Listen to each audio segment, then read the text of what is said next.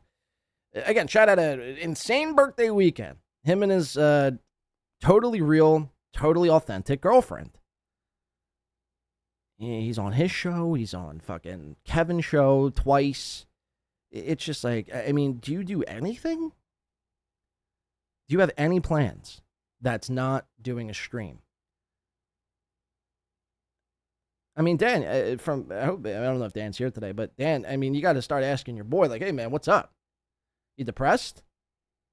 It's just sad. It really is. And I hope that's never the case for me. Because if I'm 50, luckily I have a long, long fucking time until I'm 50 fucking years old. Thank Christ. Thank you. Thank you, Big G. You're the man. You're the fucking man. I mean, I got like, basically 20 years. But if I'm like that at 50, somebody please, I mean, just feed me some ricin. Give me the ricin. It doesn't need to be. But I'm watching Kevin, and again, the sorcerer's there, and this guy's supposed to be like this shrink. He's supposed to be like evaluating the situations and relationships and the dynamic of people and their thought process and how they come to the decisions they come to. First of all, I think psychiatry and maybe not therapy, maybe to a certain extent, but psychiatry and psychology, some of it, I guess, is real, I guess, but I think most of it's just horseshit. You basically just tell people what we already know. You know what I mean? It's basically, literally, like, psychiatrists will tell you, I'm just holding up the mirror. Yeah, it's like, okay, well, what are you going to do for me? What the fuck are you going to do for me? And the sorcerer, I think, this guy, I mean, he's just over his skis. Because that's his identity here. He's got to be the doctor, right? But he always co-signs Chad's horseshit. He always co-signs Chad's horseshit. And if you knew it was good for you, again, this goes back to Jim Florentine too, like, you wind up hurting people when you just co-sign them and you don't fucking, you know what I mean? You don't tell them the truth. You just allow them to live in their fantasy world where they have a totally real, totally authentic, smoking hot 10 out of 10 girlfriend who's a vegan who also cooks turkeys. She basically bathes in turkey gravy. Although she's a vegan, she swims in, prime rib drippings. I had a slamming prime rib, by the way, this Christmas. It was fantastic. So fucking good. So fucking good. I heard Karmicx talking about a prime rib this morning, and it was just fucking... I tuned into Karmicx because he's on, again, for his birthday. And I'm like, okay, well, it's, I don't see him crying. I don't see him yelling. What does Karmicx, like, what does Karmicx really do? Like, what's he really got? And it's just, again, it's just, I don't know, man. I don't even know. I think I've lost complete hope in humanity, I think, across the board. Because you listen to Karmicx, he's talking about food and different food groups and what he's eaten in his life and what he hasn't eaten in his life. And like that's his show, and how Tim Walsh is like a corrupt governor. It's like, newsflash, man. Newsflash. If you're in politics, there's, you know what I mean? It's like, who's not corrupt? That's who we should be at. That's the question we should be asking. Karmicx is just like a more retarded version, and I hate to keep throwing that word around, but a more retarded version of Steel Toe. It really is. You take away the crying, you take away the anger, you take away the fake rage and all that nonsense, the fallacious storyline. Take away all that, and what you're left with is basically just a more sadder excuse and a more retarded version than one Aaron M. Holt. Another win for the toe. Of course it is. So, yeah, we're going to get to a little bit of Karmicx, a little Chad today, a little appetizers to spice things up here today. Chad was also on MLC this past weekend, obviously, because it's his birthday, and he's got nothing else better to do. And he was getting an argument with this Jonnie Carson guy who completely mopped the floor with Chad. So much so, Chad was forced to quit his MLC. He was forced to quit MLC, which was fan-fucking-tastic for me. I enjoyed every second of it. Also, simultaneously, again, the Sorcerer and Chad and Kevin, they were going over Chad finally, I guess, outing his credit card thievery. And his reasoning as to why he stole the credit cards. I don't think I've ever heard the story. Maybe I have once, maybe from a third party, like a Cardiff or somebody like that. They were describing it, but I don't really remember Chad ever describing his. You always hear the veterans thing, right? Like Chad was stealing from veterans, stealing from disabled people, and so on and so forth. But Chad actually gives his reasoning as to why, and his logic and everything else as to why he decided to steal the cards when he did, and it is fucking fantastic. I mean, it really. There was actually one point where he referred to himself as Robin Hood. I shit you not. So either, again, Chad's doesn't know the tale of Robin Hood, or he's just dumb, or both. There's a possibility in which Chad is actually doesn't know Robin Hood, the story, and is dumb at the same time. That is actual possibility. So we're going to get to that coming up here on today's program. And a bunch more. I forget what else we got here on today's doc. A little Tommy Jordan getting kicked off of Mersh's show, which was fantastic.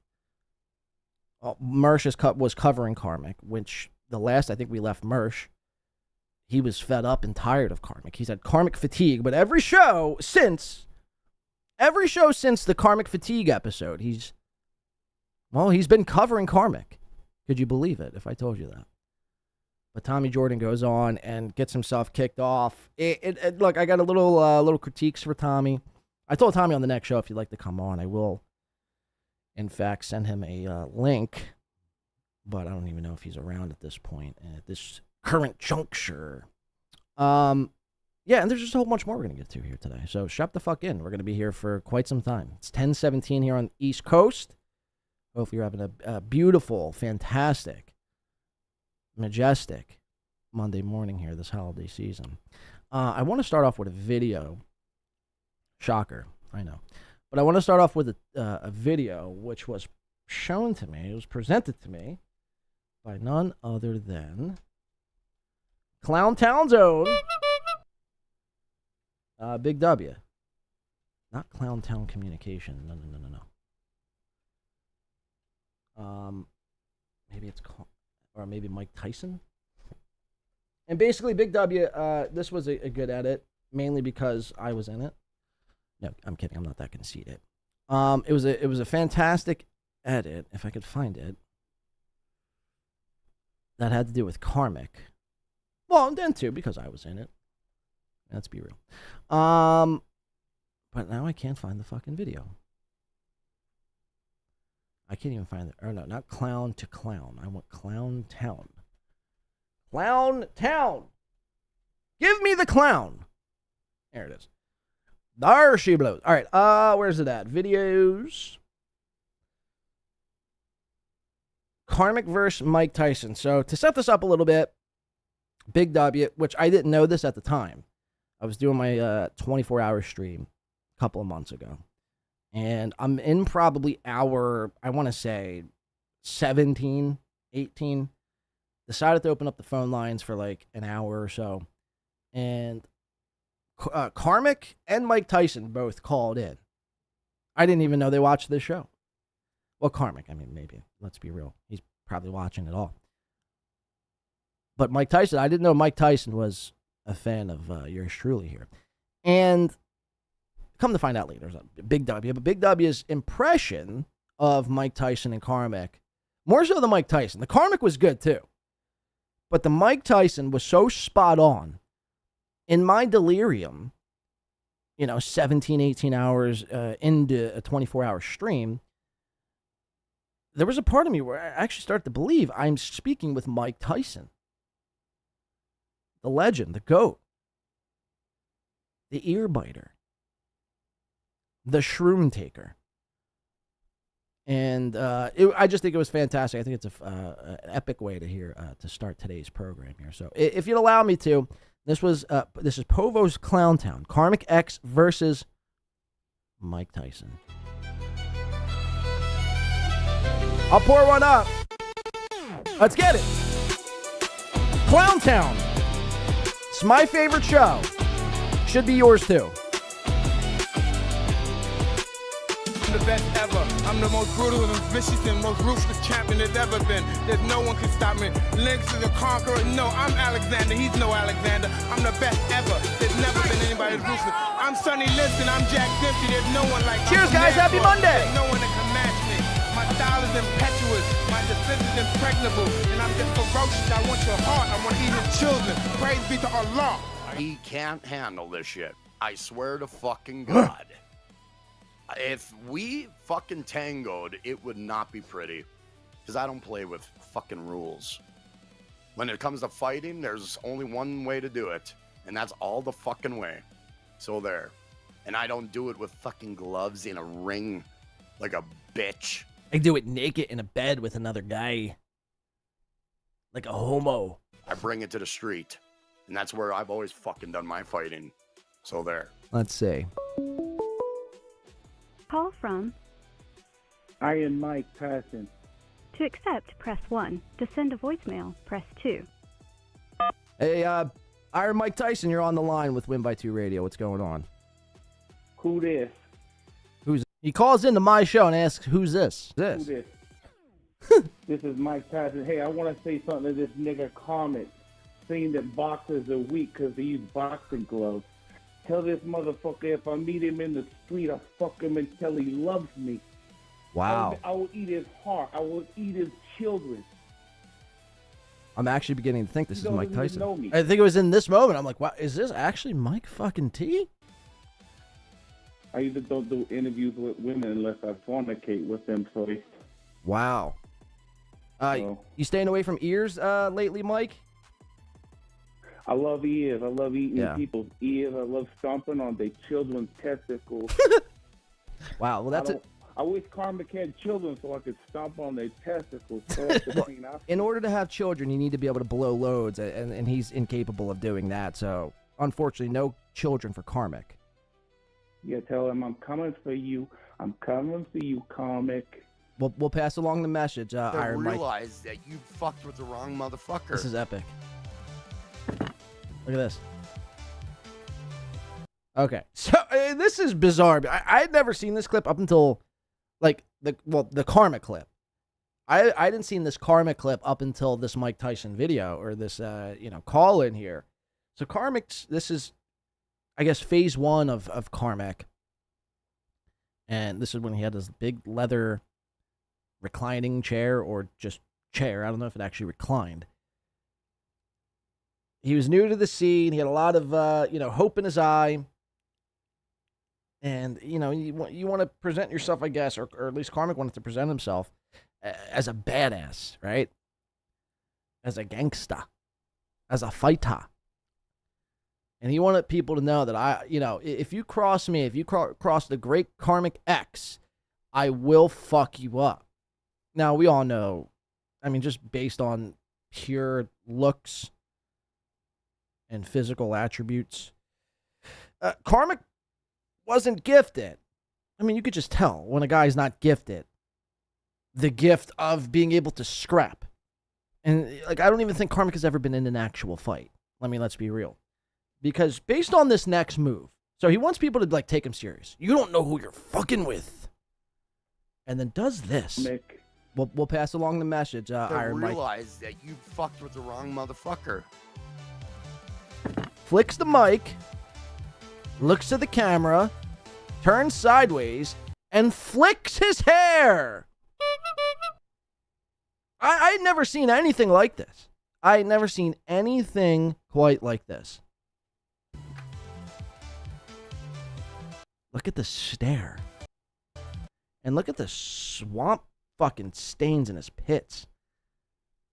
I mean, that's almost... No, it's not almost. It is, in fact. It makes this green that he's wearing, it's a two-toned shirt now. You have your light green, and now you have your dark green due to the swampiness of your pits. I believe they have medication for that. I don't know what it's called, but I think there is a medication or like some sort of a powder. Some sort of a powder you could throw on those pits. Because that is disgusting, man. No one wants to see swamp. You ever see swamp pits in person? You automatically think less of that person. Don't kid yourself either.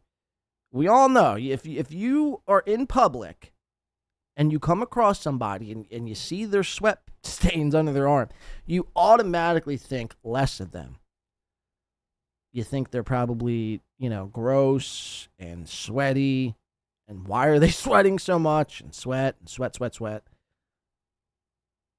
No, okay, whatever. You could even chalk it up if you see somebody in public with the swamp stains. You could even chalk it up. Okay, maybe they just got done running. Maybe they just got done doing a triathlon. They were doing a hard workout. They were doing maximum amount of push-ups and whatever. Well, sure, I'll give you that. But if you're just sitting down in a chair and you're just leaking like a fucking faucet, drip, drip, drip, drip. It's like, bro, put on a black shirt. For the love of Christ and all that's holy. Put on a black shirt. Holy shit. There should be no reason ever I ever see a streamer's sweat stains under their armpits. It's tacky and gross. Yeah, this guy could kick some real ass. I'm scared. I'm shaking in my boots. Midwestern boy knows nothing. Says, And he gets tripped up on his words. And then lets it out. Like, this is like a child does this when they don't get their way. They stomp on the ground. They stomp their feet on the ground. I'm so... nothing. Says,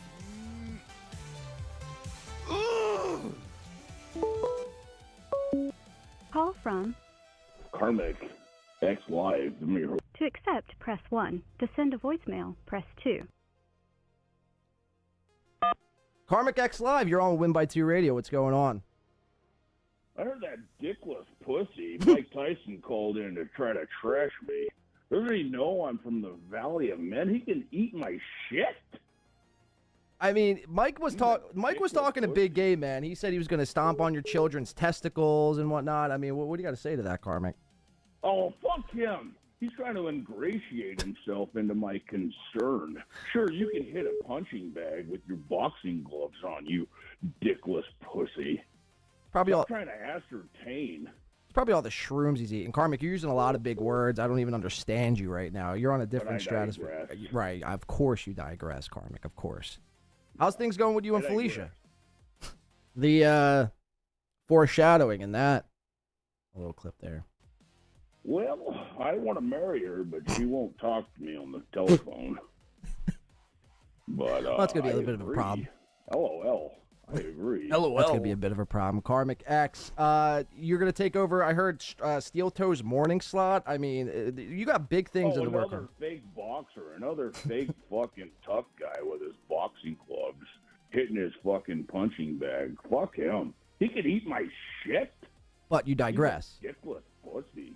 But I digress. But you digress, of course, Karmicx. He's trying to ingratiate himself into the Karmicx Live concern. Into the Valley of Men. He can ingratiate himself into the Valley of Men.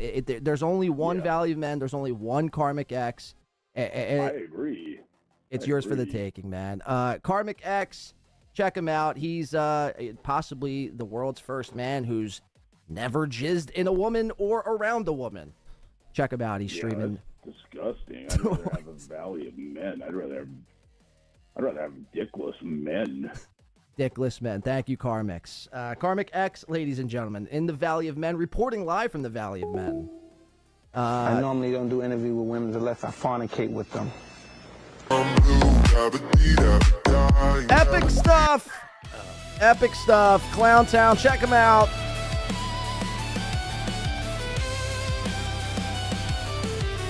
Live again this Saturday. Like and subscribe to Clown Town.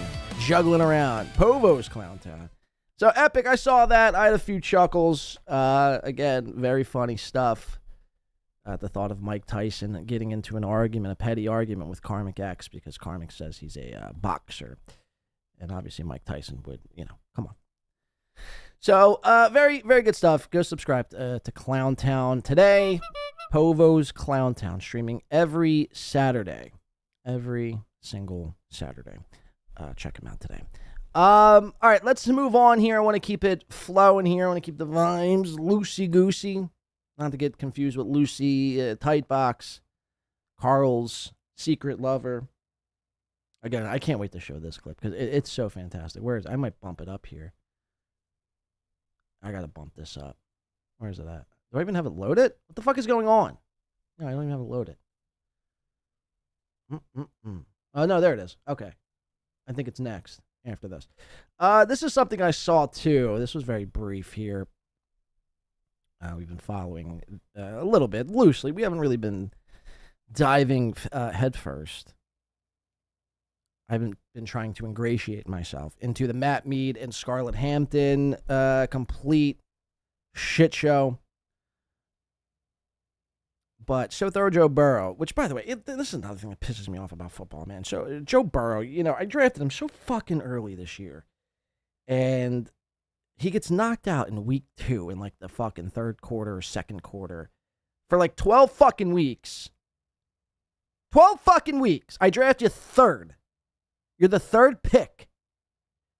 And you get knocked out in week 2. Which basically costed me multiple fantasy seasons. Because I didn't just take him on one team.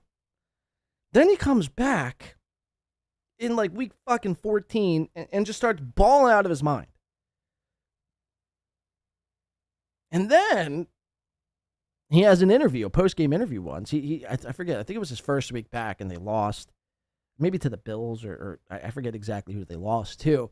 But he comes back after being out for 12 weeks, 13 weeks, or whatever, however long it was. Mind you, the entire time, he's making like $10+ million just for sitting at home, nursing a turf toe, which can be painful, I've heard, but even still. And then he comes back, he loses a game,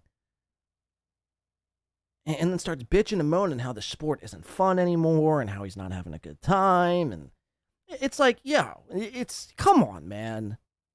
You're playing fucking football for a living. You're a starting star quarterback in the NFL. You're making, buku fucking dollars, probably over $50 million a year when you include sponsors and endorsements and commercials and everything else in between. And you're pouting and whining? I don't like playing anymore. It's tough. It's so hard. I mean, give me a fucking break, man. Give me a fucking rest. Suck it the fuck up. And go play football. I mean, really. You know how many people would kill to be in that position? Literally. Kill. They would probably sell their family into sex slavery to be a starting quarterback for the Cincinnati Bengals. With elite talent all around you. Jamar Chase in his prime. T. Higgins, who's a beast. Chase Brown, who's an animal. Now, granted, you guys have no offensive line and your defense is lackluster. I mean, every fucking possession. I get that. But still, it's just shut the fuck. I'm tired of it, man. I'm tired of these fucking football players whining and bitching and moaning over, nothing. Nothing. If it's not, why did you choose the NFL? Why did you choose to be a starting quarterback in the NFL if you're not having fun? I mean, just for real, man. And, you know, I think of like people who are like janitors or, you know, cashiers at Mickey D's. Or just, I mean, whatever, just slave away at their jobs. And, you know, they get, you know, no fucking credit. They get no love from their managers or their bosses. They just, you know, they're just basically another number in the machine. Just another cog in the machine. They have a reason to bitch and moan and say this isn't fun and life's not fair. So every time I see a So Thorough Joe Burrow clip, you know, it's just like, come on, man. It's time to back maybe a new quarterback. So Thorough, you know, Jalen Hurts. Never hear him complain. So Thorough Matt Stafford. It's just, every time I see this guy now, he really aggravates the shit out of me. Last year, he basically took me to a championship. I lost, but this year, it's just like, give me a goddamn break, man. For real. But I digress. But this was Keanu. She's on, I believe, with the Aussie guy who over a year ago went on with Husey Entertainment to confront Aaron Emholt about his alleged abuse. Alleged abuse and a lot of other happenings that were happening with Steel Toe at the current time. And Aaron, you know, like a true cowardly bitch that he was, deflected the blame at every turn and flipped it on the Aussie guy in Husey for setting him up.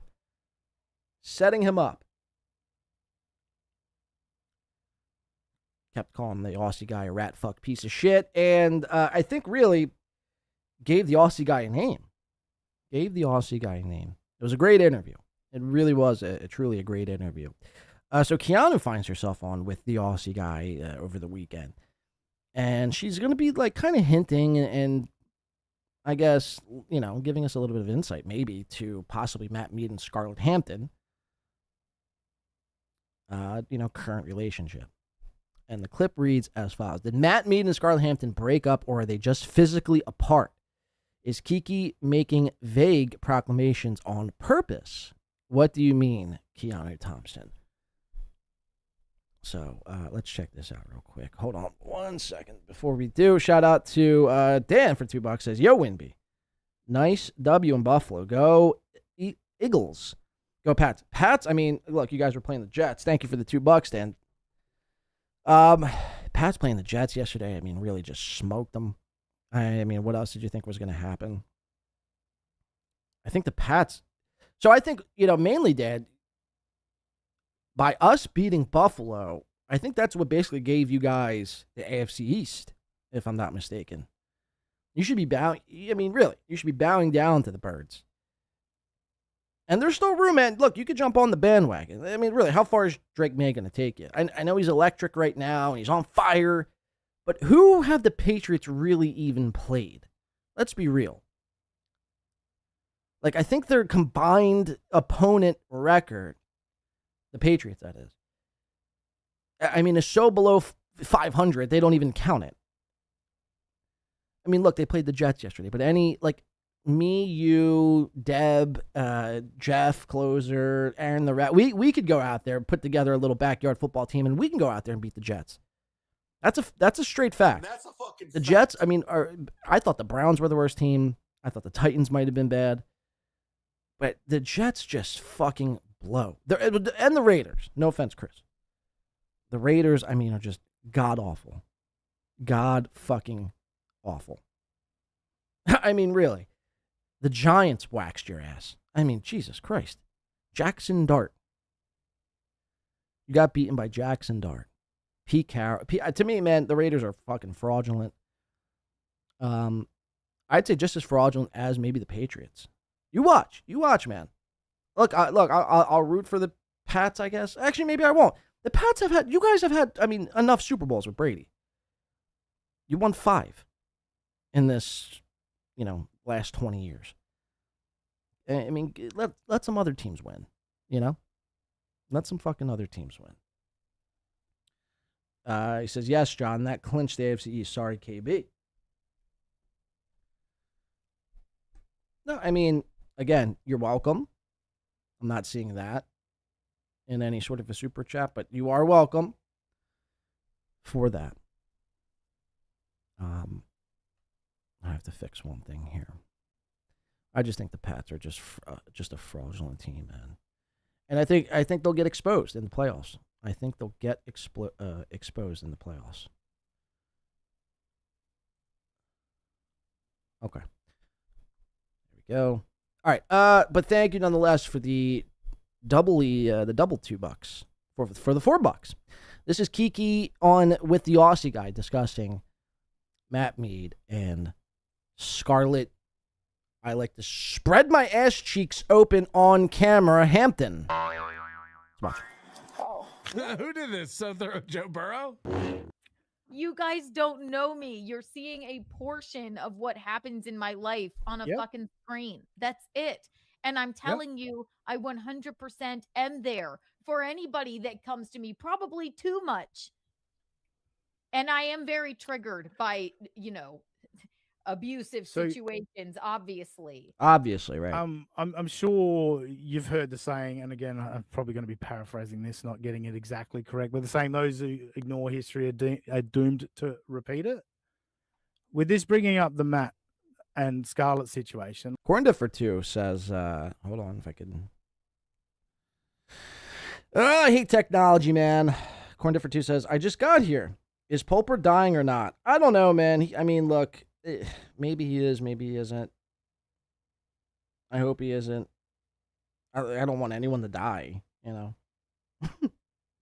unless you mean are we going to go storm the Pulper gates and take him out for the insanity he caused? And in which case, maybe. I don't know. Stand by and stand proud, Corn. Stand by and stand proud. Thank you for the time. History's repeating right in front of our eyes, Kiki.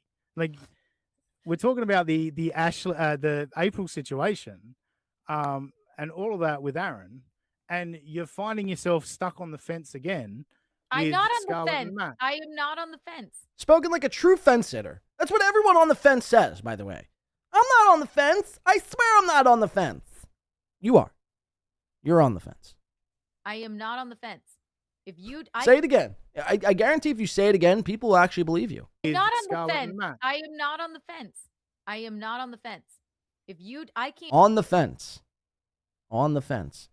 Have you ever say a word so many times, or a phrase or a saying so many times it starts not sounding real? On the fence. On the fence. What does that even mean? Force someone to leave someone, and you don't know what I've done to fucking separate the two. But I'm happy to say they are not together. So you're happily reporting that Scarlett and Matt Mead aren't together?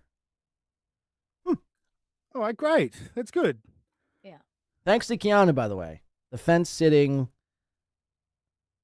Again, another asshole spreader herself. Thanks to her, Matt Mead and Keanu. Or I'm sorry, Matt Mead and Scarlett are getting a toll-free call here.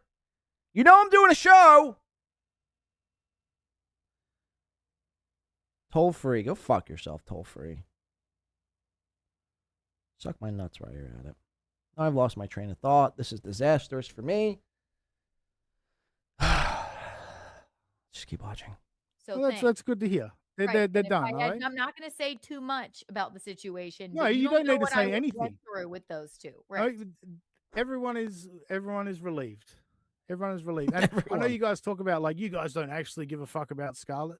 No, not really. Right. No, not really. Yeah, no one actually. But when you see something playing out on screen, you're gonna have an opinion on it. And right. That's fine. But somehow it's always my fucking fault. No, it's not. No matter what happens. Well, again, he just says, the quiet part out loud, right?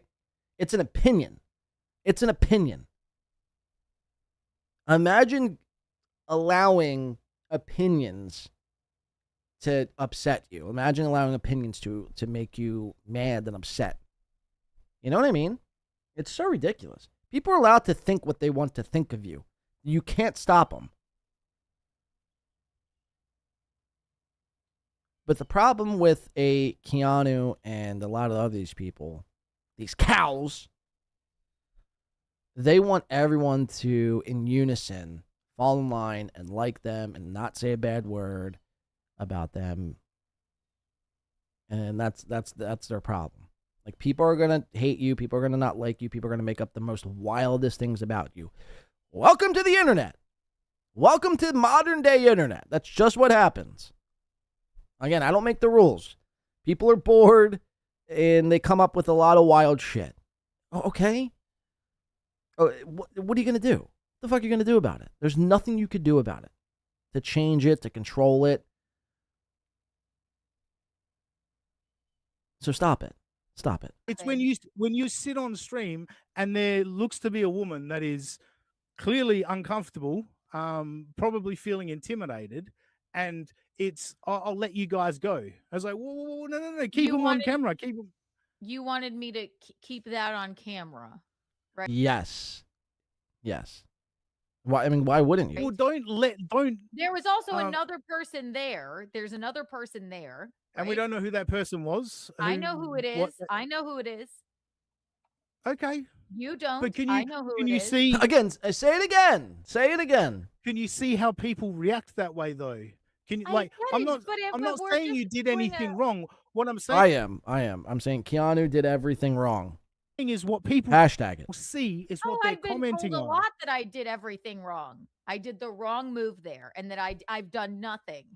You don't know what I've done to fucking rectify the situation, which honestly isn't my responsibility, but because I am very fucking sensitive. Well, I mean, it isn't at the same time. Like, it is in the sense that you claim to be both of these people's friends, and at the time, the clip that she's referring to, it appeared that Matt was, I mean, he was lingering around a corner. He was being very assertive, and it was very clear and evident to anyone with a brain that Scarlett was just, I mean, let's be real, just in fear, in a constant state of fear. Now, granted, look, she probably takes a copious amounts of drugs. She probably, is high out of her mind, probably more times than she's sober. But that still doesn't change the fact. Like, if somebody is scared of somebody, I mean, it's clear, right? And it was very clear that dark December evening, while you just sat idly by and tried to let them go on their merry way so Matt could take her off camera and give her a couple of slaps, a couple of punches. So you see the issue there? To domestic disputes and abuse, I of course did something. So you can think whatever you would like. So there you go. Joe Burrow, go fuck yourself. I second that, by the way. Joe Burrow, go fuck yourself. So there's Keanu, but she lets out something interesting there in the beginning where she goes, yeah, they're not together. They're not together. So, again, does Keanu have something to do in the split of Matt and Scarlett, or is this just all some big, I'll use a Karl phrase, which he's about to use here coming up, saving face. She's just trying to save face. I don't know. If I was a betting man, though, I'd bet that Keanu really didn't do anything at all. I mean, she probably talked, hey, Matt, are you abusing Scarlett? No, Keanu, come on. She's crazy. She just says that about me. I know it's weird, but, that's Scarlett for you. She just says I beat her to a bloody pulp every night. What are you going to do? It's like, you got to take the good with the bad. Again, if my significant other was claiming that I was beating them, hitting me, yelling, abusing me physically, mentally, spiritually, and I wasn't doing so, I mean, after a while, it's just like any normal person would be like, all right, come on. But we're supposed to be led to believe that, everything's all fine and good. Keanu. You see why people always think you're on the wrong side of history. You back the wrong horses every single time. Every single time. You back Aaron. And then you turn on Aaron because you know deep down in your heart of hearts that he's a manipulating, abusive man himself, right? And then within 2 weeks, you're right back to, Oh, well, Aaron did nothing wrong, and I know that. April was just in a state of distress, and she didn't really mean the things. Okay, but you know what I mean? It's like, but I thought domestic violence was like something of a serious topic to you. But yet every time a domestic violence situation, pops up around you, you just seem to brush it off and act nonchalant about it. So you see why people are very skeptical when you're trying to be the domestic violence advocate. And then, every opportunity you get, you blow it. You blow it every time.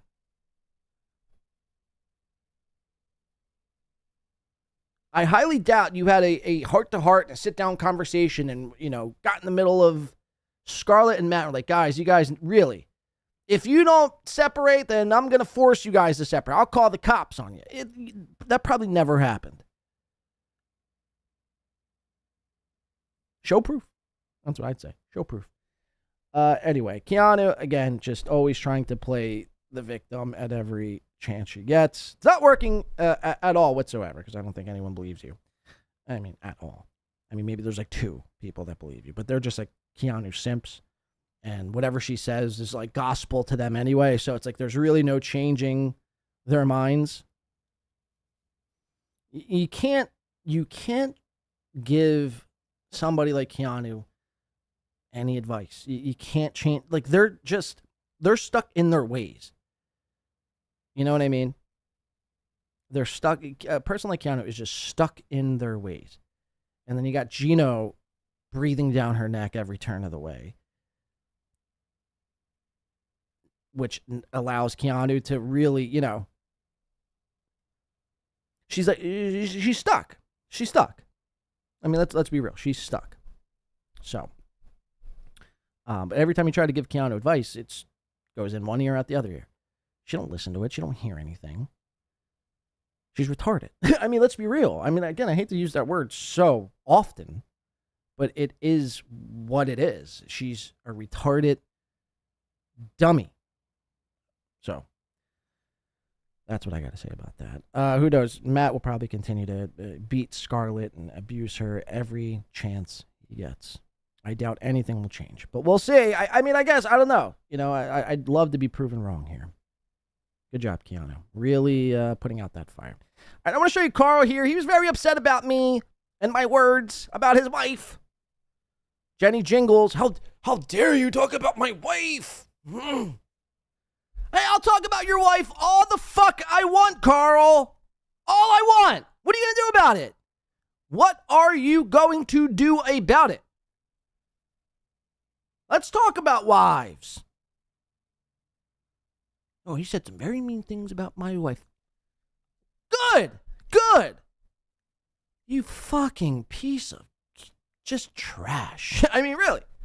You lying, glass-wearing nerd. Mersh was right about you, actually. Mersh was right about you. Can't believe I'm even saying this. But he was. A broken clock is right twice a day. A cross-eyed man is right occasionally. But, it's just so bizarre. This next clip really blew my mind. It really, well, actually it didn't blow my mind. It was kind of right on par of what I've ever always said about you.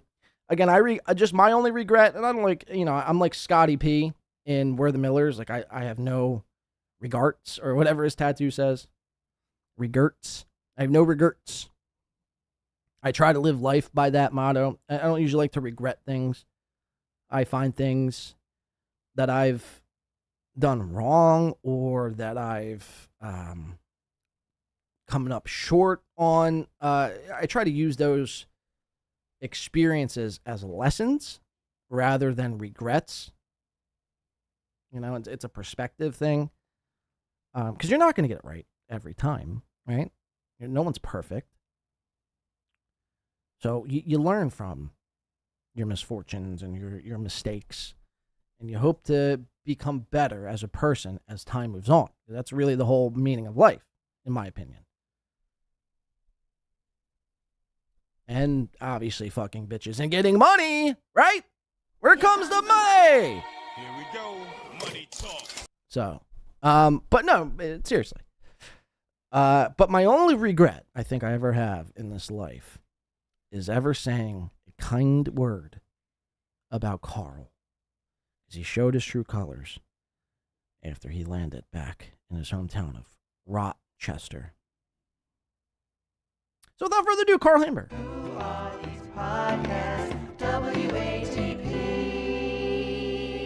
All right, guys, we're going to do a 4-hour show today. We have some bumpers and hey, cool stuff, man. Cool stuff. This was Misery Loves Clips. Karl from WATP in caps slams Win by 2 Radio for Disorganized Dabbleverse meetup in Vegas. Fuck! A title with my name in it. This ought to be good. All right, let's watch. This is Karl and his bandit of cronies, cast of cronies, collection of nerds. Karl and his collection of nerds.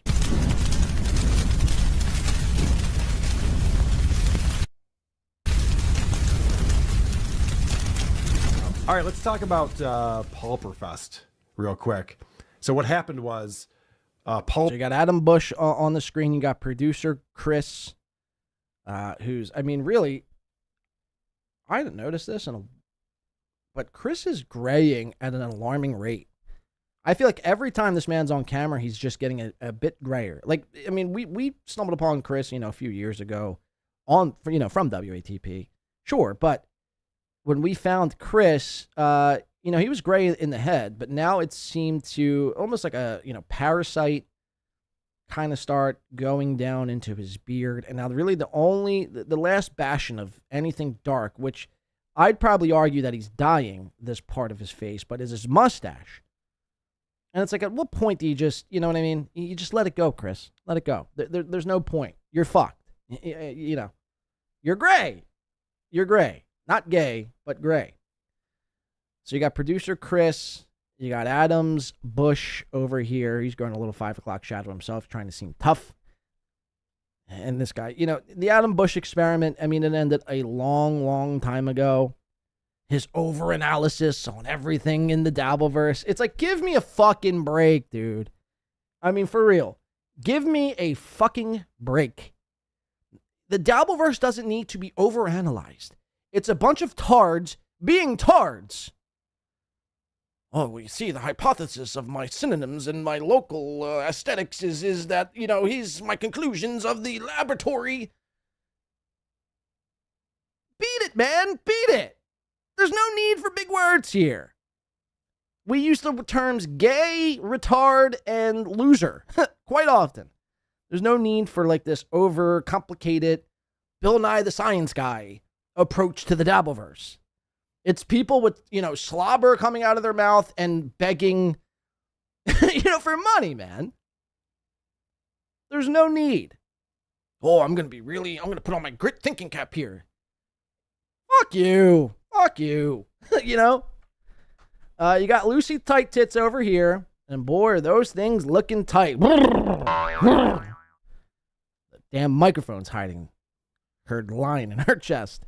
God, oh, she's braided her hair. Aw. It's pretty cool. You do that yourself? She's braided her hair, folks. Word. Word. Hey, cool braids. Trying to be black? Karl's cool monitor over here. I love me a cool monitor. That it's like, Karl's cameras are so bad. You can't even really, you have to like really squint to like make out what this picture is. Jesus Christ, man. It's just such a catastrophe what I'm seeing here. And then you got Karl, again, who I met in person and was a bit odd. But, I tried not to be, during this whole meetup, I tried not to be standoffish. I would have, I didn't want to be doing my show. You know what I mean? I'm not trying to get kicked out of a casino. And, I was just trying to keep an open mind to the whole thing. But again, you're going to hear a lot of lies from Karl coming up. A lot of misrepresentations of the truth. And furthermore, well, you're just going to watch Karl be Karl. I mean, let's be real. This is why I think this guy stinks. Again, even though I might have said nice words about Karl leading up to this PulperCon, not to say I'm taking anything back. It's my only regret, but always remain firm that your show was trash. Hot trash.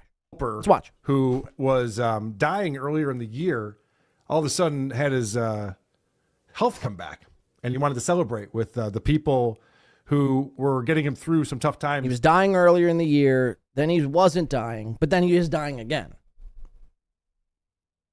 Is anyone following this? I feel like I've been got. I feel like I've been got.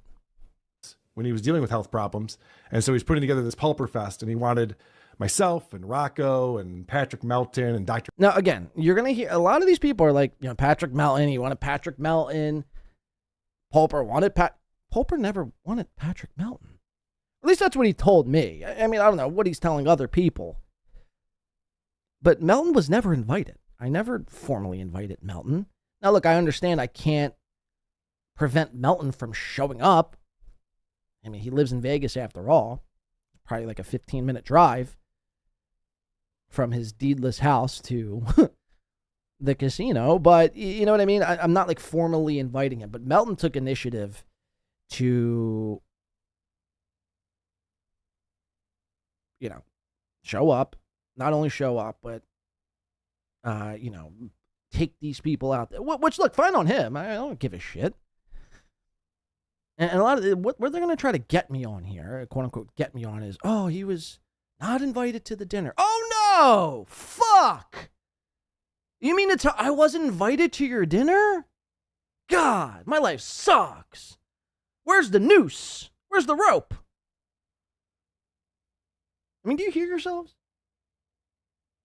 See, it seems to me like you want to, it's almost like what you're saying, it's almost like a form of projection. Because what you're saying about me is, it's kind of like, it seems to me like you kind of wanted me to like be cool and chill the entire time. And then when I went on my show and said, hey, congratulations for upgrading women from, your older wife. I mean, what else is she? That's an accurate description of Jenny Jingles. An older woman. Is it not? Oh, he said mean things. This is wild. Steve and Pat Dixon and Boyd from Win by Two and a whole bunch of other. It's Mr. Blade now to you. Mr. Blade. Podcasters in the Dabbleverse to get together and celebrate with him out in Las Vegas.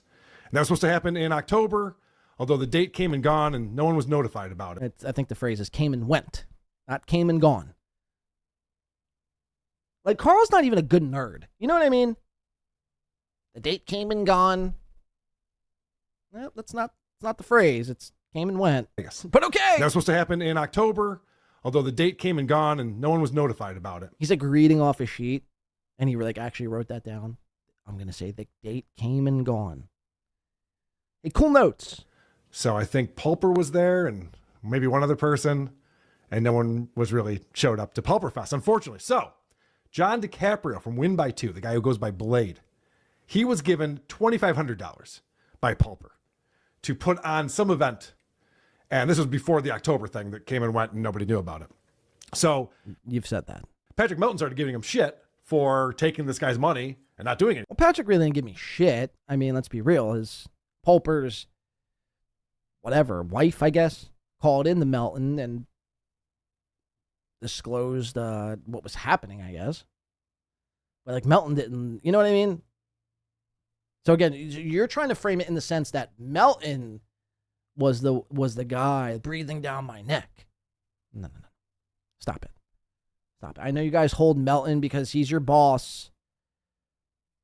He writes your checks. And I know you got to hold him to a high regard. But let's be real. Come on. Anything with it. Because he never reached out to anyone. So I guess Blade decided to try to save face by going, well, I'll just organize a second event and use the money for that. So he organized a second event in December and invited myself and Rocco and Pat Dixon and a few other people to hang out in Vegas. Well, he's the one organizing everything and putting this together. And he says, we're all staying at Caesar's Palace, and these are the dates, and blah, blah, blah. So I get my plane tickets, I get my hotel room, and I'm ready to go hang out with the crew out in Vegas. Unfortunately, Pulper's health takes a turn for the worse, and he's not able to make it there. But we're in a thread on Twitter, and he says, you guys should definitely do this thing. So what I wanted you guys to do, get together, hang out, have fun. It's on me. Have a blast. So we're all in there going, all right, so what are we doing then? And John at Win by Two is the one who's organizing everything. So we're asking him, well, do we have any events going on? Are we going to podcast together? Are we getting together? What's happening? And he just says, we'll play it by ear. Because I even told him the day, I'm like, hey, I'm getting in at this time. And what's going on? And he goes, I'm getting in later than that. I don't know. We'll play it by ear.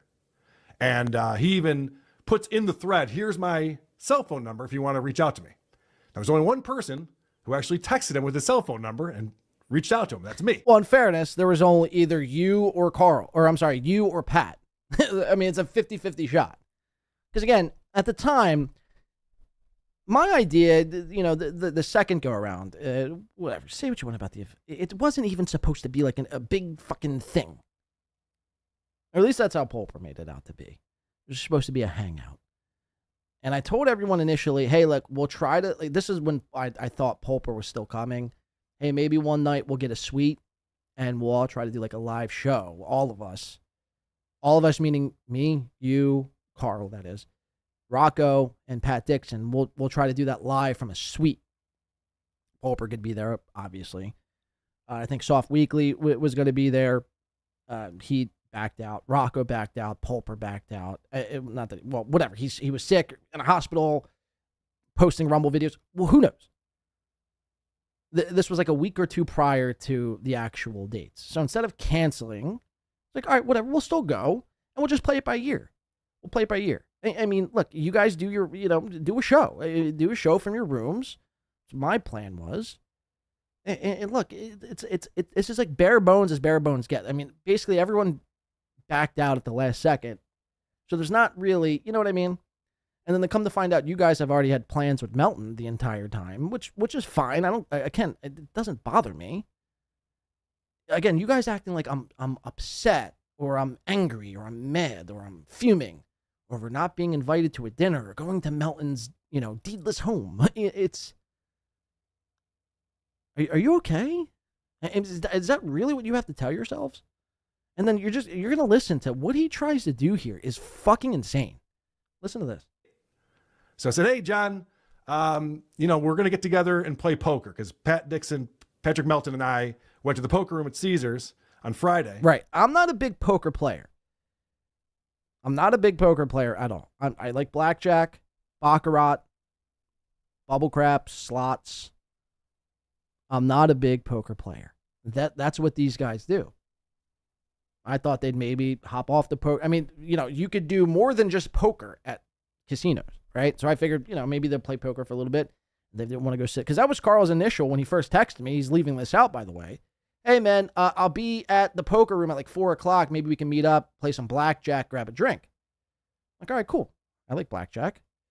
But no, they insisted on playing poker. I'm not willing to. Again, I work hard for my money, and I know, poker give me whatever. It doesn't matter. I'm not willing, even if somebody gave me money. I don't want to just. If I'm not a poker player, I'm not willing to gamble money on poker. You see what I'm saying? I'd rather play blackjack with it. Something I'm good at. Baccarat. Something where the odds are 50-50. Slots and bubble craps is just, the lights and everything's flashing and the coins and everything like that. But, I mean, there's really no skill in any of those games.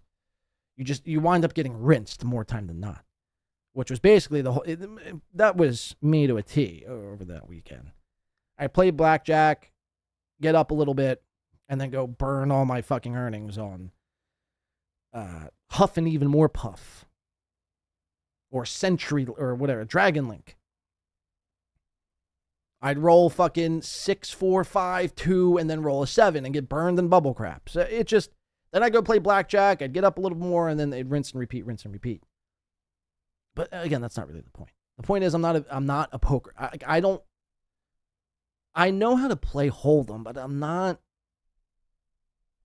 good enough where I'm willing to like gamble. Right? That'd be like if you're an athlete and you're a baseball player, and you got somebody who's a basketball player challenging you to play basketball for like money. It's like, well, I'm not really great at basketball. I don't feel good enough to put up money on a basketball game. We can play baseball. Let's keep listening. And we're sitting down to play poker, and I told him what time we're going to be there, and he goes, cool, I'll meet you down there. So I go down to the poker room, and he's over there playing bubble craps right next to the poker room, and we start chatting, and Patrick Melton shows up, and we're chatting about stuff, and just kind of hanging out, talking about our shows. John said a lot of really shitty things about me and my wife, but I said a lot of shitty things. I mean, these guys, really. So what, you want to cry victim, dude? I said, really. I said a lot of shitty things about Karl and his wife. I mean, do you hear this guy? This guy's whole fucking job is to make fun of, critique, break down, and, let's be real, be shitty to people online. But when it's done back to him, John really said a lot of shitty and nasty things about me and my wife, and I won't let that stand. Oh, boo fucking who? Boo fucking who? Holy shit, man. And the pure definition of somebody who could dish it and not take it whatsoever.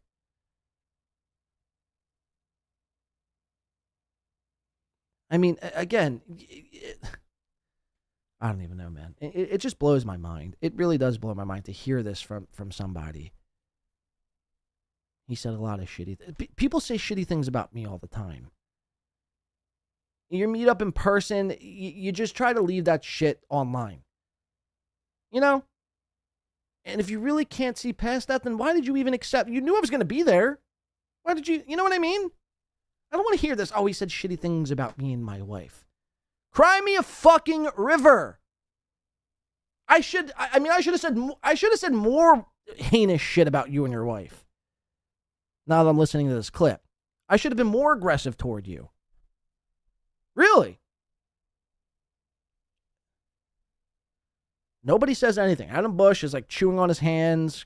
Producer Chris is staring at himself in the monitor, hoping that his last bit of black on his mustache doesn't turn gray. And Lucy's just happy to be there with her boyfriend, Karl. Nobody says nothing. Whatever. I put myself out there. I know that's what happened, so I'm not upset about it. But you are, because obviously you're saying that here. I mean, it's so ridiculous. Don't say anything about it. He said You just did. A lot of shit about Patrick Melton. He didn't invite him to this thing, even though Pauper wanted him there. He didn't want Melton there. I mean, unless you have a text that says otherwise. Everything that I talked to Pauper every single time was like, listen, I don't want Melton there. He's caused a lot of shit, starts a lot of shit. He got, involved in this whole thing with me and my wife and me and her now. He didn't want Melton there. So I don't know where you're getting this info from, but it's just simply false. And Patrick Melton lives in Vegas, but whatever. Patrick Melton didn't say anything. We invited him to play poker with us. Pat Dixon eventually shows up. So we're all playing poker, and John just like, I don't play poker. He's all sheepishly like, oh, how much is it? Oh yeah, I don't know. Like, okay, well, this is what we're doing. So if you want to do that. Next day, I go over to Patrick's house to record Who Are These Podcasts. So that was Friday. Saturday happens. They go to do WATP at Melton's house, isn't this? A live taping over at his house. He must have known a that. Live tape. By the way, do you hear how this man speaks? A live taping. In a digital world, when you stream to YouTube, still referring to as taping. Okay, let's listen. Because as soon as we get done, I get a text from him. Hey, you guys want to come over and stream from my room? Okay, we got to stop this here, Karl. And the lie detector test determined that was a lie.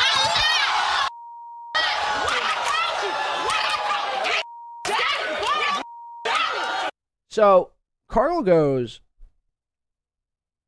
I'm listening, or Karl's, I go to Melton's house to record a live WATP at Melton's house. And I must have been watching the show because as soon as we got done, he shoots me a text and say, hey, do you guys want to all come up to my room and do a show? Does that sound like something I would say? I had to go back to my text message. I'm like, maybe I did say that. I mean, I don't know. Maybe I got totally wasted. I was riding the gambling high. And maybe I just, I accidentally invited them all up to my room to do a show. Which, by the way, right, you guys are like looking for a plan. I'm like, here's the plan. And you're like, well, he's inviting me to his room to do a show. Which is it? Which is it? Am I not planning? Am I planning? Like, what am I doing? You can't even get your own life straight. You fucking nerd. Stop it. Stop it. You know you're being completely dishonest here. Because that's not what happened. And I'll read the text. And you tell me, I don't know. Maybe I came off as inviting you to my room to do a show. Maybe that's how I came. I'll read it to you guys. I don't usually like disclosing text messages, but if you want to go into it, Karl, we will. Listen to this again. This is wild to me. Because again, I'm like, it's almost like he's gaslighting me. I hate to even use a word, but it's exactly what's happening here. As soon as we get done, I get a text from him. Hey, you guys want to come over and stream from my room? Okay. As soon as we get done, I get a text from him. Hey, do you guys want to come over and stream from my room? Right, because that's exactly what I said, right? Like, you can't even lie good. You're not even a good liar. You're licking your lips through this process. That's your tell. You're lip licking. As we get done, I get a text from him. Hey, you guys want to come over and stream from my room? And at this time, look at Adam Bush doing like a Jewish hand symbol here. Look at this. Hey, you guys want to come over and stream from... What is this Jewish hand symbol you're doing? Are you doing some sort of Talmud symbol where you're praising... Who's the Jewish God? Allah? Aaron the Rat, where are you? Who's the Jewish God? And that's probably a dumb question. Is it Hitler? I don't know. I'm very confused, but I don't like people doing Jewish salutes on cam. From my room. And at this time, it's... John, he was just fixing his glasses. Maybe he was, but it looked like a Jewish salute to me. 5:30 on a Saturday. And wait, what did you say? 9:40 on a Saturday? It's 5:30 on a Saturday. 5:30 on a Saturday. Oh my God, it's so late. I'm in my PJs drinking a nice glass of warm milk at 5:30 on a Saturday. I mean, you hear this guy? And I write him back and I go, well, we're actually all going to dinner because Patrick Melton got us dinner reservations. Oh, big time. Oh, fuck. Look at the smirkiness, he says. He says, Patrick Melton got his dinner reservation. Look at this. Look at this attitude he's got going on here. I write him back and I go, well, we're actually all going to dinner because Patrick Melton got his dinner reservations. So what he's going to try to set up now is I was in my room by myself doing a show, which I was, but he's making out the scene that I was, I'm so mad. I invited the guys to do a show and no one's doing a show with me.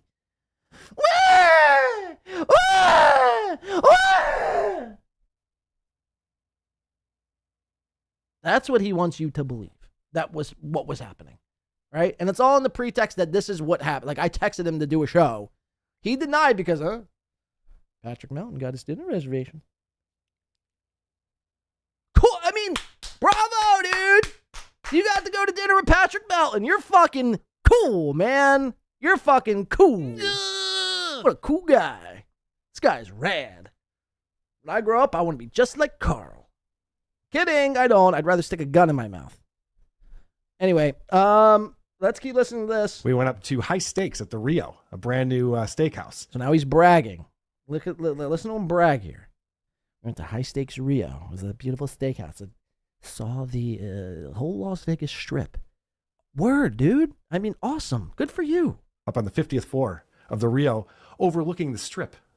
Very nice spot that we had there. Awesome. And because John's damn it, never been friendly to Patrick Patrick didn't invite him because Patrick actually paid for all of us to go get dinner, which was very sweet. Man. And we had a lovely time. Maybe next time. So anyway, I wrote back to him. I said, well, we're all getting dinner. So, and he gave us no heads up. There was never, we asked multiple times, what's the plan? What are we You asked once. doing? When do you want to do stuff? Then he decides right before he's going to go stream on Saturday evening when everyone's getting dinner, hey, we're going to go stream now. So I'm just like, well, Okay, that's not what happened. Let me read the text because, again, I mean, you're completely off here. I got to find Karl here, and I will be giving out his number after the show. So, because, again, you're just completely dishonest. Yeah. Okay, so this was the text. Now, again, you tell me.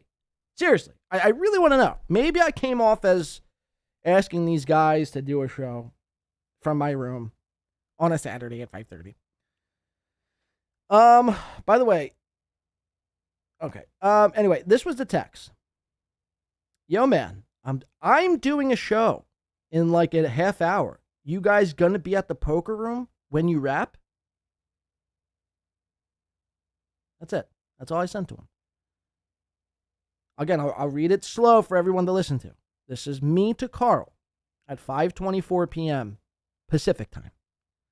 Yo, man, I'm doing a show in like a half hour. You guys gonna be at the poker room when you rap?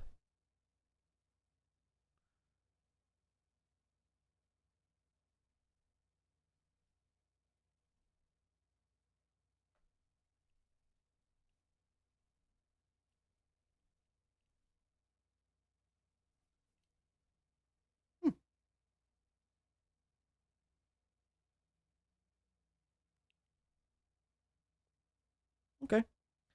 To which Karl says, you're actually going out to dinner. We plan on being back at the poker room later. I'll give you a heads up. The last text I've ever received from Karl. Okay. So, again, Karl looks better than you, Panhandler, when you rap. Karl and Melton thinking their hot shots is the best. They really live in a fantasy. I mean, it's really bizarre. It really is kind of fucking insane. Someone says, show the text, not read it. Okay, I mean, I could show you. I don't want to leak his number, so okay. Well, I'll show you the text. Okay, number one pun wants me to show the text. I'll show the text. Hold on, just give me a sec. I have to screenshot and then edit out his number.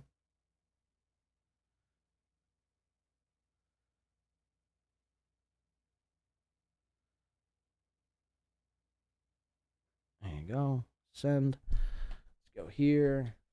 This is all for you, number one pun. This is all for you.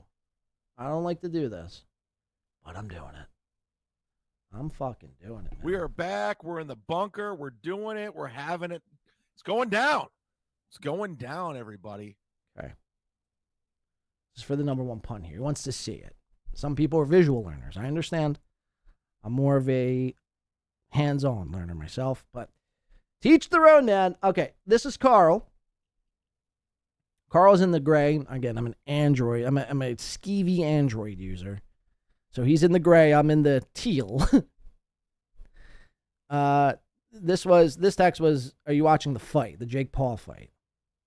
Karl says, not really who you got. So Karl was not, at this point, you have to take away 3 hours because this is just updating because I'm on the East, but this was actually, I think, 8:04 Pacific time. Karl was, this was, I believe, Friday night as well. Karl was doing something probably with Lucy Tightbox. Again, he left for hours on end. Him and Lucy just gone. But anyway, not really who you got. I said I had Paul, LOL. You didn't miss much. I took Jake Paul in the fight because, again, the odds were just too good not to take. It was 7-1 odds, basically. So you put fucking $20 up, you win 300. And then, okay, so this is Saturday night. I go, there it is. Yo, man, I'm doing a show in like a half hour. You guys gonna be at the poker room when you rap. And this was Karl's text. We are actually going out to dinner. We plan on being back to the poker room later. I'll give you a heads up. Now, again, I don't, you know what I mean? I understood, you know, when Melton got involved, I understood basically, like, listen, you guys are all friends, right? Goldfold just subscribed on YouTube. Oh, no. I'm in for it now. I'm in for it now, man. Fuck. This ought to be good.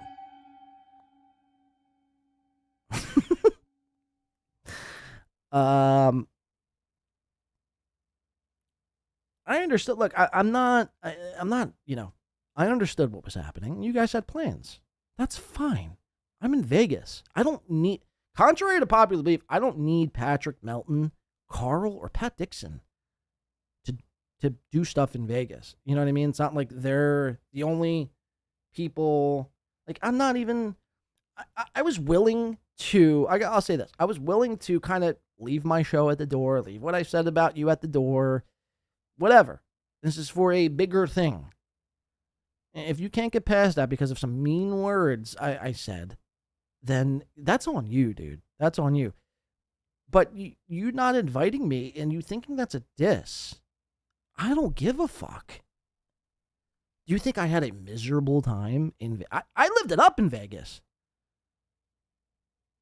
I was doing coke, I had hookers, I had it all. Getting the best fucking steak. I mean, you got it. Look, seriously, I don't need a Patrick Melton. My point is, I don't need a Patrick or a Pat Dixon or Melton or Dixon, Pat squared. I don't need a Pat squared or a Karl to have fun in Las Vegas. I mean, do you hear yourself? You sound insane. Okay? Hit the fucking like button, you pansies. Let's keep listening to this fucking idiot. Try to, I mean, really make it out to seem that I was I mean, if you just listen to Karl, you think I was, by the end of this trip, cutting my wrist and jumping out of the plane without a parachute. I mean, seriously. I was so depressed. Let's listen. Actually going to get dinner. So this is what John does on his show first thing. Pat Dixon's out here. Shout out to Pat Dixon. I forget half of what I even was saying here, but okay. Let's listen to this. I don't even know. I might have said some heinous shit. I don't even know. Let's listen. Karl. No, they're all going to a dinner, and I chose to do a show. Fucking right. Fucking right.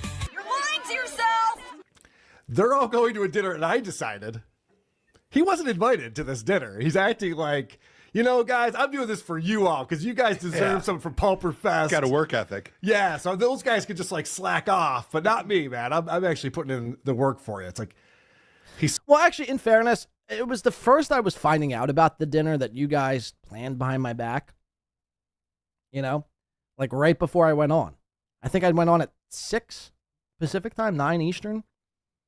So it was just news to me. Or maybe I had a poor phrasing. That's an error on my part. My bad. Certainly was not invited. Lucy was invited. Lucy was there with us. Yeah, it was great. And I would like to point out that Melton planned more things than John did. Correct. We got together with everyone multiple times. Yes, Melton was wonderful. Throughout the weekend to do things. And John... Lucy, I didn't even know you were there until like Friday night. For whatever reason... Again, like you're again, you guys got to get off your fucking high horse. Really. I didn't even know you were coming. Didn't organize anything, was very cordial to me when we spoke. And I mean, what do you think I'm going to do? Choke you out? Call you a nerd? Like, put you in a headlock? Throw water on your face? I mean, what? You know, when you're out in public, just, it is what it is, man. We do shows. What do you think I'm going to do? John was very cordial to me. What do you think I'm going to do? Shoot you? And we were hanging out and then goes on a show and starts talking mad shit about me and my wife. Uh-oh. It's fucking wild. It's like, whoa, is this the guy I was just hanging out with yesterday and invited to play poker with us? And now he's fucking tough guy behind a microphone like, fuck those guys. I don't need that shit. I don't care about that. Okay, was I saying this? I don't know. Maybe I was. I was a little buzzed.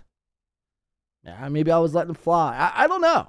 Let's listen. And he even fucking insults Pulper, who gave him all this money to do this thing.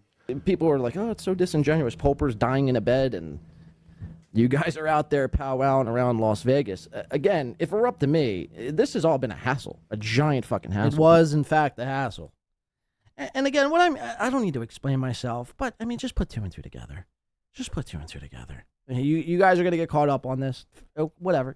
I get it. I get it. Sure, use it. Fine. Go ahead. Me. I need people to understand this.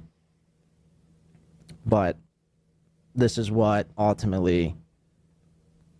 This is what he wanted, and these are his words. So this is a hassle. Every hassle. Giant. Don't forget, giant hassle. Giant. I missed 5 days of Christmas. I could have been Christmas shopping. Instead, I tried to hold up my end of the bargain. It was a giant hassle. Was something that he created for himself. No shit. If he was going to go there and not hang out with anyone and just do a broadcast, you could just put that green screen behind you anywhere, buddy. You wouldn't have fucking known. You have to fly all the way out to Caesars to do this.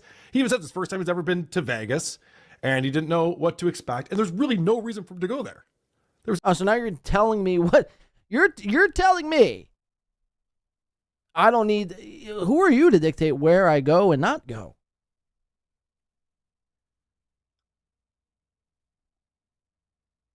There was really no reason for you to be there. Shout out to NPS $2 Dan, who's taking some time off for the holiday season. I can respect it. He's not one of these birthday stream grifters. Shout out. Says Karl is a snobby, two-faced dork. Such an unearned ego. It to me is why it's so crazy to me to listen to Karl say some of the things he's saying here. Because most of it, look, I know you could take parts of my show and you could pick it apart and you can interpret it in many different ways. That's what I do. That's what we all do. Sure, I'll give you it, man. I'm not even here to really argue against it. Sure, I said these things. I stand by, man. I stand by everything I've said. What I don't appreciate is the way you're coming off, and the lies that follow. Like, there's no need for that. Like, just be genuine, you know? No need to lie and say I was begging you to do a show from my room. That never happened. So you lose all credibility when you go on and do these things. Sent $5 on YouTube. Thank you. Karl chews baby dicks like bubblegum. Charles chews cobby dicks like chewable gum. And that's a fucking fact. Or something like that. Balls Die Up for 5 says, Karl chews baby dicks like bubble gum. Karl likes baby dicks, doesn't he? Thank you for the 5. Nice podcast. Dan for 2 says Karl took his buxom? Am I saying that right? Co-host and left wife. See, that's the bigger story at hand. And again, I said that on that Saturday show. I think I wasn't even going to shed any light on that. It's Karl's business, whatever. And even so much, I was giving him praise. Like, good job, man. Like, finally, you upgraded from the jingles. She's an old woman. Oh, he said mean things about. I'm stating facts. She's old, isn't she? To most people, Jenny Jingles is old and wrinkly.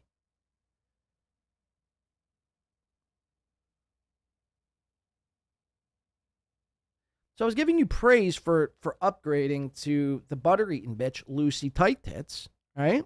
I was giving you kudos. And again, you're like, how dare he? So the way I interpret this whole thing, man, is you were looking for something to really do what you did here. Like, you were looking for just anything. And I gave you that. You know, I'm not saying like this just was pulled out of thin air. I gave you some of it. Sure. But a lot of it's disingenuous. And you know it. You know it's disingenuous. I'm going to show you here coming up, too. In this clip. Thank you, Dan, for the 2. $2. $2 Dan. There's absolutely zero reason for him to be there. He seems like a lonely guy who doesn't have friends, went out there by himself, and couldn't make a single friend, even though we were all being very like, hey, you want to hang with us and do shit? So no, see, one side of your mouth. See, this is the fucking disingenuousness that's happening here. No, that's not true. Sure, did you invite me to play poker? Yeah, but again, that's only because I was like there. But even you said, "Oh, Patrick Melton didn't invite you." So again, it's like, which is it? Am I lonely and you're inviting me to things because I seem lonely and no friends, or am I? Which is it, man? You're trying to have your cake and eat it too. You can't have it both ways. You cannot have it both ways. He was just trying to make good on being given that money previously? Yes. Okay. Yeah. I'm caught up. He's trying to save face, is what he was trying to do. But because he wants to be a part of things, and he's trying to be a part of. Listen to this. Wants to feel like he's in the know. He made up a fucking crazy rumor about Lucy. Did you even see, John, at any point? I never. Now, this is insane. I made a crazy rumor up about Lucy. This has to be a bombshell, right? I don't really recall the rumor I made up about Lucy, other than her and Karl were together. And I didn't make that up. That was told to me by Patrick, your boy, who took you out to dinner. And I wasn't the first to break it either. Your boy Tukey broke it on his show earlier that morning on Saturday. Kevin then and Stevie Lou were going around saying it, and I was like, you know what? Yeah, the rumors are. And I don't think I even said that. I said, that's what the rumors are circulating around, that Karl is with Lucy. But I'm pretty sure I said this on my show, that I haven't seen them with my own two eyes, so I can't say for certain. But it seems like, based on the things that I've been told, that yes, Karl is there with Lucy. So I don't know if he shows the clip here. Never saw John. You guys never crossed paths. Never crossed paths a single time because you guys were all playing poker and gambling. I was hanging out with other friends. So he just makes up hanging out with other friends. This fucking story out of nowhere and starts that shit and talking shit about my wife. Oh, he's very triggered. I say, hey, look, you know what to do to Karl? Bring up his wife. Just keep bringing up his wife. Keep bringing up Lucy. Keep bringing up, how she's saggy and old. He really does not like that. It's like, okay, cool, man. You're fucking killing it over here. Thank you. I am killing. So this is I am killing him more complaining about this free trip he got to Vegas. How much did Blade pocket from this dying man? I'm actually in the negatives from this whole trip. That is a fact, by the way. I need to back that up. That is a fact. I was in the net at this point. I was just on a insane losing streak on, I'm pretty sure it was OG Huff and Puff. I mean, I was putting 100 after 100 after 100 after 100 in, and I could not fucking get a bonus to save my goddamn life. So, I mean, this is true. I stand by this. I was in the negative. Your paid vacation to Vegas is a hassle. I bet that really comforts a man dying painfully. Yeah, probably does. Okay. So here he is saying that he's losing money on this trip. Now he was given $2,500 and he wouldn't play poker. He was complaining to Patrick Melton about how expensive cigarettes were in the casino. Now you hear this lie. I heard this, I think, from Chad, right? They're again running with the slide that I was complaining to Patrick Melton about how much cigarettes were in their hotel. I mean, again, this is verifiably false. I'll let Karl explain, and then I'll give you my rebut to this. He's like, what are they, $20 a pack? It's like, yeah, you're in Vegas, in a casino. They're going to charge you $20 for a pack of cigarettes. It's not even remotely close to what the conversation was. And Patrick, if Melton is saying, if he's furthering this, he's also lying. It was that during the Jake Paul fight, I had about 6 cigarettes left. So this maybe, I don't know what time it was, 9, 10, 11 o'clock at night. Whenever the Jake Paul fight started, Pacific time. And I go, hey, man, where would you get a pack of smokes around here? We're in Caesars. I didn't know if there was somewhere, like a store nearby. Again, I don't know Vegas at whatsoever. And as a cigarette smoker, so, well, let me back up. What Melton says was, you're probably going to have to go to the gift shop, but you're probably going to have to spend, $18, $19, $20. And I go, all right, well, I'll just wait till the morning and I'll go to 7-Eleven. I was going to 7-Eleven regardless because I was tapping Mac. Because I'm not spending, I think it's like $13 to go tap Mac in the casino. So again, look, I work hard for my money. I don't like just giving it away, especially when I could just go 2 minutes down the road and save like $9 on cigarettes and $13 every time I tap Mac. So again, I don't know where you're getting your information from or if you're just making things up to try to make me look bad, but this, again, is verifiably false. I asked Mel, hey, man, where would you get bogues at? Where would you get smokes at around this part of town? Says they're in the gift shop.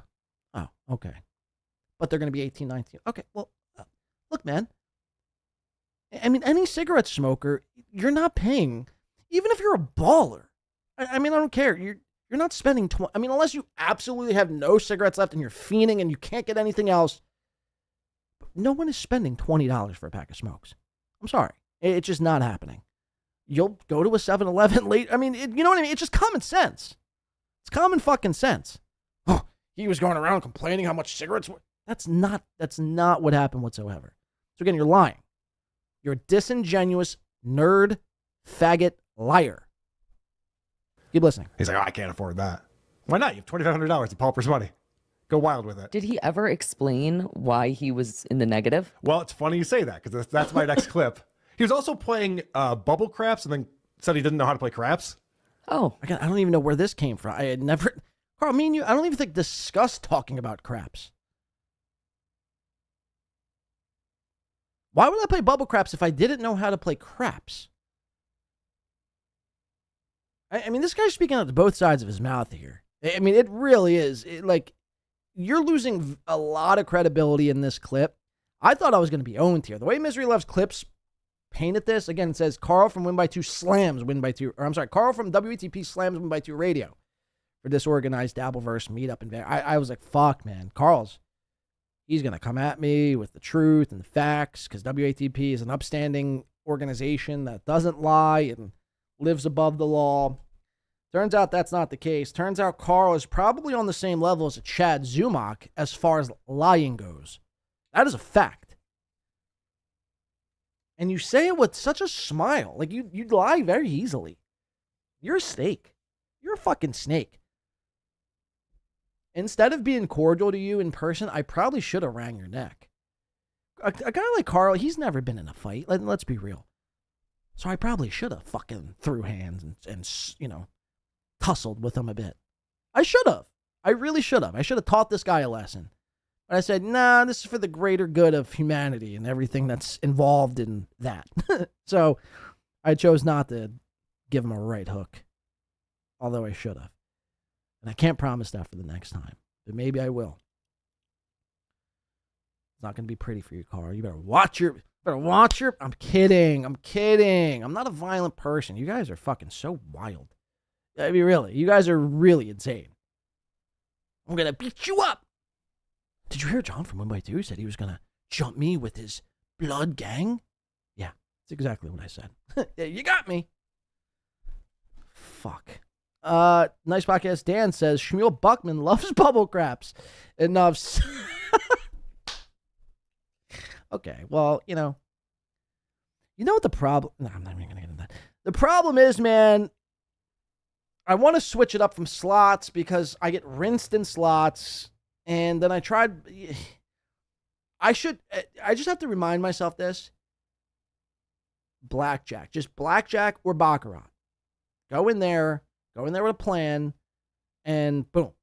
You'll always walk out ahead. I go in there and I'm like, well, look at see, this is how they get you. And I got, like, sometimes you get got. The casino, I mean, they know what they're doing, man. They don't just stay in business because they don't know what they're doing. So I get sometimes caught up. You get a few drinks in you. You're smoking, smoking on some smoke. And you start seeing the flashing lights and people cheering and celebrating. You hear the buzzer going off at the slot machine. You're like, dude, this could be me. I could hit a fucking 5,000X on a $2 bet on Huff and Puff. And then what happens? You burn fucking all your money. You might as well just torch your money if you're playing slots. Again, next time, this is just where to me.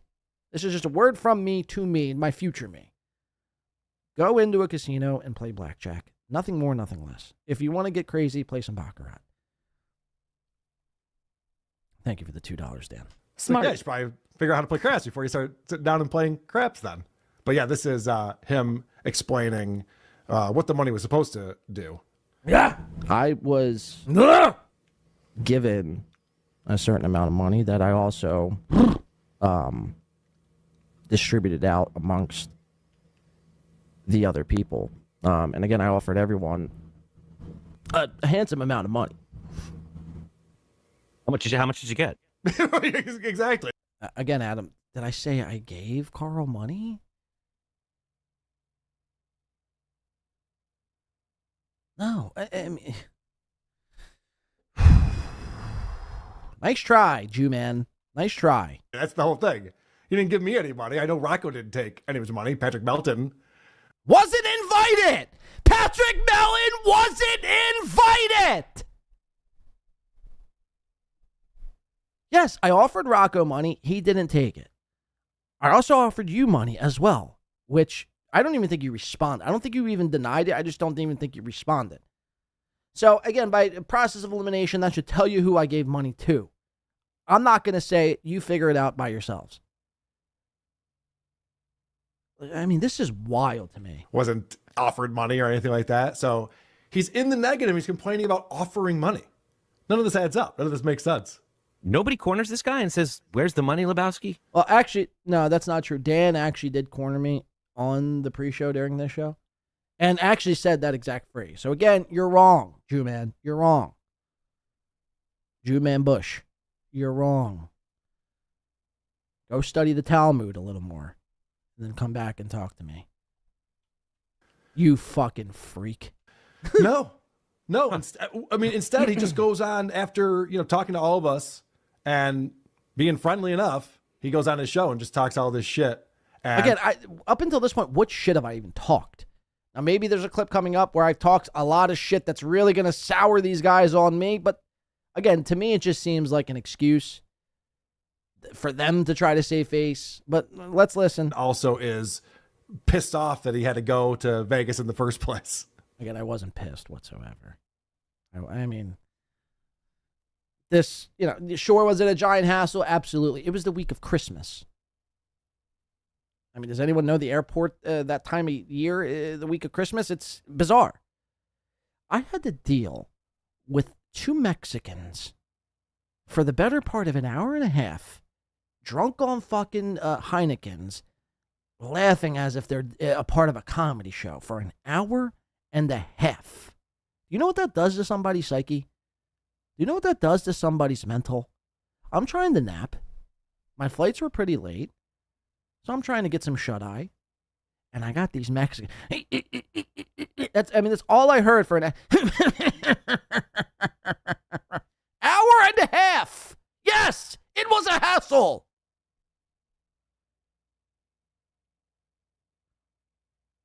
Mexicans laughing nonstop as if they're, again, performing in front of some sort of crowd. So much so, there's people on the plane, they're shh, shh. Older white women's, I'll give you that, Karens. But it was warranted, an hour and a fucking half. Then these Mexicans, they got the gall in them. You got these two little white ladies walking by, younger, say in their 30s maybe. Definitely younger than Jenny Jingles. 1,000%. They're walking up the aisle. The plane's landed. We're in the tarmac. Plane's landed. We're getting ready to exit the plane.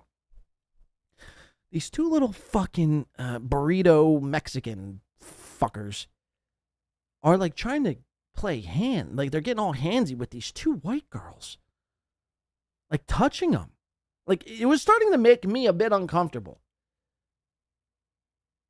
And I'm just like, I'm not the type of guy to be like, yo, like chill the fuck out. But I'm like, I'm literally sitting right behind them and I'm just staring at them. I'm just giving them a stare. Like, are you fucking? You could tell these two white chicks. They're again like in their, probably late 20s, early 30s, and they're uncomfortable. Again, they're getting groped and like molested by these two annoying fucking Chihuahua-looking Mexicans. And I'm just staring. Like, what? Yes, it was a giant fucking asshole. Don't get me wrong. Let's listen. Did any of you ever see him after he went on the show and talked shit? Nope. What a coincidence. Gee, I wonder why, Karl. I wonder why. Now, I just showed you the text message. Again, I'm not, look, in this situation, you're damned if you do, damned if you don't. So if I reached out to Karl and was like, hey, Karl, where you guys at? You haven't texted me back in 3 hours. Where are you at? I know what the vibe was. I'm not, I could read the room. You guys were doing your own thing. Fine, sure. Go ahead. I don't care. I mean, you know what I mean? Sure. It's no fucking sweat off my back that you guys planned a dinner without, I don't give a fuck. I don't care. Again, after everyone backed out a week or two prior to this whole thing, at that point, the fact that I was just, going to go, I was just going to make the best out of it. Whatever happened, happened. But the way you want to twist this, again, is completely disingenuous. You're lying. You're a fucking fraud. And you and I both know that. So somebody asked, I think it was pretty, did you get, or maybe Lucy, did you guys even see him after whatever night? And Karl goes, no. And he's got this giant fucking smile on his face. Look at him. He couldn't be happier to say, yeah, you want, Karl, I mean, come on.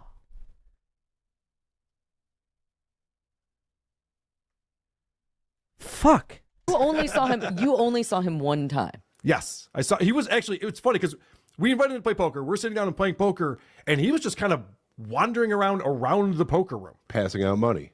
No, he wasn't passing out money at all. I know. It's so weird. You think he'd come over and like put a sack of chips in front of me or something. Like, here you go, Karl. I see you're down a little bit. I wasn't, by the way. I did very well. Not the point.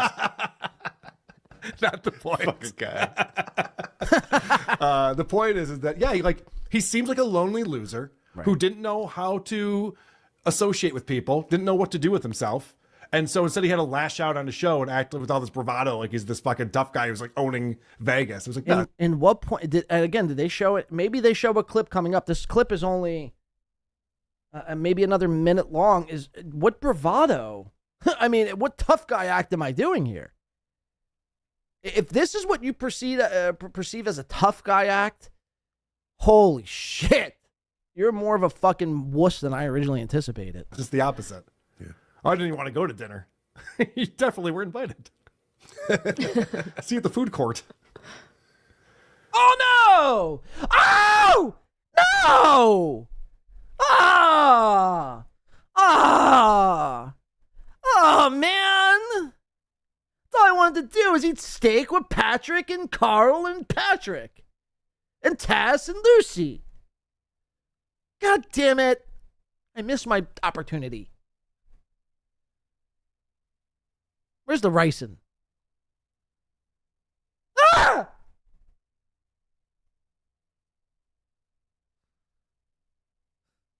You're my feelings, man. You're my fucking feelings. So that's my report on Blade's Pulperfest. You said he invited you guys to his room to stream? He texted me right before he was going to do it, yeah. Okay, so again, this is what we call in the biz. When the lie detector test determined that was a lie.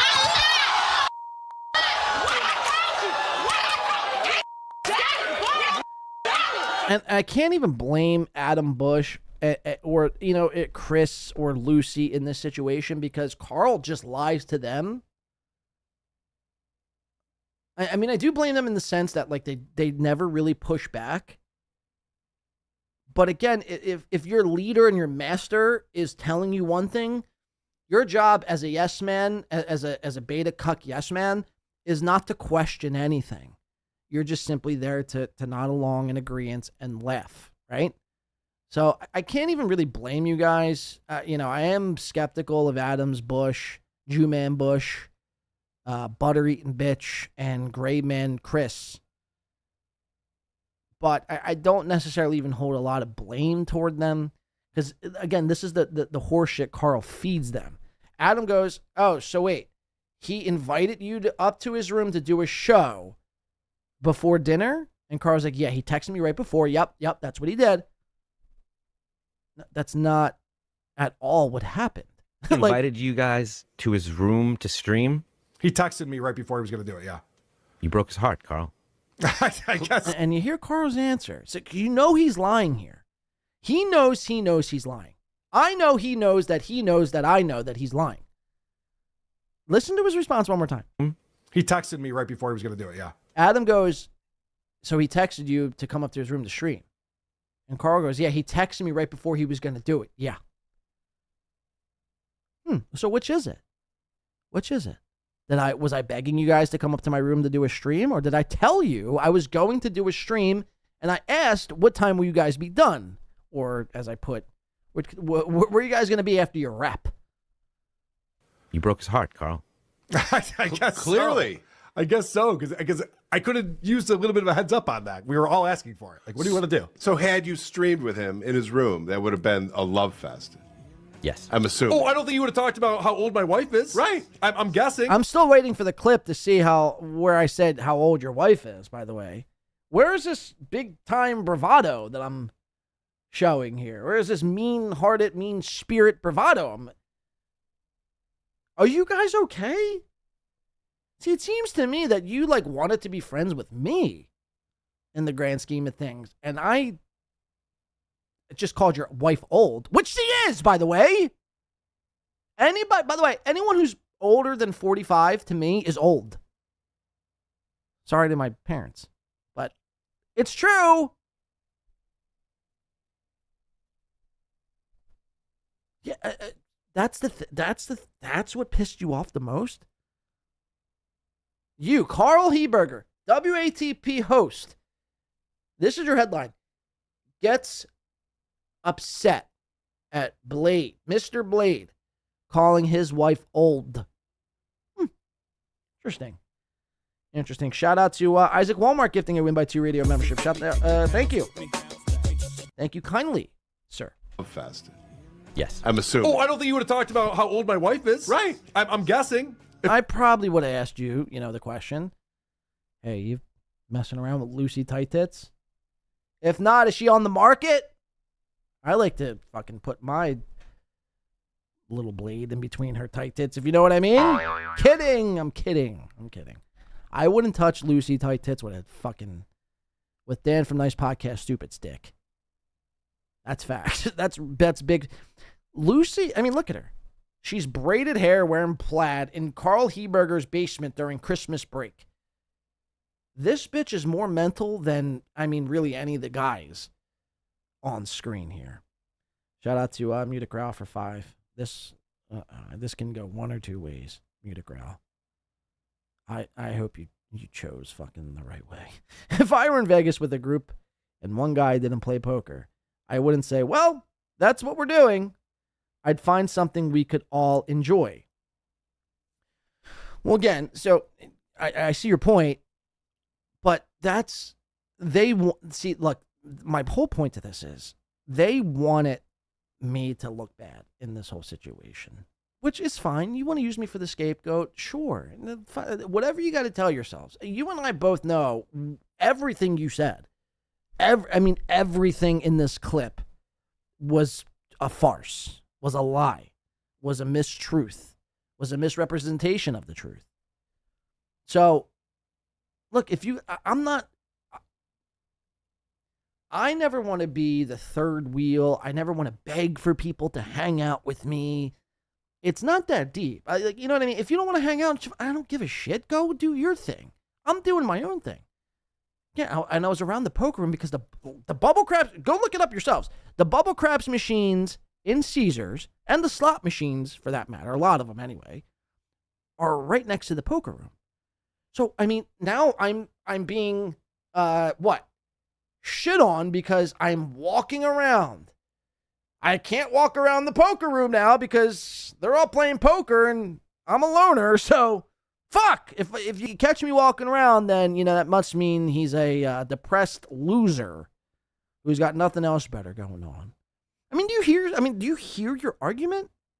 And I thought you were like a good nerd. I thought you were like a smart, by the book smart nerd who went to college and can read a room. You can't. You can't. You got to make up things. And I never thought I'd even agree with Chad. But here you got me agreeing with not only Mersh, but Chad. Because you do lie. You do just make things up and try to fit and craft your own little story to make it fit where you come out as the good guy and the hero in this whole story. In reality, it just was not the case. And what Muta Growl is saying is like, okay, well, look, we've all been playing poker all weekend. I guess John, he invited us here after all. Patrick Melton wasn't invited. Hey, John, what do you play? Oh, I play some blackjack. Oh, do you want to go sit at a table? Yeah, man, let's go sit down. There's a $10 table. There's a $15 table. There's a $25 table. We could probably find a room for 3 or 4. Oh, cool, man. Let's go do that. No, we're playing poker. Oh, you're a loser if you don't play poker with us. You're begging for cigarettes. I am? Okay, I mean, I guess. Whatever you got to tell yourself, man. Sure. Whatever you got to fucking tell yourself. I guess. I was complaining the entire time. I was bitching about cigarettes. I still have yet to see the clip of where I'm shitting on your... Now, look, I know I did shit on his wife. Well, I don't know. Like, I just called his wife old. But you didn't even show that clip, so I'm still waiting for that clip to be played on the... Hey, maybe you play. Hey, maybe you play I here. was there with them in the... And also, I don't know what kind of equipment he brought. He's holding onto one microphone. One SM7. Was we going to pass it back and forth? Yeah, it's exactly a car. We're just going to pass our mics back and forth. We're just going to hold our dicks in our hands and with the other hand, pass our mics back and forth. Do you hear yourself? I mean, seriously. I had equipment. Can't you tell?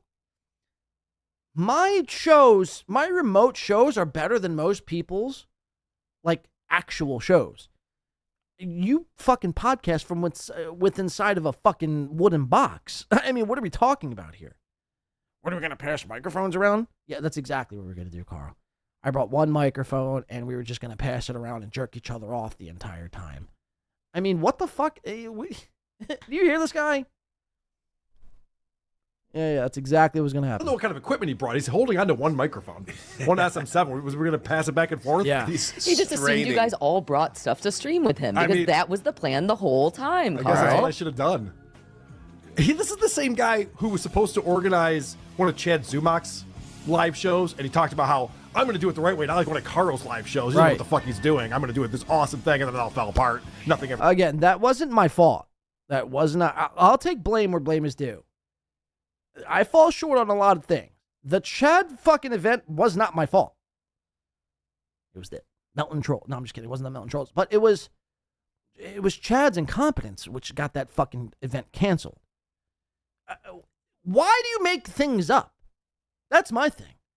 You could pick apart anything from my show and be like, wow, look at what he's saying here. Look what he's saying here. Look what he's doing here. But again, you just lie, blatantly lie. So that makes you no better than Chad.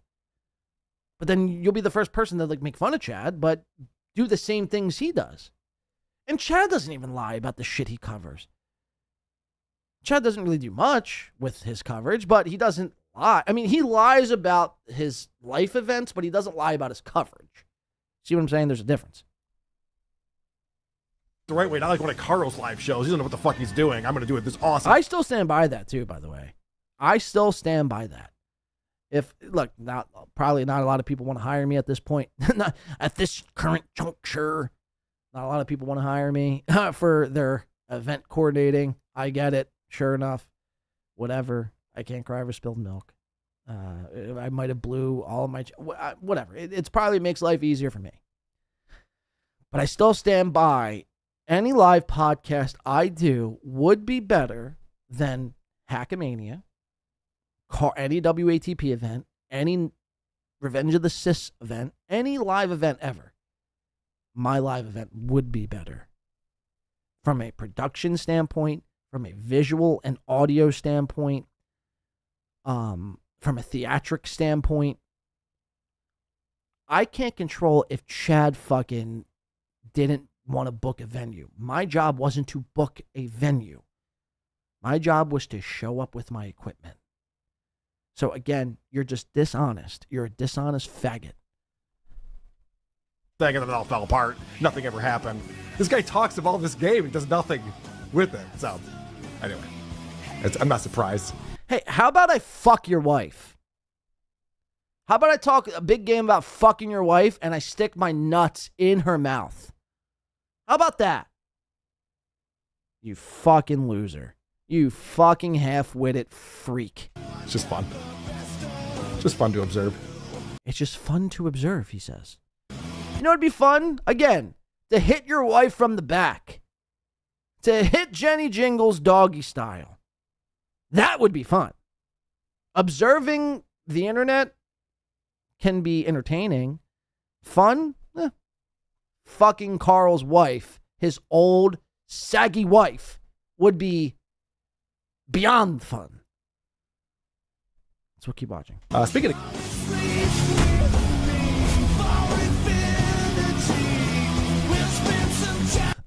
All right, so there's Karl, guys. Shout out, Karl.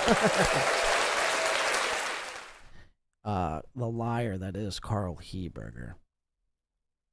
Funny stuff there, man. Funny stuff. Again, look, I don't want to, because my audience, I mean, you know, people who don't like me have this reason now to not like me even more. I get it. I can't convince the people who don't like me to like me, nor am I here to do that. My audience knows, my audience knows what I'm about and this whole thing. And I can't keep dwelling on something. And there's like, you know, several other people. I saw thumbnails of Pat Dixon and Mersh and Tukey. It's just, they're all saying the same things. They're all saying the same things. And look, maybe in due time, I'll put together a website or a thread of every text message and every detail laid out. I'm not willing to do that at this time. Either take my word or don't. I mean, I can't sit here and keep dwelling and trying to convince people every day of what happened. Should I have been more assertive in the beginning? Yes. Did I fall short? 1,000%. Did I try to make it up? Yes. Did you guys try to twist it and act as if I was some sort of fucking, outlaw, loser freak who was just, had a tin can in front of Caesar's Palace begging for cigarettes the entire time? Yes. Are you disingenuous liars? 1,000%. Do I have any regrets from this whole situation? Yes. Saying any nice things about Karl after watching that clip. But again, I don't, going into 2026, this whole thing is just, a minor bump in the road for me. I'll keep doing what I'm doing, and, people are going to like it, people are not going to like it. It is what it is, man. Again, I can't force people to like what it is I'm doing. You like it, you don't like it, you think I'm a scumbag, you don't think I'm a scumbag, fine. You're entitled to your opinion.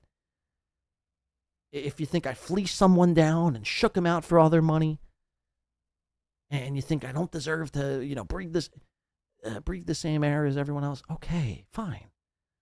I can't argue with you. I'll show you, some lies and misleadings and mistruths, rather.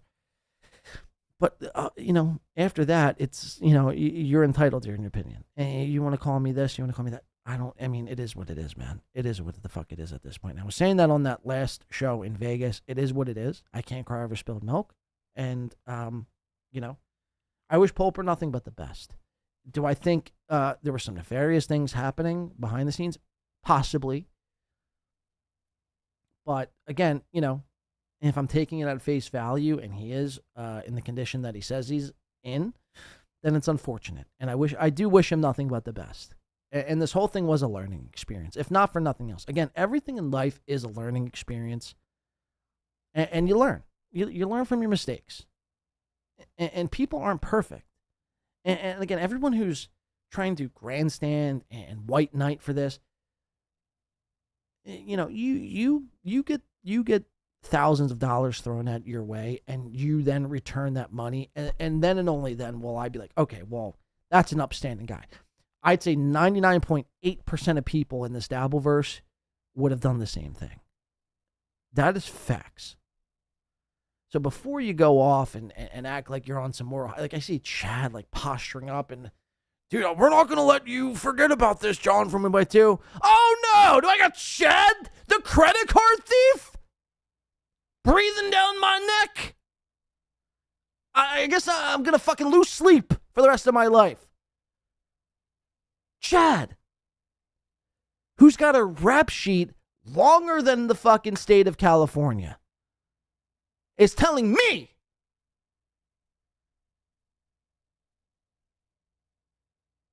I should be more of an upstanding guy. It's like, okay, I mean, I guess.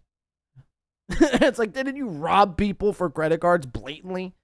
Didn't you maliciously go into locker rooms to seek out people's credit cards and steal them? Oh, but I'm the piece of shit. Got it. Just making sure we're on the same page here. Again, I never asked for any of this. I never wanted to do any of this. I never sought anyone out to do any of this. It was only when it was brought to me is when I accept it. Dumbfully accept it. I probably should have just declined it. But again, emotions running high. Thousands being sent to me. And I came up short. I made a mistake. And I'll learn from that from the next time. And if you want an event thrown and you want an event planned, you probably shouldn't ask me to be the logistics coordinator. Now, if you want a good-looking show and everything else, and you have an event and a venue planned and a venue picked out and things already happening, and you need me to just show up with shit, that's what I'm good for. Nothing more, nothing less. Okay? So, I hope that answers everyone's questions. I hope, I mean, I don't know what I hope, honestly, at the end of the day. Because, again, I can't keep living on this hamster wheel. I just refuse to do it. So, if you're unhappy with that, then go fuck yourself. I could really give two shits at this point. And, again, I wish Pulper nothing but the best. And I hope he, lives another 70 years. And I hope Karl trips and falls into a spike. I'm kidding, Karl. I'm kidding. I'm not kidding, however. When I call your wife old and decrepit and saggy, does that hurt your feelings? Fucking faggot, dude. Seriously, Mersh was right. We'll get to Mersh later and Karmicx and his birthday stream later. I don't really want to do that right now. I think it's fitting. Let's jump over into Chad Zumock. We'll do Chad. We'll take a break. We'll come back. We'll finish up with Mersh and Karmicx on the rest of today's. I always do this. Without further ado, Chad Zumock.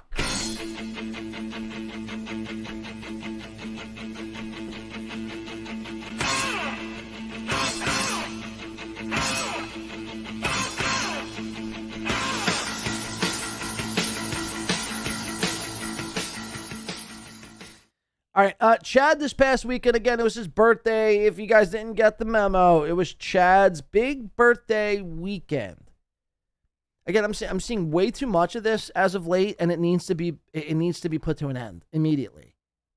Everyone doing birthday stream. I'm talking to you, Karmicx. I'm talking to you, Patrick Melton. I'm talking to you, Chad Zumock. I'm talking to you, Aaron M. Holt. And anyone else who thinks it's clever and think they're going to get, a lump sum of money from JG Wetworth, 877 cash now. Don't think I didn't try to call that number back in the day to try to get a lump sum of money up front. A structured settlement, he said, okay, I don't even know what that means. I'm 17 years old, but maybe I can get a structured settlement at the age of 17 and get like $90K. But, you live and learn, man. That's today's lesson of the day. You live and you learn. You're not going to get a lump sum from JG Wetworth or Wethworth? No, it wouldn't be Wethworth. Wetchworth. JG Wetworth. whatever it is. Adam Bush's second cousin.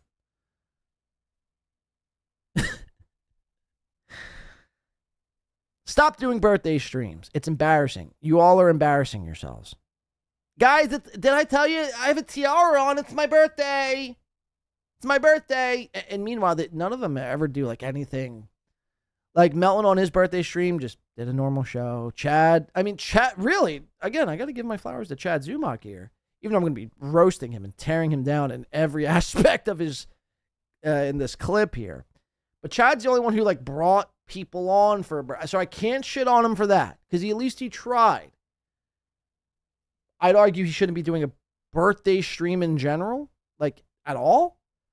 But at least he attempted, where Melton, Aaron, and Karmicx just sat there and went, "Oh, it's my birthday. How much money are you giving me today?" Again, it was my birthday a couple weeks ago. Did you even hear a peep from it? No, you didn't. You just live. You live and you go on and you move on and you work. That's what you do. You work. Some people are fortunate enough to stream for a living. And if you are that person, like Melton is, like Aaron is, even though I wouldn't really classify Aaron as fortunate, but he does make his living from online. You don't dedicate, bro. You guys are 40 plus years old. You don't dedicate like whole entire streams. My birthday grift stream. Because again, it's just a wink and a nod to the audience to empty their wallets.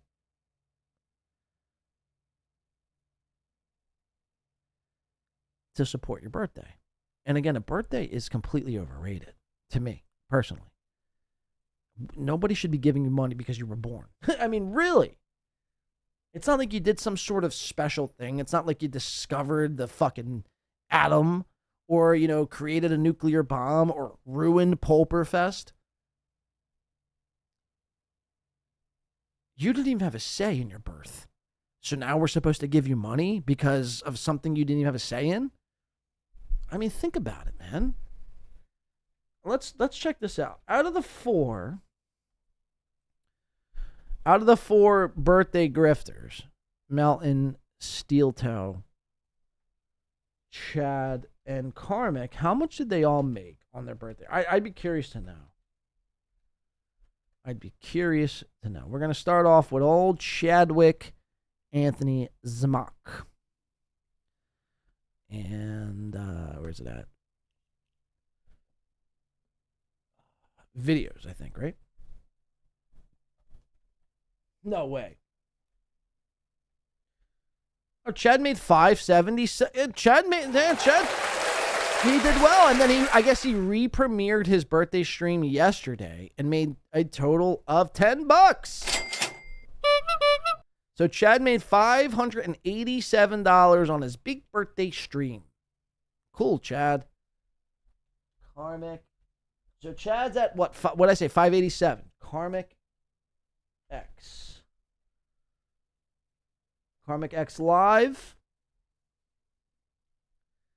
We got to go to videos. Happy birthday to me, Mead. $134. By the way, that's just on Super Chats. That's not on Super Tips, but we'll go just Super Chat based. So Karmicx at 134, Chad's at 587. Aaron, Steel Toe Aaron, whose birthday was last week,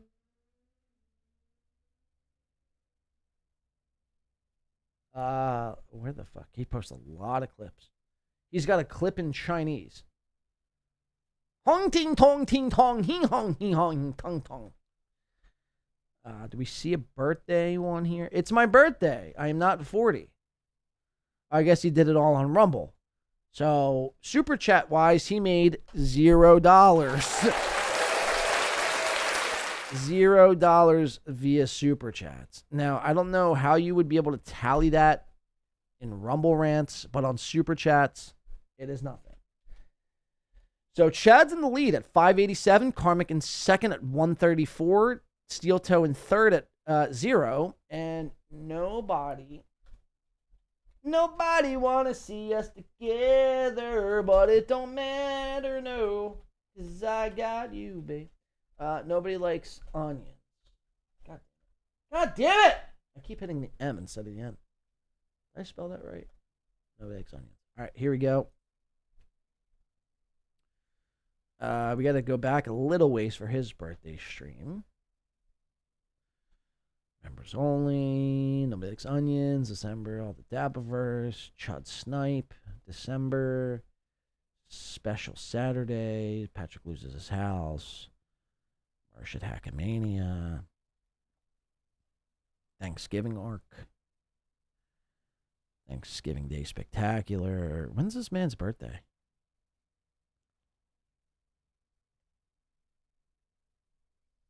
Feel Stream, Saturday Special. Does anyone know when Melton's birthday is? I thought it was like somewhere in the November 20th range. Zumock vs. Karmicx, members only.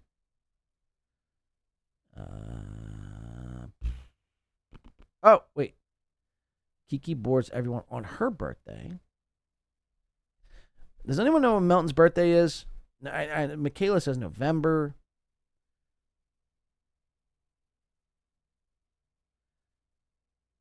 Good thing Jesus moved his birthday to December.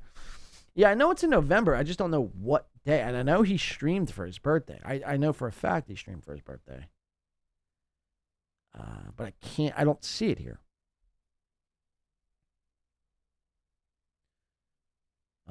Bowers, Hackamania response. Matt Mead is nervous. Thanksgiving prep. Mud vs. Spud.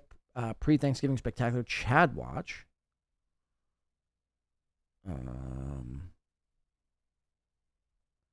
Melton can't be around kids. He's talked about fucking. The 46 one. And where do you see a 46 one? Oh, here it is. Oh, I'm an idiot. Sorry about that. Who said that? The 46 one. Thank you, MGO82. Melton made 129. Wow. So, okay. For the birthday streams, Chad made 587. Karmicx made 134 in second. Melton made 129 in third. Now, granted, there might be super tips to be accounted for, which we can't account for because there's no actual accounting for them on Playboard. And Aaron Emholt, another win for the toe, made $0. Another win for the toe. I do have to announce something here, talking about super tips and all. And I was I was a little hesitant to do it at first because I didn't want AI to intrude on this program. And in a lot of ways, I might be still hesitant. But I think the more I think about it, the more I weigh out the pros and the cons. I think coming up in the new year, and again, I said this on Saturday, the last Vegas show we did.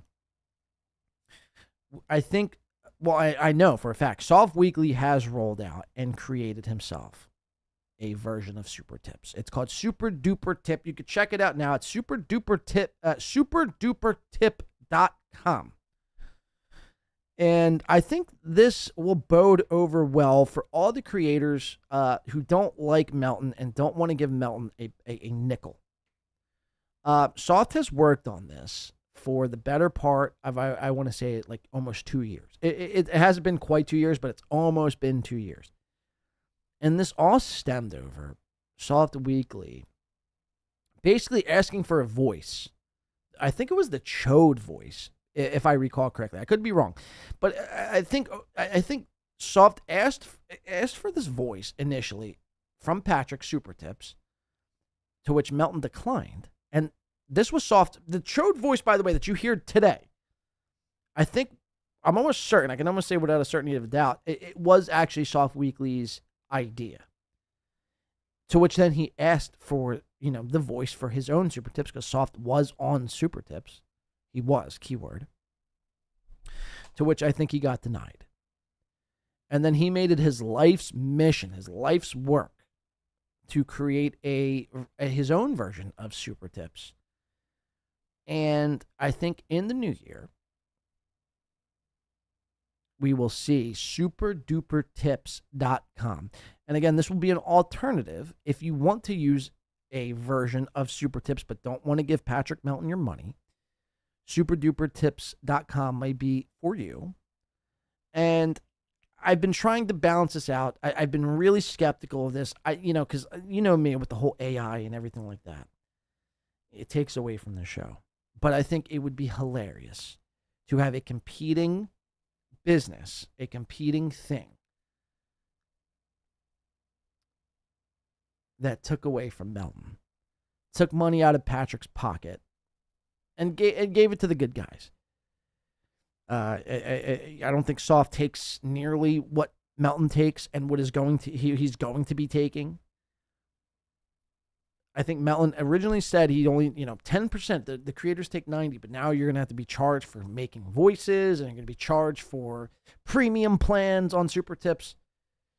Soft business model, I'm pretty sure, is pretty simple. It's like 5%. You keep the rest. You make whatever voices you want to make. And like I said, not for nothing else. You want to stick it to Melton, you join Super Duper Tips. So again, in the new year, maybe if you're interested, reach out to me, reach out to Soft, and find out what that entails. But in the new year, don't be shocked if you see me rolling around with SDT, Super Duper Tips, coming up. All right, so that is that little announcement. I want to get back into Chad. So Chad is going to deliver us his credit card story for the first time. I don't think I've ever heard this story. We're going to listen to Chad deliver us this story for the first time on the big screen. Chad Zumock on MLC on his birthday. Chad, who came in first place during his... I do have to say, as far as birthday grifters go, Chad Zumock takes the cake. 587, Mr. 587. I have a code. I have morals. You don't. You grift on your birthday just like a 16-year-old would do for their sweet 16. Congratulations. But this is Chad trying to, I guess, convince everybody that his credit card thievery wasn't actually that bad. You should really think about it. Listen to this. Okay, here we go. We have about 15 minutes left on my birthday. I'm going to tell you the credit card story, the full truth right now. Okay. For free on Kevin Brennan's channel. It was like 2000, when was it? 2021? I don't remember. It was probably 20. It was probably the end of pre-COVID? It was probably the end of 2020. Yeah, I just moved to Tampa. They just opened a gym because I wanted to get into gyms because, as you remember, in COVID, they only had liquor stores open, but the gyms were closed. Makes perfect sense, by the way. And this gym had a steam room and a sauna, so I signed up immediately. I'm like, okay, yeah. I wasn't killing it right then. I didn't have a lot of money, and I remember a lot of rich people went to this gym. I go, okay, I could do this. Like, I'm going to invest in my health. I got to get back into shape because I was drinking every day. It was bad. Yeah, it was 2020. So I remember going to this locker. It was unlocked, and there was just sitting there like a wallet. I go, what the fuck? Were these, sorry to interrupt, but was it, because I think this is the first time I've heard this. I have so many questions. Where you put your own lock on them, or the ones where like you put the lock in and you take it off and you have your own? No, it's like you do the numbers on the sides and at the time. Gotcha. So you're looking for a locker. You go in like, I got to get a locker. 3, 2, 1. Yeah, and it was open. I go, oh shit. I go, wow. And at the time, I go, there's a wallet. So I just went, I took the credit card. I didn't take the money. I didn't take the ID. I just took the credit card. How thoughtful. Guys, he just took the credit card. He didn't take the money. He didn't take the ID. He just took the credit card. This is a thoughtful criminal here. And I just said, did the wallet suggest how much? This is spoken like every fucking black person ever in history who's committed a crime. What?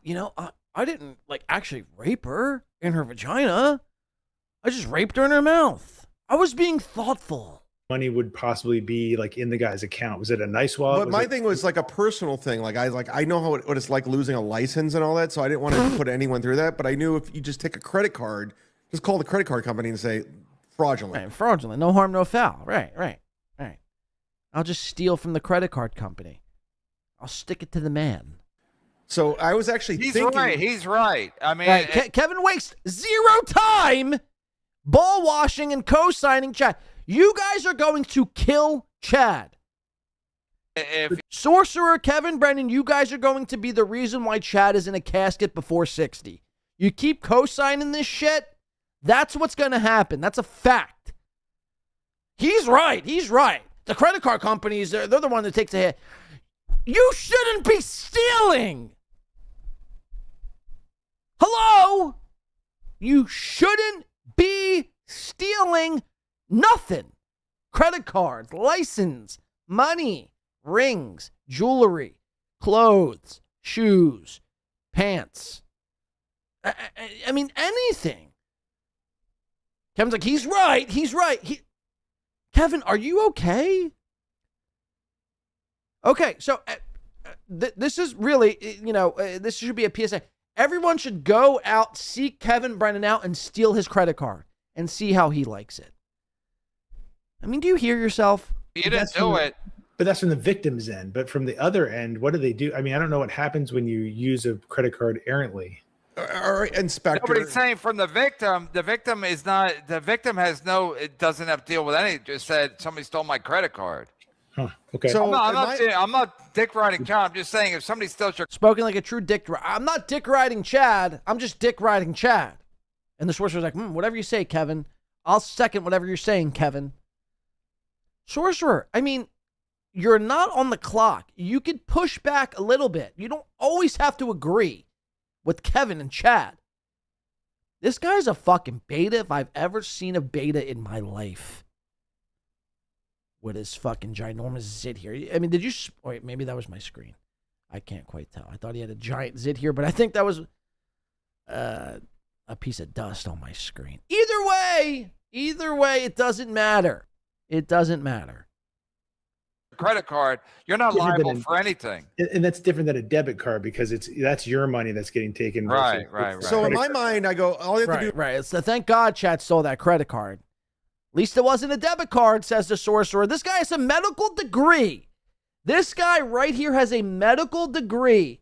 And he gives people advice, life advice on how to live life. You think he's telling people, hey, guys, if you're going to steal, if you're going to be a kleptomaniac, steer clear from the credit cards. Lean all the way into the debit, or I'm sorry, steer clear of the debit cards. Lean all the way into the credit cards. At least it wasn't a debit card. This is a medical professional here saying this. You should be ashamed of yourself. It was call the credit card company. It's fraudulent, and they're fine. They'll get refunded. It's fine. So I was actually thinking of the victim when I was doing it. Oh, okay. I was actually thinking of the victim while I was doing it. Okay. I mean, this is so insane. This is so insane. Which is a crime. It's a crime. Can I ask, did you have something You're picking this up, Sorcerer. Sorcerer, you're trying to be like this thing. You're ruining it. No, I really am so interested in this. I'm not kidding. Sorcerer, you're blowing my story. I've thought about this for months, and you're really trying to disrupt my story here. Settle down. But you're ruining it with these dumb details. Chad, you got 11 minutes. Let him ask questions because This is the last one. This is the last one, I promise. When you saw the credit card and picked it up, did you have something in mind in terms of what you wanted to spend the money on, or was it you were focused just on this part of it, which was like, I want to make sure I don't hurt this person? No, I just let's go have some fun. Like I went for a run. I didn't have like extra money at the time, so I was like, I went out to eat. I bought other things. So most people, when they steal credit cards, I mean, I don't know. I've never stolen a credit card. I can only imagine if you're going to go to the length of stealing a credit card, I mean, you're going to buy expensive shit. Gold, silver, a flat screen TV, a new Xbox, a new PS5. I mean, whatever the latest, Kyrie's are or whatever, LeBron's. You're going to really run it up, right? Not Chad. Chad is so poor, he steals credit cards to eat his next meal. Let that sink in for a second. Chad, instead of living a life of luxury for a second and buying whatever he wants, the thing he first thinks of when he steals a credit card, puts his freedom on the line to steal not just one, but multiple credit cards, is to buy food. I mean, this is... so insane. And the sorcerer's like, oh, okay. What kind of food was it? Kevin's like, yeah, you're right. Suck his dick some more. You fucking hack. Suck his dick some more. Suck his dick. Both of you. Somebody should get a hold of Kevin Brennan's children and let them know that stealing credit cards is okay. I mean, what a fucking joke, man. What a fucking joke. But here's the problem. This is where it gets convoluted. Here's where everyone... This is where it gets convoluted. This is why people don't understand why Chad did this whole thing in the first place. This is the misinterpretation of Chad. Loses their minds. Half of those charges that I was accused of weren't mine because somebody else at the time was doing the exact same thing I was doing. But at the time we were in COVID masks, so I got all the charges. But luckily 6 months later, they busted the other guy. So all my shit got moved over to another case. So I was getting accused for all those charges for all that time. So I said, it's not true when you guys were saying. Okay, but somebody else. But it was true. You just admitted. So though, how stupid Chad is. Chad was like, it's not true. I'm not doing it. It's someone else. Meanwhile, he's stealing multiple credit cards. Listen to Kevin fucking nut ride this fucking credit card thief. Stole the guy's credit card from the same gym. They would leave the locker, like people would just open the lockers. It was like some weird, they wouldn't lock the locker. They would just throw their shit in there. It's the same guy who would just. They deserve to be robbed. They're just leaving it open. Basically, guy was just tempting you and other. It was a bunch of people. Multiple cards with multiple people. Yeah, multiple cards. I only did like 4 cards at the time. 4 cards. The one guy's wallet had 4 cards in it. No. It was multiple people, like 4 different people. Oh. Does that make sense? Yeah. So Chad did this once to one person, didn't get caught, then did it again to another person, and then did it again to another person, and then did it again to another person. Remember, this is the same guy who lives by a code, right? All live by a code. Yeah, the code of thievery. Chad, you don't live by a code? Yeah, I mean, what? All live by a code, guys. All live by a code. Yeah, it makes sense. So you went to 4 different lockers. So 4 different people left their lockers open, and I took 4 different credit cards from 4 different lockers. And whatever this other guy was doing, he was doing the same thing I was doing. At the same gym? Same gym. And they busted him 6 months after my arrest. But I got all the charges in the beginning. That's why it all went. Sorcerer, put your fucking hand down.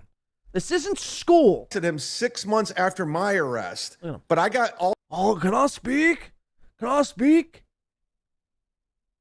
What a fucking, just weird person. You're on a podcast, man. This isn't school. Put your goddamn hand down. All the charges in the beginning. That's why it all went away. That's why they threw it away. And he does it again. They're like, holy, some prosecutor. Do it again. Please do it a third time. The defense attorney, they're like, oh my God, wait, this is the same thing. Like, He does it again. 3 times. Mr. 3 times over here. Oh, wait, hold on. Chad's not done. You ever see, I've seen this in school before, by the way. Like, you see the smart person in the room. It's usually like a smart, nerdier chick. And the teacher's like telling you, like she's setting up the question, but she's not quite done. And the smart chick goes, and then realizes the teacher's not done and goes, starts looking around, biting her nails. She wasn't done. And then does it again, real quick. And you're like, yo, just stop being a fucking blowhard, Dan. Stop being a fucking, teacher's pet. Settle down. She'll finish. And before the teacher's even done her course, her hand goes up again. Her hand goes up again. 3 times. 3 times. We know you know the answer. We know you know the fucking answer. Stop it. Stop it. You're making a clown out of yourself. Can I ask a question? Again, this guy gives professional medical advice to people to live their lives. This is why our society is fucked. Because of people like this. Shout out to Jordan. I thought it was Tim's totality. Tommy motherfucking Jordan, I'm a cup of coffee. Says, only code Chad lives by is Stranger's CVV code.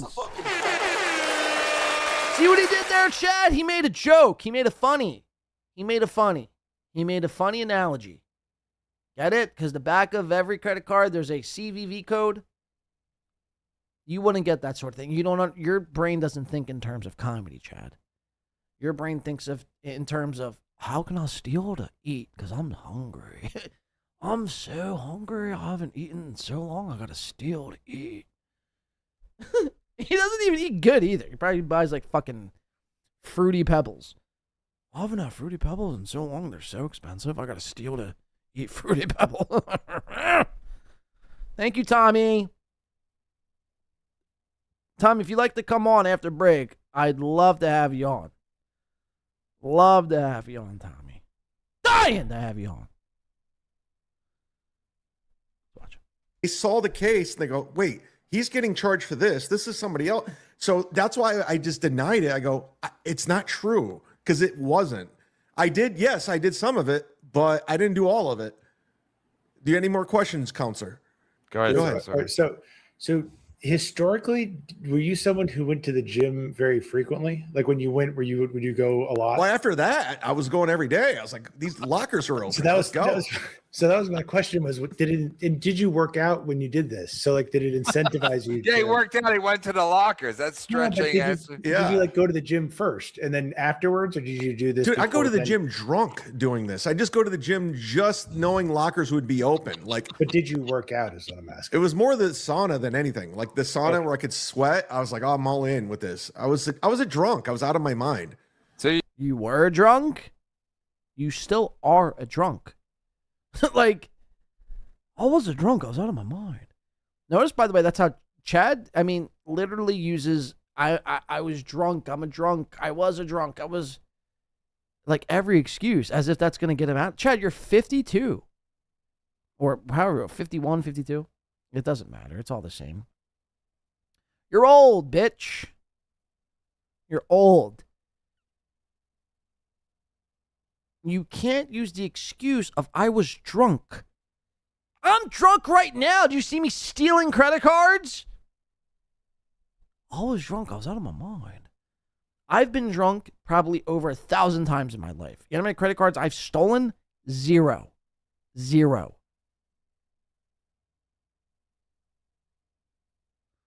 It's something you don't do. Mr. I live by a code. You would steal the credit cards, then go sweat it out? No, it's the other way around. Yes, I would sweat. I know you're all like nervous here. Like, I am nervous. Let me sweat this out. Yeah, because at the time, nothing was open. No sauna. It was awful. It was terrible. And I take the credit card and go out to eat. I'd go whatever. And then they would close the credit card. I'm like, all right, we're done. But the problem is, when they close the credit card, you would try to use it and go, this been declined? Yeah. And I go, all right, well, we're done with this. You tell the merchant, you'd be like, yeah, I stole that. We're done with this. No, like they would it's coming up to client. I go, I don't know. I'll call my bank. And I just, hey, you do a Pat Dixon. Hey, I don't know what's happening. I don't know what's going on. So no, at the time so I would justify the crime at the time for like, all right, they're going to be fine. Like I didn't take IDs or so like, I don't know. I felt there was some Robin Hood feeling to it. So again, Chad uses the term, I thought there was some Robin Hood feeling to it. Chad, Robin Hood, like you probably don't know the story of Robin Hood, or you're retarded, or actually you're probably both. The story of Robin Hood is a man who steals from the rich and gives to the poor. They don't steal from the credit card companies and buy Fruity Pebbles for themselves with. That is like a person, a black guy. No offense. It's like a person, a guy in, who lives in Nigville, for lack of a better term. A if you will. What you're describing isn't Robin Hood. It is literally, it is literally everything that's wrong with the world today. Really, summed up in one little synopsis here. Again, you weren't doing some heroic thing where you were going to like rob big banks and big corporations saying, fuck you to the man. Yeah, everyone's eating. If Chad Zumock's eating, everyone's eating. No. That's not what's going on here. Again, you're stealing from an individual. Sure, it's his credit card company, but you're ultimately stealing from him and giving to yourself. Again, hello, Dan, this is your boy, right? This is your boy? How do you justify this? IDs or so like I don't know. I felt there was some Robin Hood feeling to it. And how did you learn about the other people taking the credit cards as well? My defensive attorney and the prosecutor. Is he a defensive attorney? People taking the credit cards as well. My defensive attorney and the prosecutor. Why does that sound wrong? The other people taking the credit cards as well. My defensive attorney and the my defensive attorney. My defensive attorney. My defensive attorney. My defensive attorney. About the other people. Again, it's defense attorney. Defensive attorney. I mean, this is, you can't make it up. People you can't make taking the credit cards as well. My defensive attorney and the prosecutor, they found out. My defensive attorney. My defensive attorney. There was another case from that gym of somebody taking stuff. So I got charged with all of it, and they broke up the case because of video. And that's why nothing happened. That's why it got thrown out. That's why it doesn't exist anymore, if that makes sense. Oh, because they couldn't figure out. It never stuck, so technically I'm not a thief. Who was who, and there were too many people involved, and they figured it out because there was two people because of the video, and they figured out, okay, this wasn't him, so that's why it got so convoluted, and that's why it took so long to wrap up, and that's why like I never would confess to any of it because everyone was lying. They were saying I did this. I go, no, I didn't do it. I know what I did. But that's not what I did, if that makes sense. Did the other guy do more than what you stole? He went to jail. Because he was stealing money and everything? He was stealing everything. Yeah, he was out of control. Like, I didn't do that. Chad I only stole credit cards. I didn't even steal his license or money. That guy was insane. The guy aside, like, he had a bad defensive attorney. Let's work together. Let's be reasonable. I have a code. I have a code, he says. Again, Kevin and the Sorcerer, a medical professional, co-sign this. They applaud thievery. They applaud criminals. So you're saying that was kind of the other guy doing it, relatively speaking, made what you were doing feel less malicious. Well, in my mind, yeah, I felt like, okay, they can just call the credit card company and say, all right, this wasn't my charge. We're good. But this guy was doing his whatever he was doing. He actually did jail time. So that's why when I said, if they did not find this guy, I would have been f***ed, and that's why it all went away. So that's why I never confessed to it, because why? And then you wore a mask, and the other guy also had a mask. Yeah, so if you looked at it, we weren't similar in look, but you could understand, like, visually they were different. And the prosecutor and the defense attorney are like, yeah, this isn't him. Okay, he says a defensive attorney. Does he not know how to say defense attorney? Defensive attorney? Different. And the prosecutor and the defense attorney are like, yeah, this isn't him. So why is he getting charged for this? So that's what happened. And I'm honest about it. I don't care if you don't believe me, but that's what happened. That's the real truth. I confess to it. So was the veteran component just an add-on meant to provoke you? That's just internet nonsense. There was no veteran involved. That was just all. I'm sure people just made that up out of left field. I'm sure that had nothing to do with anything. I mean, look, I don't know the full story. But some people probably know it better than I do. Some people probably have done extensive deep dives into this. Because to make up that you were stealing from veterans is such a wild claim to make that it would have to be true. Right? That one of those people that you were, and now you say only 4. I find that hard to believe too. Why stop at 4? Why stop at 4? If you're already doing it to these people, you haven't been caught. I know you're saying, well, I'm confessing. See, I'm telling the truth. Yeah, it's 6 years after the fact. You know what I mean? Once a thief, always a thief. Once a cheater, always a cheater. Again, you might be able to put a Band-Aid on your, degeneracy and your kleptomania and your cheating, but it eventually all comes back. It all comes back. Again, people don't really, I know this might be a controversial take here, but people don't really change. They adapt and get either smarter or dumber. Chad will steal again.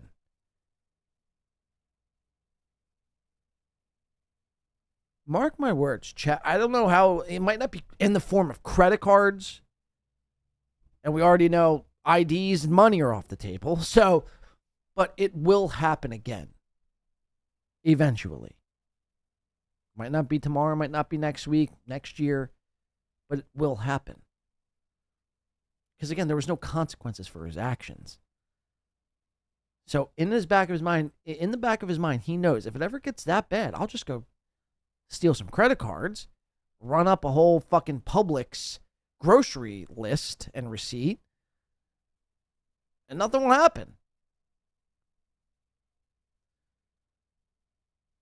Mark my words. Like whatever the thing is, but that's what happened, and whatever. You have any questions about me? It doesn't exist anymore. You have any questions? It doesn't exist anymore. Yeah. Chad? No. Why? It was expensive gym, so it was rich white people. Like I know, easy target. Jesus Christ! What the hell was an Equinox? No, you can't afford. You can't afford that. No, I'm still a member of Equinox. Come on, we had a sauna. It's $300 a month, Chad. Lifelong Equinox. Why would Can you say what the gym was? It was no, I don't want to plug that. Orange Theory. The gym's not there anymore. Actually, the gym closed down. You put them out of business. You and your friend? Well, they did because of you. That's why. Yeah, because I took so much stuff from there. I actually started taking equipment. That's how much rack stuff. Me.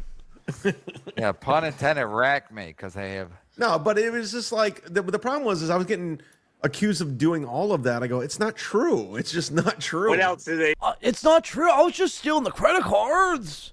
Oh, what a fucking jabroni. All right, let's do one more chat clip. We'll take a short little break. We'll come back with Merch and then Karmicx as well on today's episode.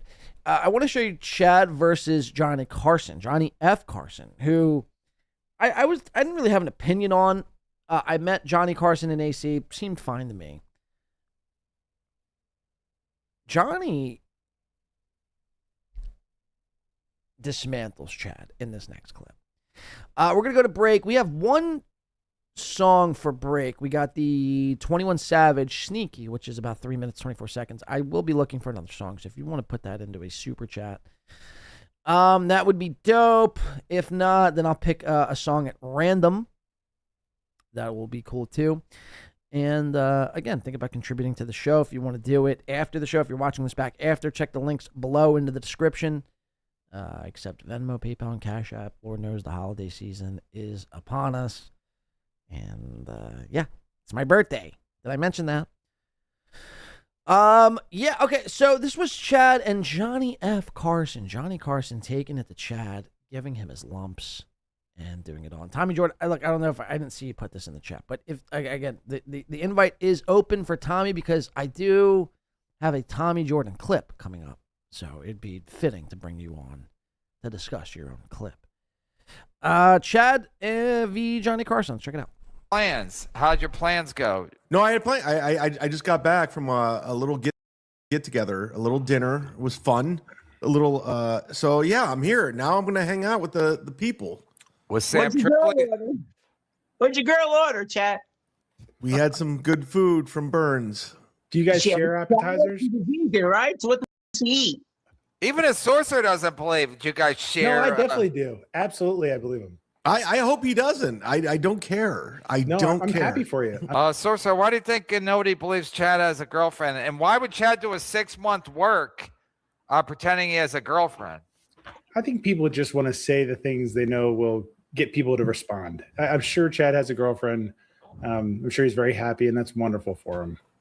Johnny, what's your take? I don't think he's got a girlfriend at all. What? Jonnie Carson doesn't believe me. Oh, no. I don't. Oh, I'm going to leave. I'm going to leave. You don't have a good track record, Chad. Let's keep it real, dude. You don't have a good track record at all. Johnny, like, honestly, if you really want to, like, weigh out everybody, like, everyone lies. Like, you have to, like, really look into people. Like, your buddy Melton is the biggest liar out of everyone. Melton is my buddy. Your boy. Okay. That's my boy, Melton. Yeah. Have I ever sent him $1? I don't know. Johnny, who's your favorite, excluding me, who's your favorite guy to watch other in the Dalvers? Do you watch Melton? No. Who do you watch? Clips. We watch almost everybody in clips. Oh, yeah. True. I mean, it is a ridiculous question, but I don't even know how to ask it. What's more believable, Chad having a girlfriend or Ray having a future? So I need to say this first, that Sorcerer wastes no time in backing. Oh, no, I think Chad has a girlfriend. Based on what? And he goes, no, I think people just say things to get under Chad's skin. No. Based on all of... And Kevin goes, what would be the point of doing a 6-month work? Kevin, I'll tell you right here, Kevin. I'll tell you right here.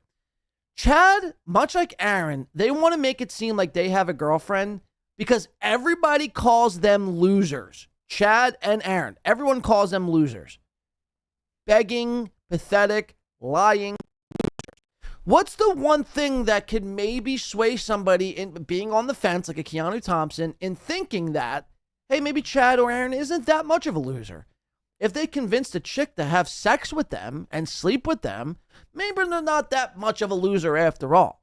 So that is the thought process. Mind you, Chad is a confirmed credit card thief. And that's a fucking fact. If he's willing to steal credit cards and lie and deceit, I mean, the general public, what would stop him from lying to the Dabbleverse, right? About having a girlfriend. And everything that comes out of his mouth about having a girlfriend, it seems insane. Again, we're supposed to be led to believe that this chick swims in fucking beef broth and makes turkeys on her spare time and fingers herself with a fucking turkey with wishbone during the holiday season. All the meanwhile being a vegan, by the way. Aaron's getting pictures from Slam Piece live on his show. Meanwhile, it's been documented that picture was recently taken on the NLO Discord 15 minutes prior. So either A, Slam Piece is an NLO spy in the Discord, or B, she just doesn't exist. Again, I find it hard to believe that Chad and Aaron both just have any sort of female companionship whatsoever. And I think it's a way to combat the trolls. Because again, a guy with a girlfriend seems less of a loser than a guy without a girlfriend.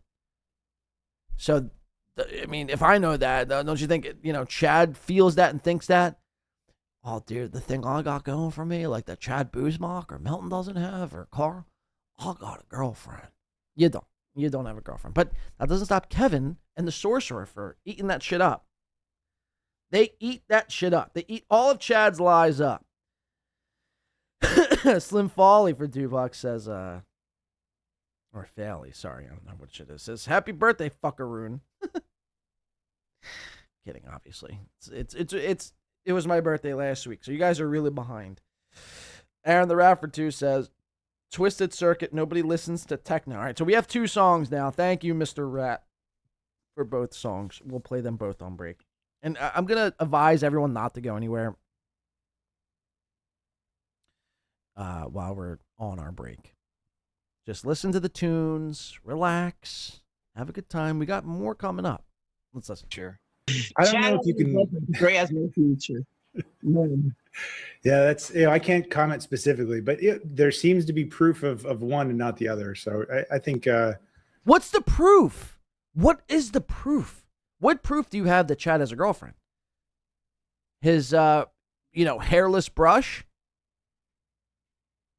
all the pictures that he's posting. I mean, what proof do you have, Sorcerer? I mean, this guy really, again, is either dumb and stupid and ignorant to reality, or B, the biggest Chad simp known to mankind, right next to Kevin Brennan. Either or isn't a good look for Kevin and the Sorcerer. You guys are either ignorant and retarded, or you're just Chad simps. I'm on the Chad train. Wait, what? Imagine being on the Chad fucking train. Again, this guy literally gives medical advice to people. He tells people how to, I can't, reiterate that enough. This guy tells people, he gives them advice on how to live your life outside of the therapy box. All the meanwhile saying this on his spare time. One and not the other. So I think I'm on the Chad train. I'm on the Chad train. Wait, what's the proof? But Chad tells great anecdotes from his time together, things you just wouldn't make up. They're so.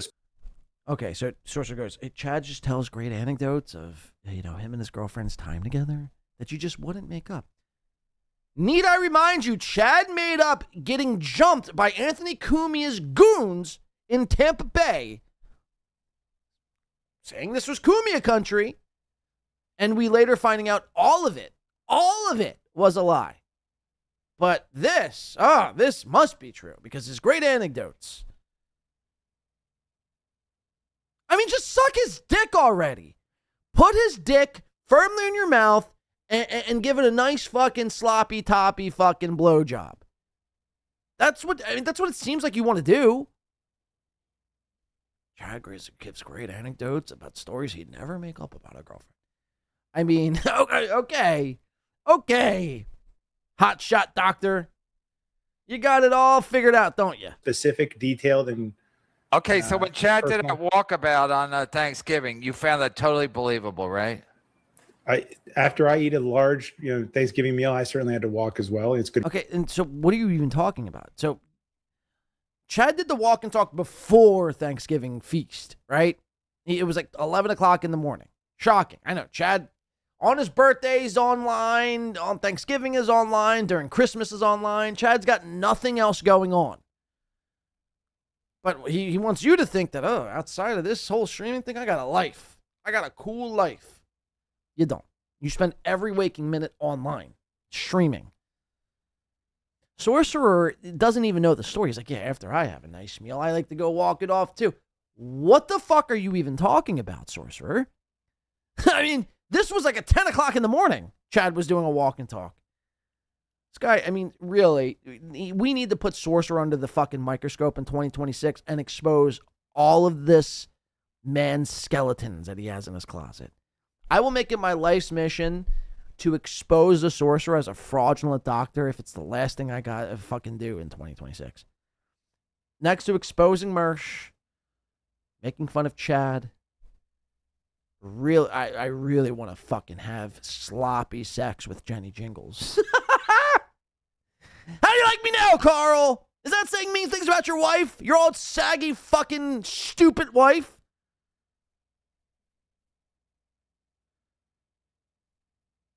I'm going to impregnate Jenny Jingles. How's that? And give her triplets. What are you going to do, nerd? He said mean things about my wife. Ah! And then the next thing after that, I got a lot of things to do in 2026. The fourth thing will be exposing the Sorcerer for a fraudulent doctor. That is a fact. Keep listening. For the digestion, maybe that was it. No, but he went walking before that. But it seemed believable that he was right. You have to when you talk to patients, you have to kind of read the room, and if they have tells that they might be lying or embellishing. When Chad did a walkabout Thanksgiving, it wasn't even after dinner. Dinner got canceled, so it's before dinner. So you found it believable or no? I think my job would be to develop a framework. So it's not my job to call anyone out on lying or not. It's to yeah, but you're not at work right now, bro. What was that, Mr. Carson? You're not at work right now. Have an opinion. Right. Chad's definitely has a girlfriend. Wait. Jonnie Carson, you didn't believe Chad's walkabout? You thought it was a work? Yes. You thought Chad was acting. I thought he was bullshitting. I don't know about this. Chad, come on, you vegan lady is gonna cook a turkey and then travel 1,600 miles to eat it. Like, get the fuck out of here. No, boy. Johnny, you believe internet 1,600 nonsense. miles. No, I don't believe it's a nonsense. I listen to what coming out of your mouth. Right, right. It's not internet nonsense. Nobody's making this up. These are all things Chad has said prior. You're dumb. Like, she's been a vegan for 8 years. She was a good cook. She's been a vegan for 8 years, and she cooks turkeys and, again, does backstrokes in turkey gravy and loves the smell of meat. I mean, again, do you hear yourself? She's a fantastic cook. All right. Chad, I will let me tell you say- something. When most people tell the truth, things fit together like a perfect puzzle. Right. Since we're in the Christmas spirit, when you tell the truth, it's the island of misfit toys. Nothing Right. fits together. Right. Your stories never fit together correctly. Jesus I'm going to tell you something else. There's no chance a police officer on a weapons charge is not going to pat you down. They're patting you down, bro. I don't care. If All they right, got a I'm gonna weapons go. charge, I'm they're gonna go. patting you down. Johnny, I'm gonna go. So Carson starts fucking amping up. He starts piping up, and Chad, again, mind you, this guy calls himself the Mud Shark. I will bite you if you get a little too comfortable. Jonnie Carson's like, first of all, you don't tell the truth ever. Secondly, here's an example just the other fucking week where you claimed you were stopped by the cops when you went to Mersh's house and you gave a full police thing. Turns out that never happened. But the sorcerer, is just laughing like, oh yeah, Chad doesn't have any details, anecdotal fucking stories about his girlfriend. I see no reason for him to lie. And Kevin's just like, yeah, I'm just here for the super chats. I'm just here for the super chats. Fucking hack. Chad brings me the super chats. I'll suck his dick if he keeps bringing me super chats. I mean, get over it, man. Kudos to Jonnie fucking Carson Kudos to Win by 2 Radio. for having a set of nuts and calling Chad out. Like, this was my birthday. You're being a douchebag. Yeah, be nice to Chad. It's his birthday. Yeah, I'm gonna go.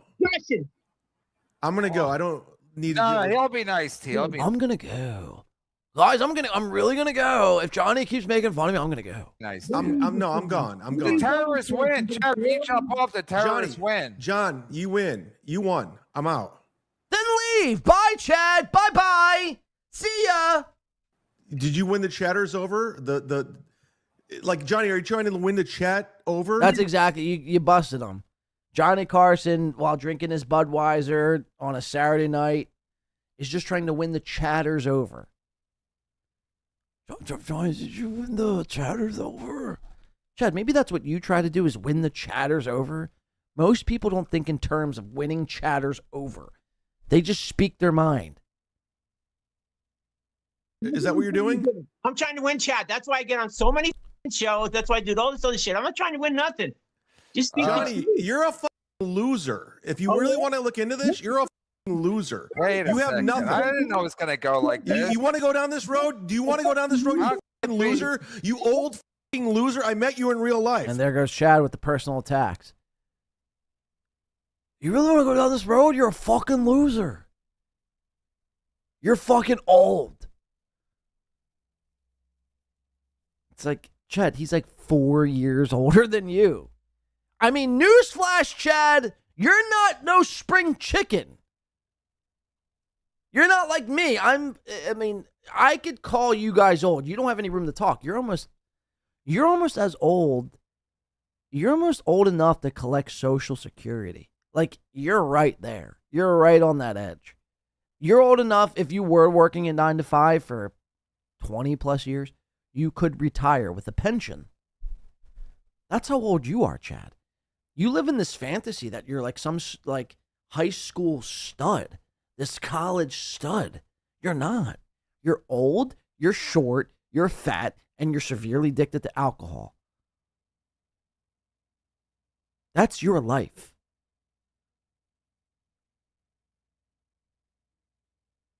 Johnny might be old. He might be gray. But I venture to guess Jonnie Carson has a lot more going on in his life and has never had to steal a credit card, has never had to lie about a black eye, has never had to lie about a girlfriend ever in his life.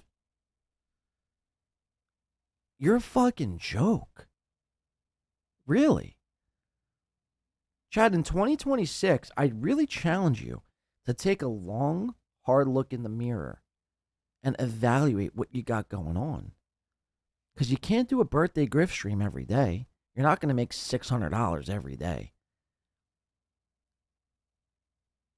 What is it that Chad Zumock is doing? What is it that you're striving for?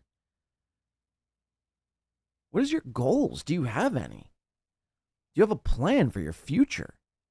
Or are you content living in what equates to, I mean, basically less than a studio level apartment, cooking up fucking TV dinners every night and jerking off to Nick Swartzen's highlight reels, thinking about your next lie you're going to tell everyone to stick it to us?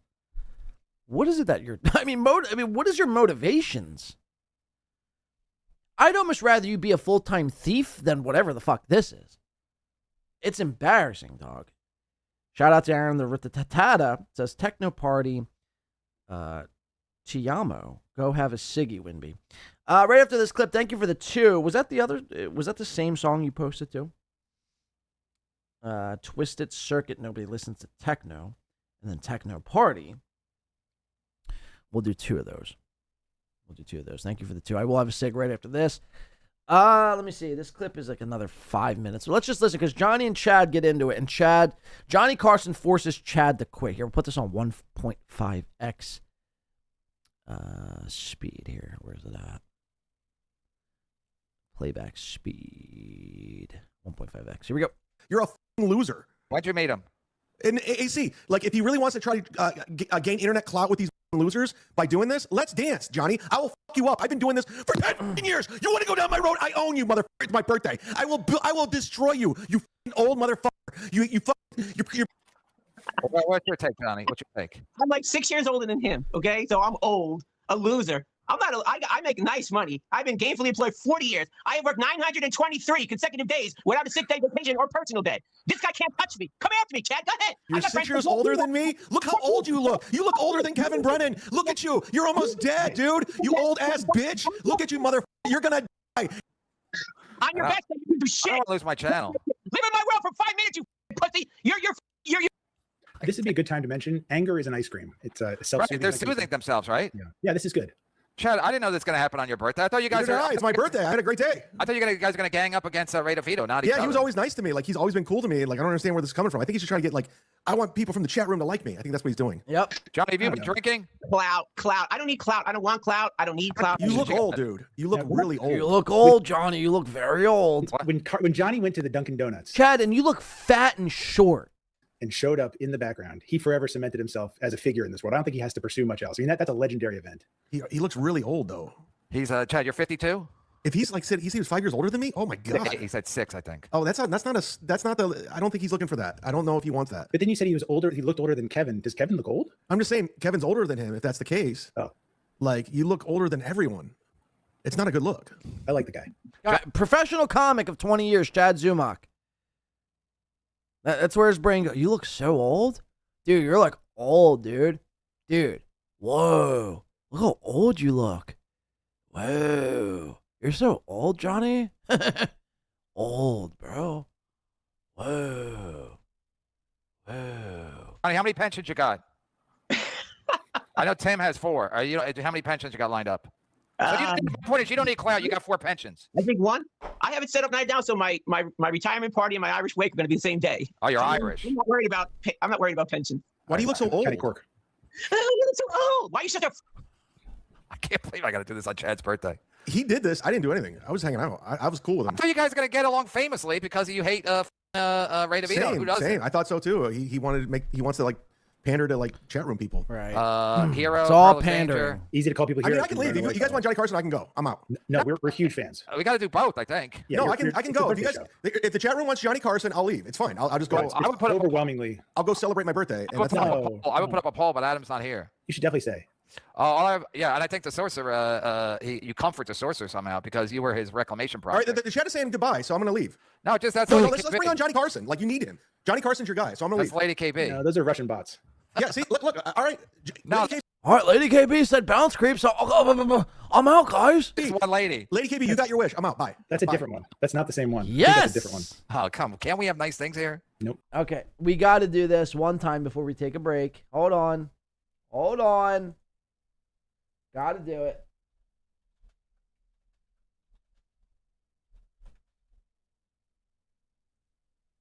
Chad has exited stage left because he can't handle. I'm out. Bye. He can't handle people telling him to kick rock. So, Chad, we say sayonara. Chad Zumock quits another show. Jonnie Carson for the win. And his internet clown. Hey, goodbye.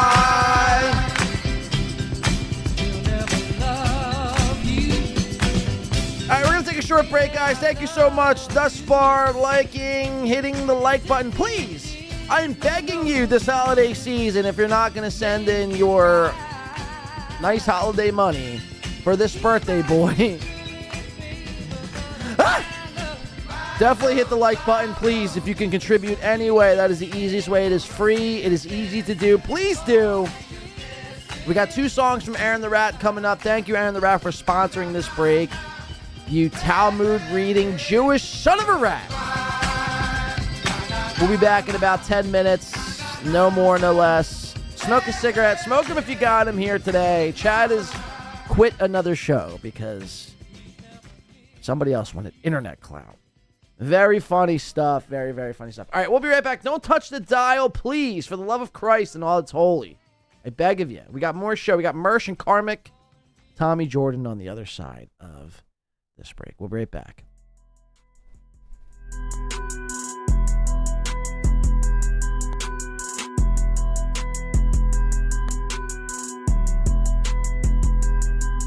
Every time we link, it be sneaky. All my hoes clean, nigga squeaky. Buy a new Chanel, I'm talking weekly. I can tell she going by how she greet me. Yo, baby daddy pussy, he ain't know nothing. If he was in a spot, automatic finish. Okay, we're back, I guess. We're back. Welcome back in on this Monday, December 29th. We got 2 more days until the New Year's upon us. I'd love really to do another show before the New Year, whether I do it tomorrow, maybe Wednesday. I'm not quite sure, but I'd really like to get one in before the year's end. We got a lot more show. Well, we have a little bit more show to do. I'm just checking some things. Welcome back in, everyone. Again, hopefully everyone's having a great, great day today. Happy Monday to everybody. Kudos to me. Tommy Jordan says, I know y'all want me on the show, right? Tommy, here, we'll send Tommy the Jordan. Tommy the Jordan. Tommy the Jordan. Nobody listens to techno. Let's boom, boom, boom, boom, boom, boom, boom. I'll get Tommy on the show right now. Watch me work my magic. Everyone's like, please don't send him the link. Please. Please. I just want to ask Tommy a few questions here. Tommy, check your Twitter. Check your twatter.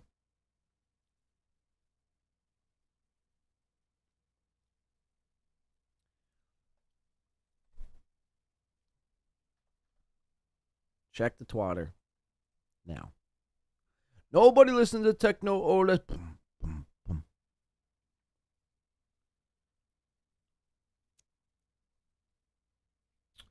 Rat.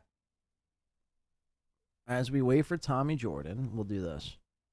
Because you paid for another song, too. Techno Party. We'll play that.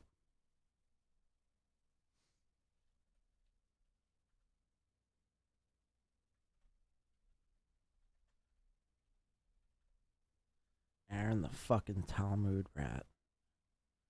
Tawamo?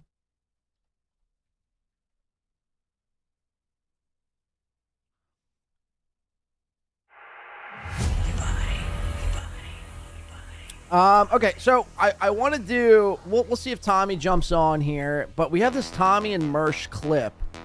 I'd love to go over, and maybe we'll finish up the show with Tommy covering some Karmicx, because that's how we're gonna end today's performance. Covering some Mersh and covering some Karmicx, with possibly Tommy Jordan. We'll see. We'll see if he jumps on today's program. It's been a doozy here today. We've watched it all. We've watched it all thus far. Chad being Chad, admitting to his credit card schemes, Kevin, and a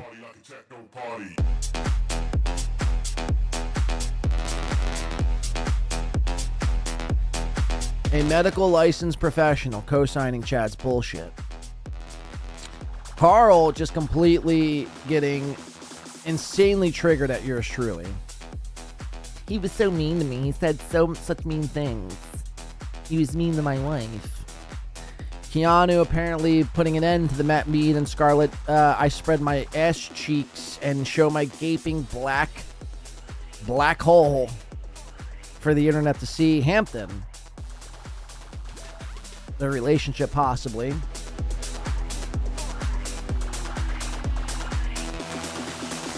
And Big W, it's Clown Town. Povo's Clown Town. Great edit. Mike Tyson versus Karmicx on Win by 2 Radio. We got Karmicx to finish up here with, and Miguel Shalai.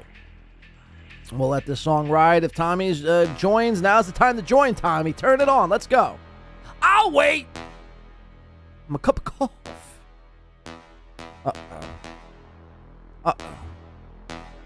What will he do, folks? Let's see. He's on the clock.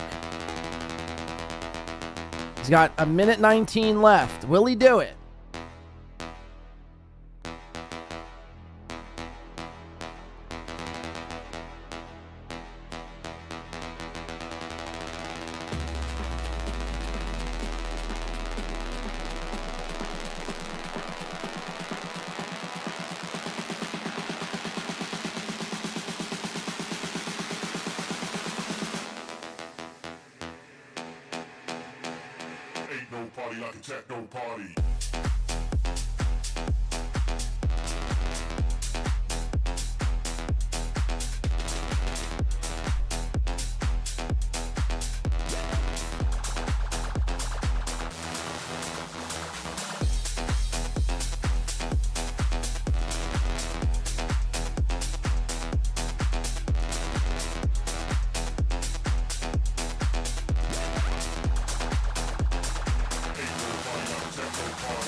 Is that it? Why do these songs end so anticlimactically? Well, that's about that, huh? That's about that. Interesting. Interesting ending.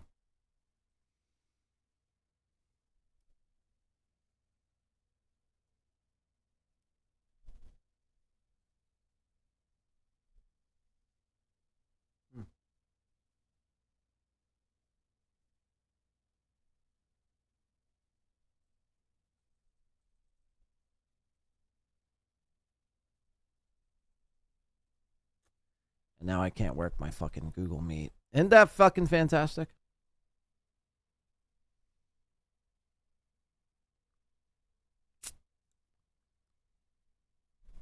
That's epic. That really is epic.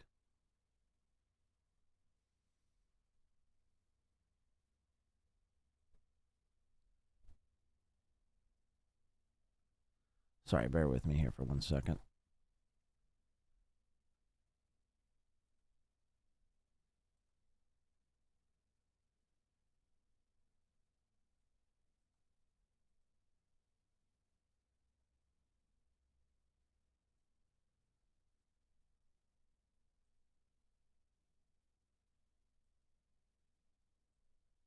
We might not be able to have Tommy on.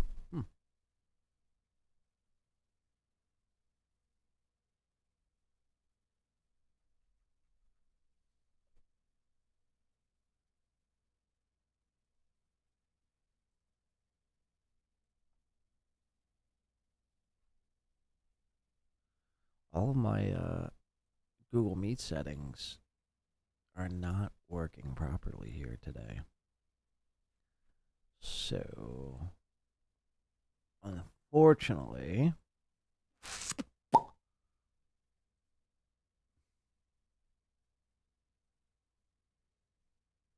don't think we're going to have him on.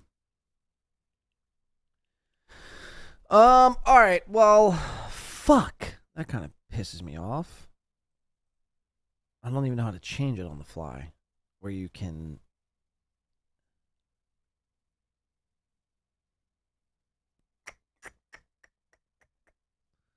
allow Google Meet to have access to your audio video.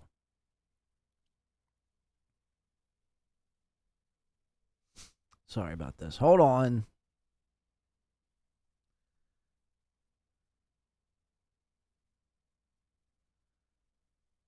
Ain't no party like a techno party. All right, this is embarrassing now for me. Oh, here we go. Hold on. I'm getting it. All right, permissions, camera. You know what, Tommy? This is what I'm going to do. I'm going to send you a link, but it's not going to be...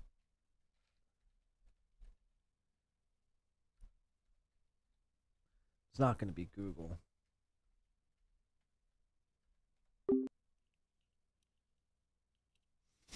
It's not going to be Google. Check your Twitter again.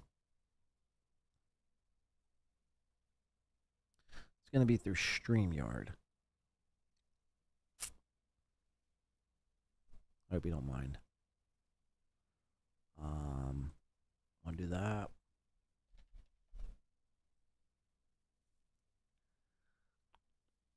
Sorry about this. This will all be cut out in post.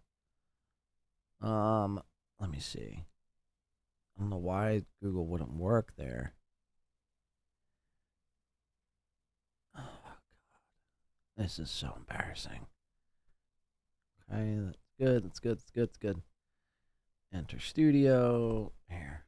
Tommy, I don't know if you're... Tommy, God damn it.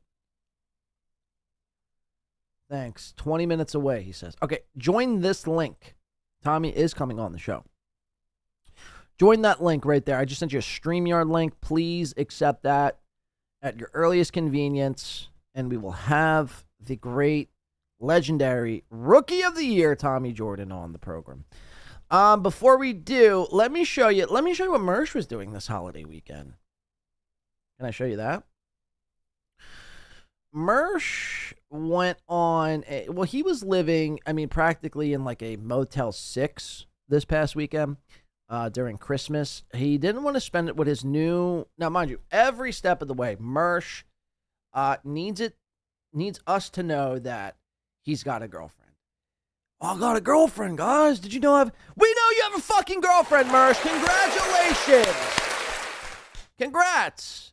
You're getting some punani. Cool. Again, Ethan Ralph already turned her out, but, whatever. As long as you're not afraid of Ethan Ralph's dingleberries or his ass juice or, you know what I mean, his turd stains, his streaks, then I guess Ice Dancer is the right one for you. But this holiday season, Ice Dancer and Mersh, the new couple, let me get centered here, did not spend Christmas together. No. In fact, she went with her family and Mersh allegedly went with his family. Now, it's weird because Mersh went with his family, yet he stayed in a hotel. I think it's a Motel 6. He's going to say it's a hotel coming up. But it's your first Christmas together. Wouldn't you want to, like, spend time with each other's family? Like, I get it. Like, you don't want to spend the entire time at one family or the other, but you split it up. Okay, Christmas Eve and Christmas, we'll go to Mersh. And then the day after, the 26th and the 27th, we'll go to Ice Dancers. Or vice versa. You usually go to the girls' family first. Like, hey, or you go, like, Mersh, like, okay, we'll go to my holiday thing early. So we'll do, like, the 22nd and 23rd, we'll spend with my family, Mersh's family, if he's even got any family. And then we'll leave the 24th night. We'll go wherever we got to go. And on the 25th, 26th, and 27th, and basically the entire weekend, we'll spend time with your family. So you could be with your family on Christmas. I get to meet them, and they get to see my little wobbly, cross-eyed ass and see who it is that you're actually dating. But that didn't happen, which is very weird for a first Christmas. I don't care if they've been dating for 2 months, 2 days. It's your first Christmas together as a couple, right? Like, that should be a thing, like a priority, to find a way to spend the holiday together with each other's family. Mersh, instead, though, was streaming every single day from his Motel 6, and he finds himself on the Dr. Till. You guys ever hear of the show? I've covered this once before. The Dr. Till, Ministry of Dude. And he's got a cool green screen. He's basically ripping off Tommy Jordan's essence here. He's got a cool green screen. And he's got some co-hosts. He's basically like if Steven Crowder had Down syndrome. That's basically who Dr. Till, Ministry of Dude is. If Steven Crowder had Down syndrome, and Steven Crowder and his cast of co-hosts, his cast of retarded conservative co-hosts had Down syndrome, it would be the Dr. Till Ministry of Dude show. Now, look, I just need to say for the record, I don't necessarily have a problem with these guys. I just think it's funny. Like, they're trying to be, and they, the guy's smoking cigarettes, and he's got he thinks like he acts as if he has his pulse or his finger on the pulse of the Dabbleverse, and him and his co-host are jiving back and forth. They're chopping it up. Yeah, man. This is how we do, dog. This is how we do, dog. Dr. Till style.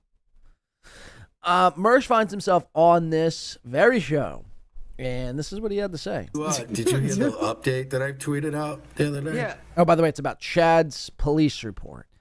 Right? So Mersh, amongst letting us know in 2025, the latter half of 2025, of his girlfriend's status, which, if you were wondering, he does in fact have a girlfriend.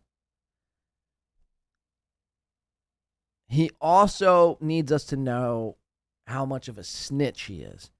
And again, this is just another example of him snitching on Chad. Now, look, I don't like Chad. I'm not the biggest Chad guy ever. I'm not a Chad guy at all. I love making fun of Chad. He makes it easy. He lies basically the second he wakes up, from the second he goes to bed. Chad's lying every turn of the way, much like Karl does. Like a fucking, just a pathetic weasel of a human. With an old wife. Did I mention, Karl, you had an old wife? And what was my point to that? Oh, Mersh. Even though I don't like Chad, even though I'm not the biggest Chad guy, I still think it's fucking retarded. Not only filing, but bragging about filing a police report. Let's listen. What's the update on the This is Dr. Till's co-host. Tweeted out the other day. Yeah. What's the update? This guy dresses like the Riddler. That's cool stuff, man. That's cool. So you're the Riddler? You're a comic book supervillain? That's cool, man. You co-sign this? You're like, yeah, this is my show, dude. We play dress up. I'm in a robe. I got a wife beater on. Fuck yeah, I'm like Scarface. Hell yeah. On the I got Mersh on my show. Hell yeah. Is this the Chad on the police report? Stuff? Yeah. What's up with that? All right. So you know how Chad was like streaming, and he was like, "Yeah, what's up, Mersh? I called deputy like 7. Oh, Grok XS, I'm glad you asked. Does Mersh have a girlfriend? Yes, he does. He does. He does have a girlfriend. You haven't heard yet? Mersh has a girlfriend, guys. Mersh has a girlfriend. Is that so cool? Is that so fucking cool? Another win for the toe. Oh, that's not the right. Well, that's very cool. There's the right soundtrack. That's so cool. He's got a girlfriend. Times. Been calling him every other day. I'm leaving messages. He hasn't called me back. Sounds like they're not taking this seriously. And he did a whole victory lap. I got an email from Deputy Johnson 2 days ago as I was leaving for my trip, apologizing to me that he hasn't gotten back to me because he'd been on vacation for a week. So Chad was just harassing a guy that wasn't even at the desk. He had 7 voicemails from Chad Zumock, fresh back from vacation yesterday. And apparently it was told to me that the detectives that were going to get assigned to my case wanted to talk to me. And I told them, well, I'm not going to be around. And I'm not even on the phone going to spend Christmas with these assholes. I was like, I'll talk to you guys, I guess, when I get back. So I guess the detectives are still have to talk to me and start doing the case. But I just thought it was so funny. He was doing a victory lap. Oh, they're not even calling me back. That's how not serious they're taking it. And it was like, then I got this email. And I was laughing as I'm reading the email, just like thinking, this poor guy got back from vacation, had 7 and he's probably had like 3 or 4 emails from me, but like not me bothering him, but me adding like more video clips and evidence because Chad and these guys kept going. So you hear it there. He does what Aaron Emholt does. Logging things into evidence. So look, I feel bad for this deputy. This is what Mersh said. I feel so bad for this Deputy Johnson that I'm like logging things in and sending him emails and more evidence and timestamps. This is what Aaron Emholt does to Patrick Melton and Nick Rekieta. We all clowned Aaron for doing the same thing to Nick and Patrick, right? Because it's gay to be filing police reports and then sending them emails back and forth of timestamps of YouTube channels and show hosts. Mersh brags about this daily. The 4 things that are sure in this life: death, taxes, Mersh letting us know that he has a girlfriend, and Mersh bragging about being a snitch. 4 things that you could fucking rest your hat on and take to the bank.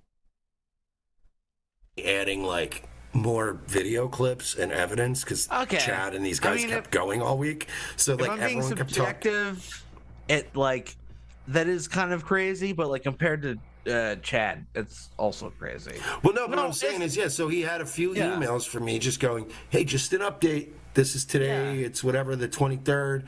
Chad was on a stream. Here's the timestamp. He said again, people should go to my house. I'm just keeping you in the loop. But I haven't been like writing him going, what's going on with this? I've been going, hey, just an update. Here's more of this. Imagine this Deputy Johnson getting an email daily from this guy. Hey, just an update. Oh, just an update. Just an update. Oh, Deputy Johnson, do you know I have a girlfriend? Just an update. Mersh, what are you looking at? The wall or the ceiling? The toaster or the pillow? We can't tell. Oh, just an update. Just an update. This Deputy Johnson, I guarantee, has probably contemplated over this holiday break and his alleged vacation of retiring. Think about it. He's got Chad Zumock on one hand. I mean, every single day, just bombarding him with phone calls and nonstop harassment. And then on the other hand, he's got Mersh in the subject line, just an update, just an update, just an update. This guy probably wants to fucking stick his revolver on his fucking temple and pull the trigger. Bang! Just an update, just an update. I mean, what a loser. Dude, I'm really scared of Chad Zumock showing up to my house and causing mayhem. Just an update. What a faggot. What a fucking queer. Same. And like So but then he came back to that and then came back to 7 voicemail. Oh, hey, what's up? Detective Johnson. It's Chad Zumock. And these guys are just so like floored that, oh my God, Mike Sheely is on my show. So I gotta like laugh with him. I got a WATP yes end with him. There's no mention, like, they're laughing at, yeah, sure, it's ridiculous. Chad left 7 voicemails on Deputy Johnson's voicemail. But he's also getting, bombarded with emails. This Dr. Till guy's so funny. Yeah, Chad's an idiot. Yeah, what about your emails, Mersh? From the Sit Down Zumock podcast. When am I going to jail for calling Mersh funny? Like, he did a bunch of those. And he's probably like, they call me the Mud Shark. Who the fuck is this guy? And what secrets do you have? Seriously. What secrets is a guy masquerading around as another comic book guy? That's the question. Look, it's one thing to develop your own character. It's a whole nother level of insanity and mental illness when you're masquerading around as a comic book supervillain. Like not even a mainstream villain either, like Thanos. You know what I mean? Or, who else is a villain? Lex Luger or Luther? Who is it? Luger? Luther? Lexer? Lexapro? No, he's masquerading around as the Riddler. I can understand the Joker. At least he's like mainstream. The Green Goblin. That's pretty relevant, I guess. The Demogorgons. No. He went with the Riddler from Batman. He put on that costume, looked in the mirror, and was like, dude, I fucking look good, dude. I fucking am a sexy beast. I own the Dr. Till show. I'm his favorite co-host. And one day, when the time's right, it's not right now, but one day soon, I'm going to start my own show. I'm going to show people why. Me, the Riddler, has been held back and suppressed this whole time. I'm the talent. I know it. That's exactly what this guy thinks. He thinks secretly he undermines this Dr. Till every step of the way. He's like, I'm the talent. I'm the brains. I'm the one doing the prep. Why this Dr. Till is probably eating pussy and snorting coke, in his bathrobe. Cool show, guys. No, it would be hilarious if each voice message was getting even. And then you got this guy who just there's just so many co-hosts on this show. It's like, are you guys like, what are you doing? Kyle White is this guy's name. As our first, oh yeah, it's Kyle White, dude. Oh yeah, the Dr. Till show, Kyle White. Yeah, he's the the locale expert. Who are you? What are these people? It was getting more and more. How does Mersh find himself on this show during Christmas break? And she's like, no, it'd be really, really funny. It'd be really, really funny if he told us about your girlfriend one more time. Would be okay. If Chad Zumock, Quadfather, and Pot Awful all went to prison. So he thinks that would be hilarious. I don't think that. Look, even my worst enemy, which I guess in this moment in time would probably be Karl, followed by a close second, Chad Zumock. If they got locked up, look, would I cover it? Yes. Would I have a few laughs at their expense? You better believe it. But I wouldn't be actively if they got locked up on their own accord and I found out about it, that's what's funny about it. But me trying to actively put them behind bars and then thinking that's funny, that's where you're wrong. You're a snitch. It won't happen. But that would be funny. It would just be a funny thing. Sheriff Grady Judge press conference. He's like, this guy puts the picture. He's calling himself the Z-Man. This guy could barely speak it. He follows the Dabbleverse. This guy, like, really suspicious is the Z-Man. The Dude, Z-Man? if anybody's autistic enough to make a federal case, it would be Grady Judd. We called in our friends at the FBI. My good friend Dan Bongino, his last act on his way out, he called me personally, and we said, this is across state lines. These guys were terrorizing this poor guy, and it just, I would love to see their dumb pictures up on a bulletin board. You know, Sam Tripoli could. They think they're really funny. They think they're really funny. They think they're comedians. We don't laugh. Other people. Other people. Oh! So the host, Dr. Till here, is trying to get in a word edgewise here, and this stupid, dumb Spaniard keeps overstepping his boundaries here and doesn't know when to shut the fuck up. This is one of my pet peeves of having a co-host.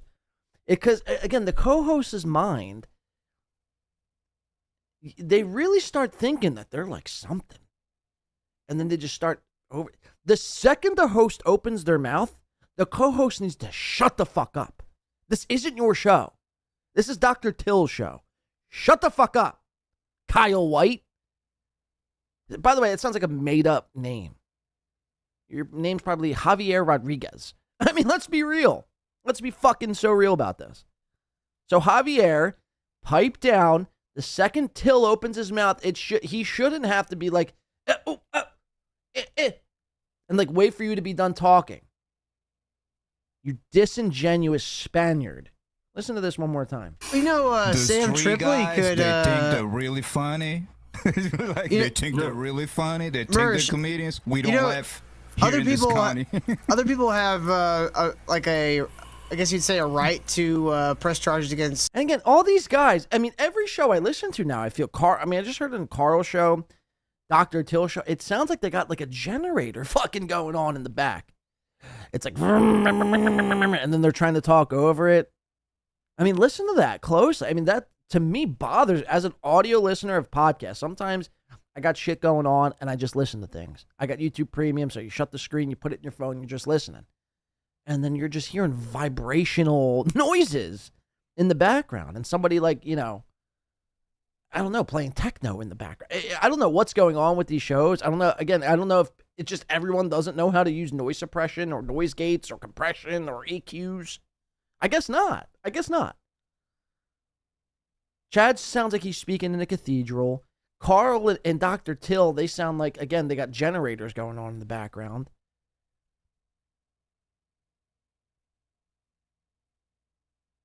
How is this possible in almost 2026? Where technology, I mean, seriously, is the best it's ever been, ever. And yet we got audio sounding like this. People have I guess you'd say a right to press charges against Chad too. He regularly calls other comedians on his podcast and doesn't tell them they're on the podcast. And I just looked it up. Florida is a two-party consent state. Yeah, but that shit never gets prosecuted. The reason I went after him for what I went after him for is because Mersh is so cool. He knows everything there needs to know about the law. So what a fucking cool guy, man. It was unhinged behavior over the course of a week and a half that was all recorded and commentated on by so many people that it's a lot more likely to go. This guy filmed my cross streets across the street from my house, showed where my house was, showed what the cars look like in my driveway, and has been telling people repeatedly to come to my house. He does it on everybody's stream too. Again, I think I do follow. I back Chad in this regard. I think people should not only come to Mersh's house, but they should also come on Mersh's house. There should be just a line of people just coming on Mersh's house. So when he steps outside, there's just drips and drops of jizz dripping down, landing on his face. Seriously, I really do think people should do that. Express yourself. Who is Mersh or Grady Judd or anyone else for that matter to tell you otherwise? Go express yourself with your penis and jizz on Mersh's house. Shout out to Jay for 27 months says, when are you going to Mersh's house? Well, funny you ask. I'll be going right after this. I'll be going to Mersh's house right after this. I can't wait. I'm excited. I'm excited to go to Mersh's house. Me and Chad and Quad Awful and Podfather. Going to Mersh's house, man. Happy Days 499 says, but Chad is considering going straight, working an actual job at Trader Joe's. So doesn't that count for anything? Maybe he could pay that guy back. Maybe Happy Days is a little behind talking about the credit card. Look, if Chad actually gets a job in 2026, I'll say this. If Chad Zumock, if Chad Anthony, I'm 5'4" and an unfunny, stupid comedian, gets a job, Chad Zumock. If he gets a job in 2026, I will be Team Chad. I will stop making fun of Chad. I'll respect Chad. I'll kiss the ground that Chad walks on. I'll show up at every Chad event, and every time he walks, I'll throw out a red carpet so he's walking on just red carpets all the time. I'll be the biggest Chad cheerleader ever if he got a job, if he actually got a job, whether it be at Trader Joe's or it's got to be full time though. You can't get out of this by doing a part-time gig. It's got to be full time, 40 hours, clocking in, clocking out, 40 hours a week. It doesn't matter what job that is. It can't be a gig economy job either. It can't be Uber or Lyft. You can't do that. It's got to be like an actually on the books W-2 style job. And I will be the first to apologize to Chad. And I don't know what else I'll do outside of that. Maybe I'll give him some homemade chocolate chip cookies that I've been making this holiday season. I can't really overpromise that much. I don't know, but I would have anyone really, Karmicx or Aaron or any of these guys who go out and find some work in 2026. I'll have the utmost respect for him. I will. That's facts. Thank you for the 5. Goes on he can't stop himself. Did he not say to come out and fight me, Mersh? He said he told him to come out and bring his gun, that's a weird way. Yeah, why would you want that? I'd be like, don't bring your gun. I still think I hate Quadfather more because he's in less danger than Chad. Yeah, I wish Quadfather was in more danger than Chad. You know, it'd be funny. Chad has to do a Zoom call with the judge or whatever. He pulls his stupid mute bit. He tries it in jail. I wish he would try it in real life more often. Yeah, that dude, he's absolutely retarded. I don't know. Funny. This is this guy's show. I think he should try the mute bit in real life more often. But that's his show. What possessed him to do he speaks with no bass in his chest. There's no vibrato. There's no enthusiasm. It's just yeah, man, that's his show, man. Yeah, I wish he spoke with the mute bit more often, man. Yeah. I'm Dr. Till, dude. So, what do you guys want to do after the show? Speak up! Speak! Speak with your chest. Fuck's sake, man. These fucking... I mean, just really unconfident males that we have surrounding us. Marshall's this is a totally cool show, man. I'm at it big time. That to begin with, oh, he's retarded and he needs attention and he doesn't know how to be funny and he I feel can't there's just be more. funny. This whole argument that people on the internet, that people put themselves out. Chad uses this argument too, so I'm not letting him skate by here. But you hear Mersh now use it. They just need attention. Yeah, he just needs attention. Again, it's not the own you think it is. Anyone who's putting themselves on cam on a public platform such as YouTube or making videos on Kick like Aaron M. Holt or Kino Casino or any of these other fucking shows.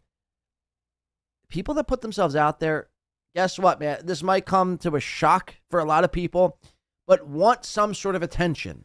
You don't just do a show live for people or make videos for the public to watch, not for attention. I never once made a video and went, I don't want people to see this. You know what I mean? A video that I posted. I've never made a video or anything for that matter and posted it publicly and went, I actually don't want attention from this. God, if I got attention, that would really suck. You do it for attention, you retard. Again, nobody like pushes back. It's just like, yeah, dude, he just wants attention. I don't actually want attention. I don't want attention. They all bounce. It's just, I don't know. Some people, like their arguments they use are just idiotic. He just wants attention. No shit. So does everyone else who posts publicly on platforms. I mean, hello. Ways to get which is what I've been trying to prove from day one. I could just be funnier than you. Just do that. He's a lol cow. Oh, cool take. This guy, the Riddler, pipes in with a hot take. I mean, this. Do I still have my hot take alert here? If not, I gotta find it. Hold on, bear with me. God, fuck me. Fuck me. I gotta post it. Hold on. It's a must. I'm telling you. I'll take the fucking... Yeah, there it is. I'll take the... I'll probably get a copyright claim from this, but it must be done. Okay, hold on. This is going to be kind of slower because it's not on my board. But listen to the Riddler's take. I could just be funnier than you. Just do that. He's a lol cow. Okay, so he's been sitting on that for the last 5 minutes, the Riddler has. And for that, I play this. 1 second. It's going to take a second. He's a lol cow.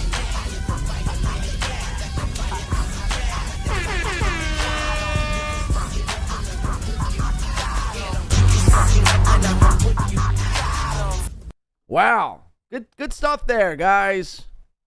Dude, I don't know if anyone's ever thought of this before, but child's a lol cow.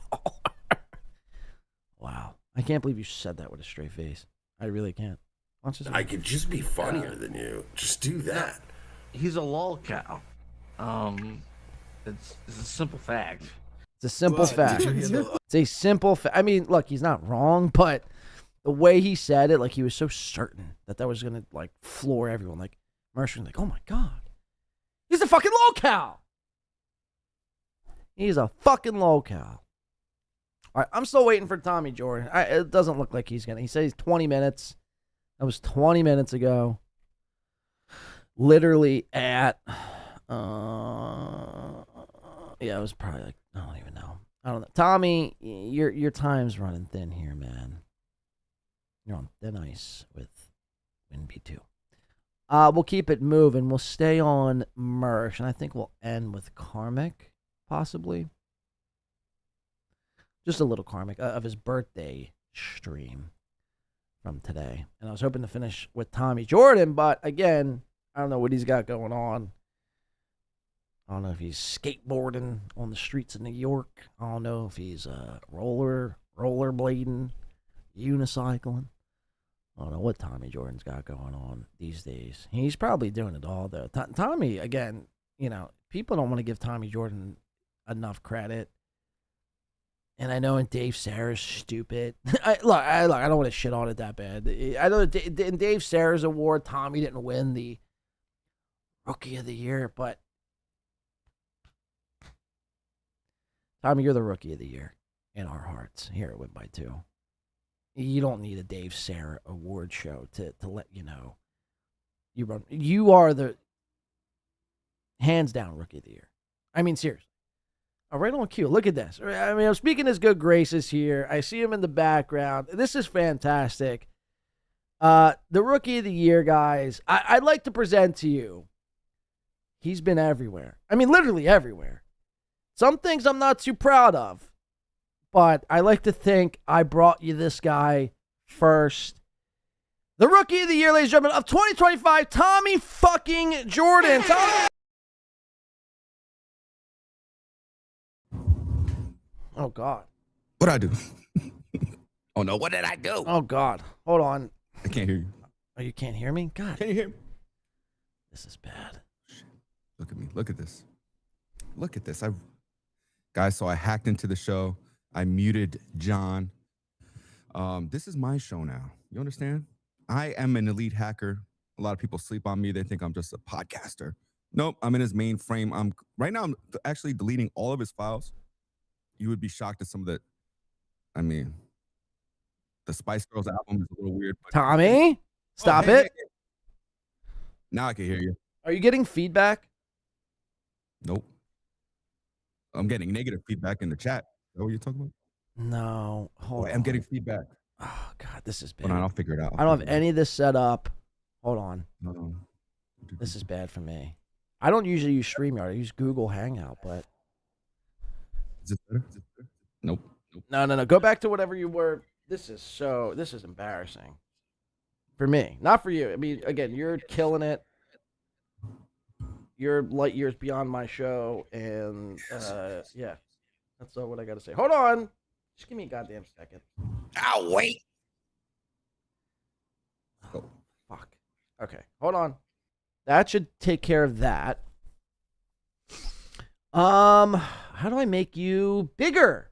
That sounded gay. Don't answer that. Do not answer that. Hold on. I'll figure it out. Give me a sec. I don't use StreamYard here. Okay. All right, well, let's not get too carried away.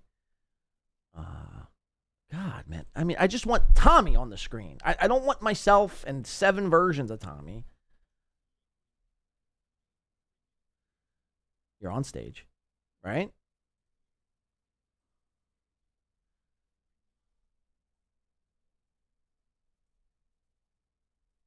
Okay, can you hear me still?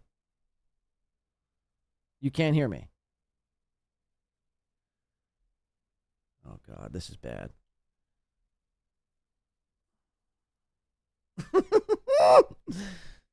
Oh, God. This is, I mean, really pitiful.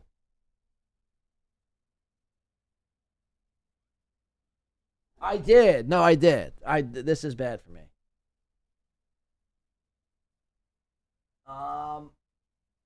Wait, hold on. Exit solo layout? Yeah, for real. No, we'll iron out the kinks before the million, and that way when I'm there, I'll have it down to a fucking science. That is, well, true. What the fuck is that? Is that a washing machine? What's going on? What is going on? I was. All right. I don't know how to work any of this, man. I mean, and now it sounds like there's something blowing up. I don't even see Tommy on the screen. I mean, this is insane. All right, hold on. I mean, this is going to work, I think. I hope. We're going to try this. Remove your audio.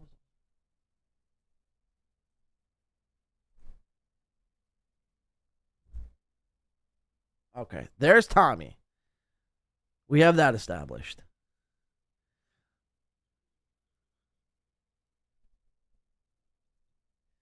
All right, now, so I guess, well played. I guess I mean, I'm holding my dick in my hand.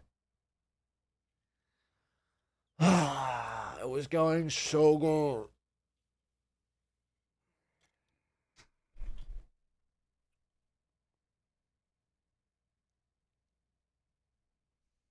Someone says, hit Control C.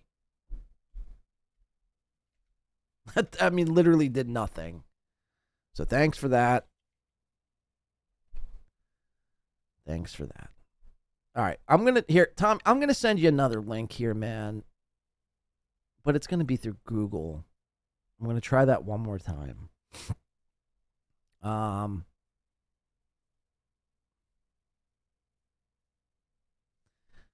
We'll try it that way. I mean, I don't know. StreamYard's on crack or something. Tommy, accept this link. Turn off your garbage disposal and accept the link. Okay? Not the StreamYard link, the one I just sent to you. Could you do that for me?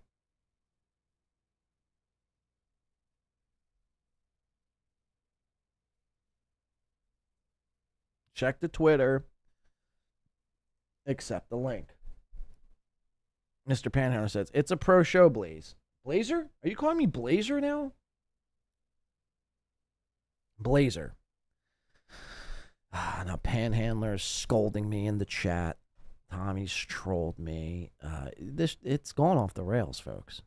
I mean, thank God seriously, 2 days away from New Year's, and this show will just be deleted afterwards. I won't keep this up. So, I mean, really, joke's on you guys.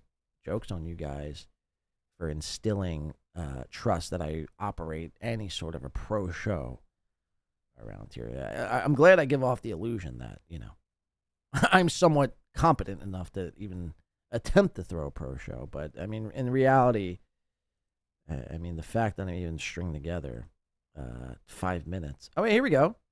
Allow while using this site. Perfect. We're getting somewhere. Use camera. Now we just need Tommy. Hey, Tommy. I like the things you do.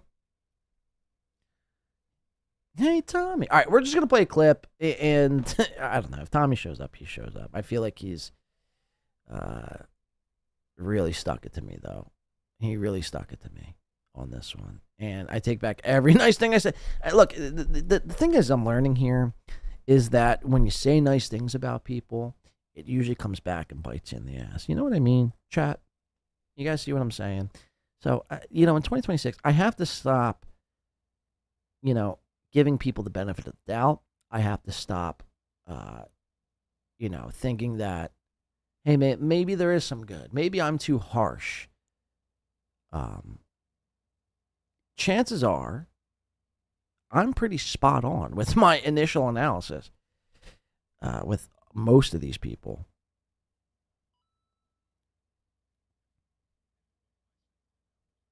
Thank you.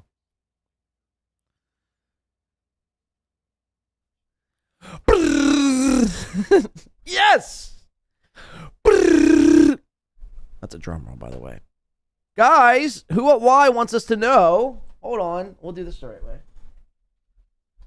If you haven't known, if no one has told you yet today, or if you haven't heard it yet on a stream, it's the first time you're tuning into anything Dabbleverse related, wait for it.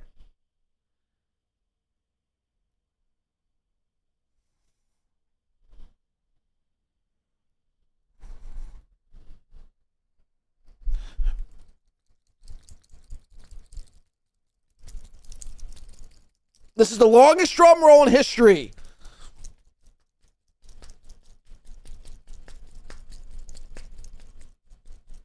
Is this ever going to end?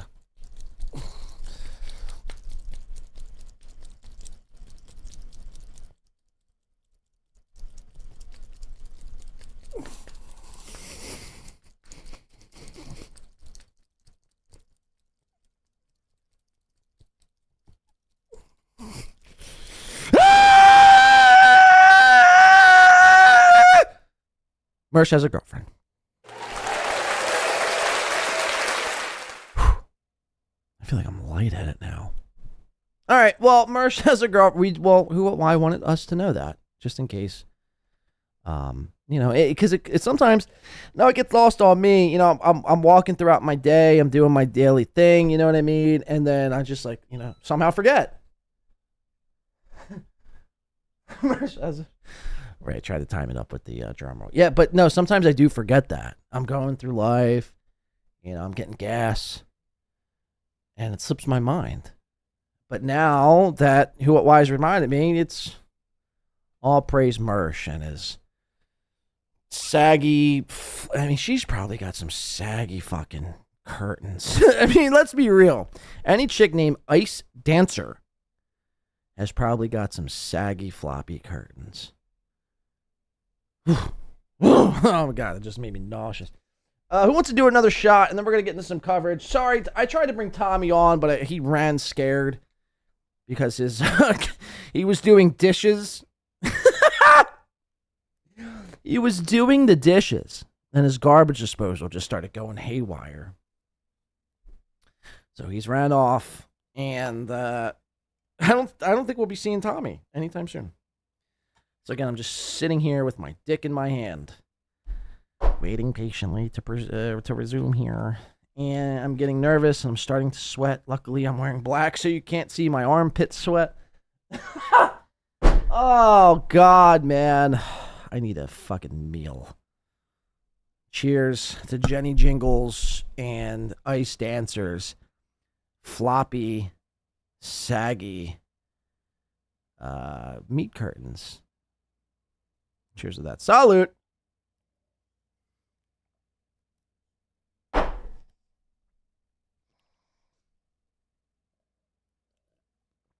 Nah.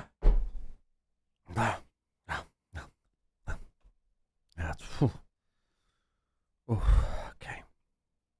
Where do I even go from here? Let's just do this Marsh thing here, because this is what I was going to do with Tommy, and I was hoping he was on the show, but again, I understand chores come first. Doing dishes is more of a priority than doing co-hosting on a show. Tommy shows up on Marsh's I can't even speak. Marsh's show. I think this was like maybe 2 nights ago. And a lot of people are saying, well, Tommy's, his new thing is, I'm a cup of coffee, right? Now a lot of people are saying, I'm a cup of Xanax, or I'm a cup of, is that Tommy? Oh, Tommy J. Tommy J. Admit. Look at the kid. Looking fresh to death.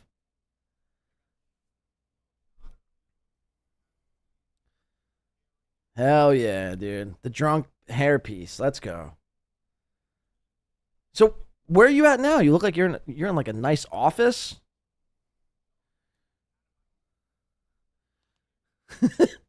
Is there a dish?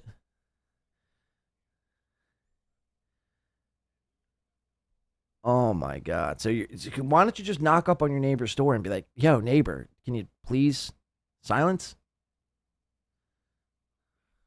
You're okay. Oh, that's fair. At least you admit it. So Tommy Jordan, what's going on, man? How's the holiday season treating you? Was Santa nice to you this year? Do you believe in Santa? Are you Jewish? Okay. Well, you can never be too sure these days.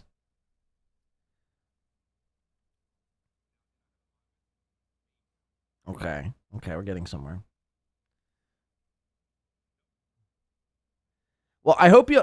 Skull, I just had I'm not going to... Wasn't... You got an alarm clock? Solid. Yeah, well, speak for yourself. No, I need to confirm. Now his light's going off. What is going on, dude? I know.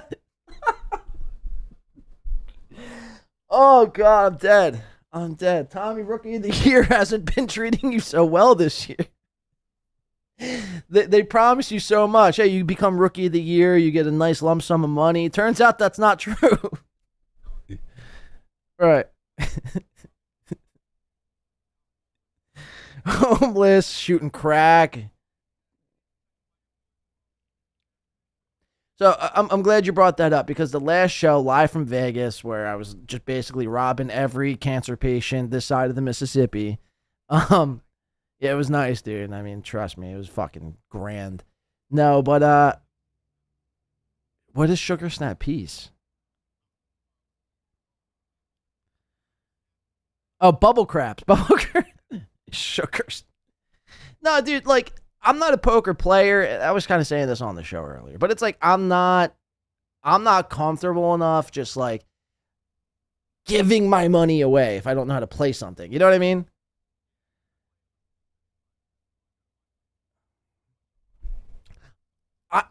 I know how to play, but I'm not good at it. I'm better at blackjack. I know how to play blackjack. I can count cards to some extent.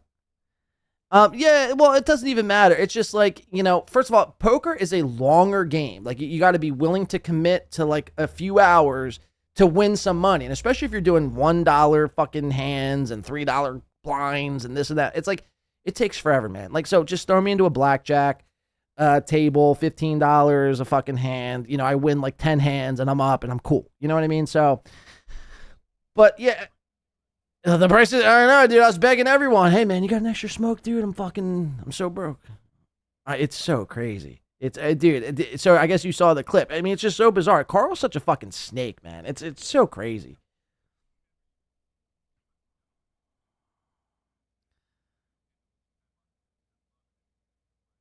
Right.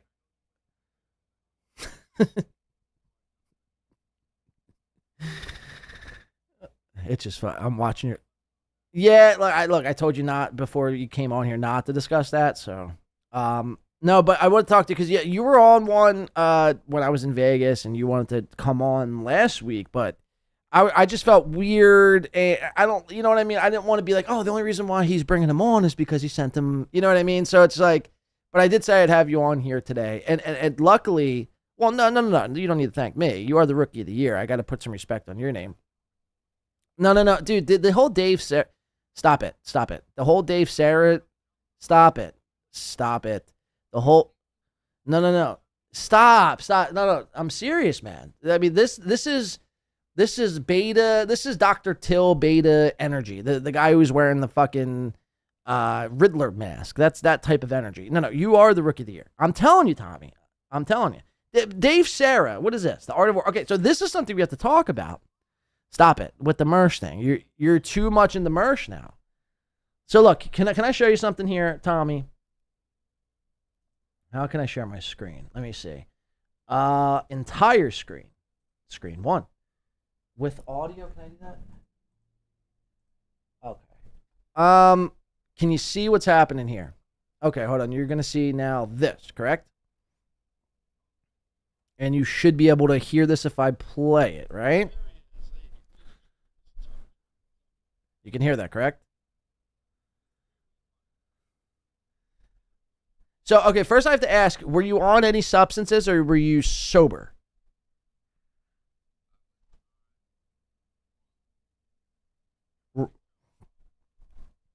Okay, rum and coke. So you're a little buzzed. That's nothing wrong with that. So we move forward here. And I just want to show you the level of disrespect. Because the way I'm picking it up is you hold Mersh on such a high standard here, and he treats you as like a peasant.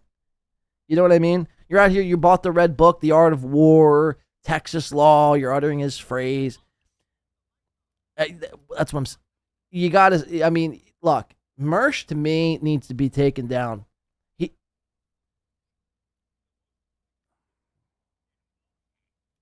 Well, I mean, that sounds like a personal problem, Tommy. We'll play it.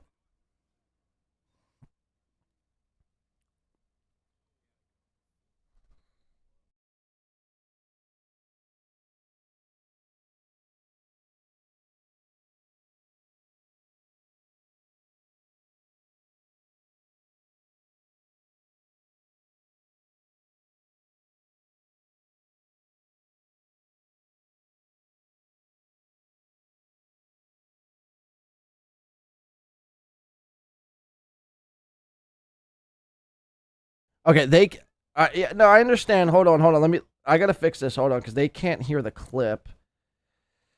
This is ending bad for me. I might just end the show here. Thank you, Pulper. If I do that, do you hear like a double echo? I did.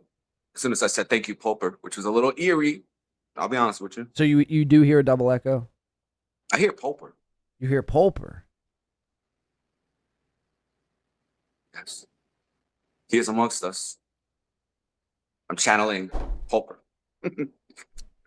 Line 1. This is ending so bad. Did you hear the spy report that he's looking good? Somebody said that on one of their shows earlier. Yeah, I mean, so all right, we could just drop the clip. Pretty much, I just wanted to. I was gonna. Thank God! Oh, that was a gift from God. Yeah, I was you guys were about to see a ball washing that you know. Well, that's what I wanted to talk to you about. That's what I wanted to talk to you about. I know. You know what? I'll be honest with you. I woke up the next day and I was surprised when I realized that I was on screen with Merch. I was like, what? How did that even happen? Did you ask him for the link or how'd that happen? Yeah, I probably begged him for the link with my drunk ass. Okay, fair enough. Well, at least you admit it. So and then I'm like, damn, I did a show with Merch. That's pretty epic. And then I'm like, I watched like 2 seconds of it and I see my ridiculous ass. And then I'm like, nah, I can't watch much more of this. So it was going to be weird to watch it with you. Yeah, well, look, man. Taking this content. Right. But, you know, at the end of the day, because you hear a lot of, Chad says this too, Aaron does this a lot, and I'm not lumping you in with them yet, but what you have to be cautious of And you have to stare down the barrel of your own self and watch yourself in order to like, all right, I have to, be able to get better at, these aspects. If you never watch yourself, you don't know what you do or say, you know what I mean? And it's like, if you find yourself cringe, imagine what other people are thinking. You know what I'm saying? Exactly. I think of that all the time. Like I was watching my show the other day. I'm like, I see what I can improve and all that. Well, I saw you did it. You're starting a new show. What's the name? It's the Dabble Desk. The Dabble Desk. Yes, I was going to say the Dabble Round Table or something, but yeah, the Dabble Desk. That might have been better. You had no. I like the Dabble Desk. So you had Felicia on and Nasty Neil, correct? Hold on, sorry. The elevator's a bit loud. All right, you were saying. Are you doing a show from like the middle of a fucking hotel lobby? I mean, what's going on? Listen, you thought Merch was down bad in that Motel 6? When did you lose Rookie of the Year? It's all downhill from there. I put on like 30 pounds. I'm homeless. I don't have any office anymore. You're wearing 7 coats indoors. 7 coats. There's no heat. I look like the guy from Home Alone. And I'm not talking about Macaulay Culkin. It's bad. It's bad. It's bad. What can we do? What can we do to make it better, Tommy? But one thing we could do to make it better, like you were just saying, the Dabble Desk. I feel like these last 2 weeks that I entered the Dabbleverse, I've been figuring this out, and I finally figured it out.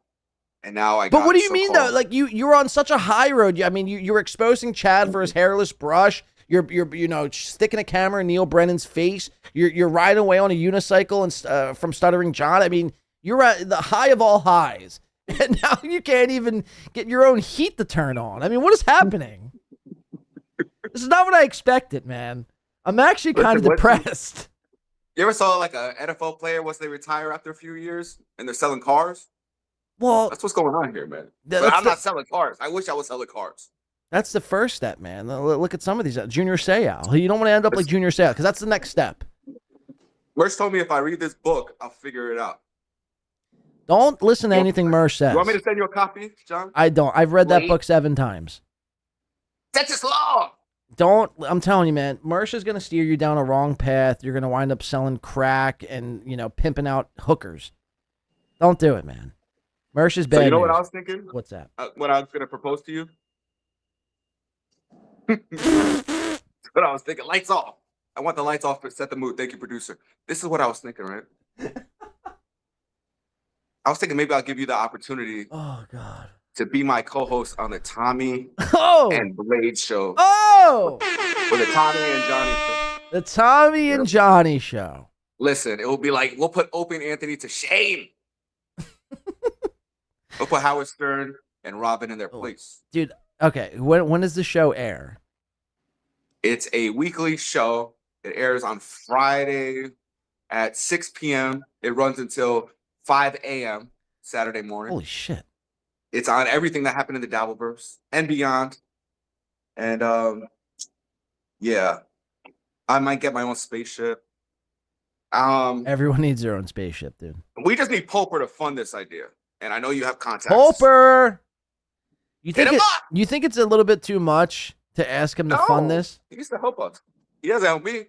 What has Poper done for me lately? That is true. That is true. Happy Days for $5 says, hey, Tommy, 99% of people can't riff. They can't improv. You can. Huh? You just have to work on it. Oh. Read Happy Days' super chat. I can't see it. All right. I mean, on Google. I'll read it back to you. Hey, Tommy. 99% of people can't riff. They can't improv. You can. You just have to work on it. Nice. Thanks. Thank you. I think, appreciate it. Tommy, Sunday, Monday, happy days. Tuesday, Wednesday, happy days. The Tommy Johnny Show. Tommy Johnny. Tommy, I think the world is your oyster, and I think I don't know why you believe in me. I really do, man. I see a lot of I know why. Why? Because I found out you were the OG of recording people's sets and going in person. Well, so you saw me go in person, and it reminded you of you. I mean, I'm not. First of all, I'm not the OG. There's been many who have done it before me, better but none than of me. them matter. They're all losers. That turned into Son and John. Listen. Well, would this make you proud? What is this? Hold on. Christmas party and comedy show, Saturday, December. Did you go to this? Yes. All these people on the hold on. Gino, I've made fun of. Sheba Mason sounds like a made up name. Jake and Louie. Sorry, this guy stinks. Let's not forget about this guy. You know this guy? Matt. Oh, fucking Matt. Domestic violence. I love punching women in the face. Mead. So I went there with a fake plane ticket that I was gonna give him to get down Charlotte home for Christmas. It was gonna be a Christmas whole theme thing. He didn't show up, but I ran into Gino though. Wait, so you went to that show? Matt Mead was on the poster, but didn't show up. On the poster, he didn't show up, and then. Wow. Damn it! And then the next day, he was like, I tweeted him because I was like, oh, mad that I went all the way to Brooklyn. He didn't show up, so I was like, yo, where were you? I wanted to give you a plane ticket for Charlotte, for Scarlett, or whatever the hell her name is. And, okay. I thought you actually wanted to give him a plane ticket to like fly to Charlotte, North Carolina. But No, Scarlett, Scarlett home okay, that for makes Christmas. sense. Right. Scarlett home for Christmas. It was a fake plane ticket, but it was funny. And he just responds. He's like, I don't know who the F this loser is. I'm gonna block him. And that was that. Interesting story. Cool story, right? That's a dope story, dude. Well, Matt Me wasn't there, so I took the poster. It's like, give me this shit. Um, No, the owner gave it to me. She said, I want you to have this. How was Look, she likes the channel. Big fan. how was Gino? Live. Gina Bobina? No. Seems really cool in the chat. Gino Bisconto. Oh, Gino Bisconto. Live. How was this comedy live? Crowd I work? didn't see his comedy. I was a little bit late. I'll wait. You know, I'm Okay. always a little bit late. I'm on WCPT. Wannabe Color People Time. Okay. It's even later. Okay. Because I'm not real. It's even later. So I did show up. And he was just finished his set. He was walking out. And he was actually very complimentary. I wish I could pull up the video. It was weird. He's like, look at you, you handsome devil. You're being nice tonight. I was like, damn, he's using one of these 50 laws of power. Now I got to read this book to figure out what's going on. But I'm an easy man. If you call me handsome, we're good. We're good. I mean, you're still a piece of shit. I don't think Gino's using any We're good for like a art week. of war tactics on you. He did. He pulled it right. I He think melted me right away. I He's just like, think you he's an handsome idiot. devil. I said, what? Kim Nicholson for $2 says, "Happy birthday, Karmicx and Gino. See you." Wait, why is she saying happy birthday to Karmicx and Gino in my chat? I like that you're getting paid for Karmicx and Gino. I'll take it. That's a W. That's a W. See you in AC. Are you going to AC? Hell yeah. Are you going? I gotta make an appearance, man. I gotta make an Yeah, appearance. you do. You do. I gotta make an appearance. You got to produce the whole show. You know what? We'll produce a show to finally vindicate. You need some vindication. No, So I if don't. you I don't produce need a show that vindication, goes man. well- Look, this whole misconception. Look, the whole thing with Pulper. I know you brought it up earlier. What were you saying Oh, I'm earlier? bringing it up every time. Well, That's all I got on you. What were you? That's all anyone's got on me. That's why they need it I to know. stick. Polished. But what were you saying earlier? You were like something like he's still not. In the Oh, that hospital. he looks healthy. Somebody said on a podcast that he's looking healthy, like he's put on weight and stuff like that. So that sounds good. Look, I don't know all I could base I think off. he posted a picture on Twitter or something. Well, I know he posts Rumble videos almost daily, and Why are yeah, we watching that? I should be watching that Well, on my channel every second. What? I just feel bad because I don't look. He might have pulled off the most elaborate troll of all time. He did. Which is a very well possibility. But if He might have hate watched you for years in the hospital. I was like, I'm hate-watched gonna you. fuck with this guy. And master planned like from the hospital bed Right. how to take you down. He had more post-it notes than Felicia. I know. I'm so stuck. You're done. Yeah, He did. He masterfully took you. No, he didn't take you down. Well, but no, he I did mean try. that is a good conspiracy theory, and I do Mhm. like that actually. Like I've tossed that idea around in my head once or twice, but I don't. The thing is, I don't want to fall into like I don't want to. That's funny that you really did think of that. I know I did, dude. Because I have to think of everything, man. And I'm like, if there's a look, You had such a horrible time that you're like, hold on, is this a fucking? Is this a conspiracy? work? What's going on here? well, it wasn't so much like in. They're missing your bag at the airport. You're like, Look, again, it's just I don't want to speculate. I want to take him at his word that he is actually sick, but you never know. You just never know with people. oh my god, if that's the longest troll. Oh my god, he might be Vince the lawyer level if he does that. Mm-mm. And at that point, I would just be like, dude, you won. You Yeah. You got me. I'm got. Yeah, he may have. That's deep. I don't. He didn't get you as a streamer. He got you as a human being. Just as a human, right? You know what? You had me really laughing earlier, like laughing out loud when I was watching your show. No ball wash. When okay? when I said I wanted to fuck Karl's wife and impregnate her. Yes. Well, something tied to that. You said you were like, "Where's the receipts?" Everyone wants to say that I said Karl's wife is old. I want to see the clip. Show me the damn clip where I said Karl's wife is old. And then the next sentence, you're like, "Anyway, Karl's wife is old with her saggy titties. She's probably like 60 years old." I was like, "Yo, that's the." Well, no. In fairness, Dude, that was so funny. In fairness, Oh my in God. Sorry, fairness, bro. In fairness, I did no. What? Without a doubt, I did say last Saturday on that show. I was like, Karl's wife is old. I did say that, but he never showed it and was, you know what I mean? I don't know. Just the whole Karl, man. You can't say show the clip if you said it. Like, right. Like, if I said it and you're like so matter of fact about it, then just show the fucking clip. Oh, you were saying more like promote my channel. I thought you were saying like it doesn't exist. Show the clip. No. It definitely exists. That's why it was so funny to me because you're like, it doesn't exist. I never said that. And then right after, you're like, she is old. Anyway, she got saggy. No, it definitely exists. I'm almost certain that I did Oh my say God. his wife was old because I was congratulating him. I'm like, dude, congrats. Look at Lucy Tightbox compared to Jenny Jingles and her old saggy roast beef curtains. Yes, Lucy Butter Eating Tightbox is an upgrade. Oh my God. It is an upgrade.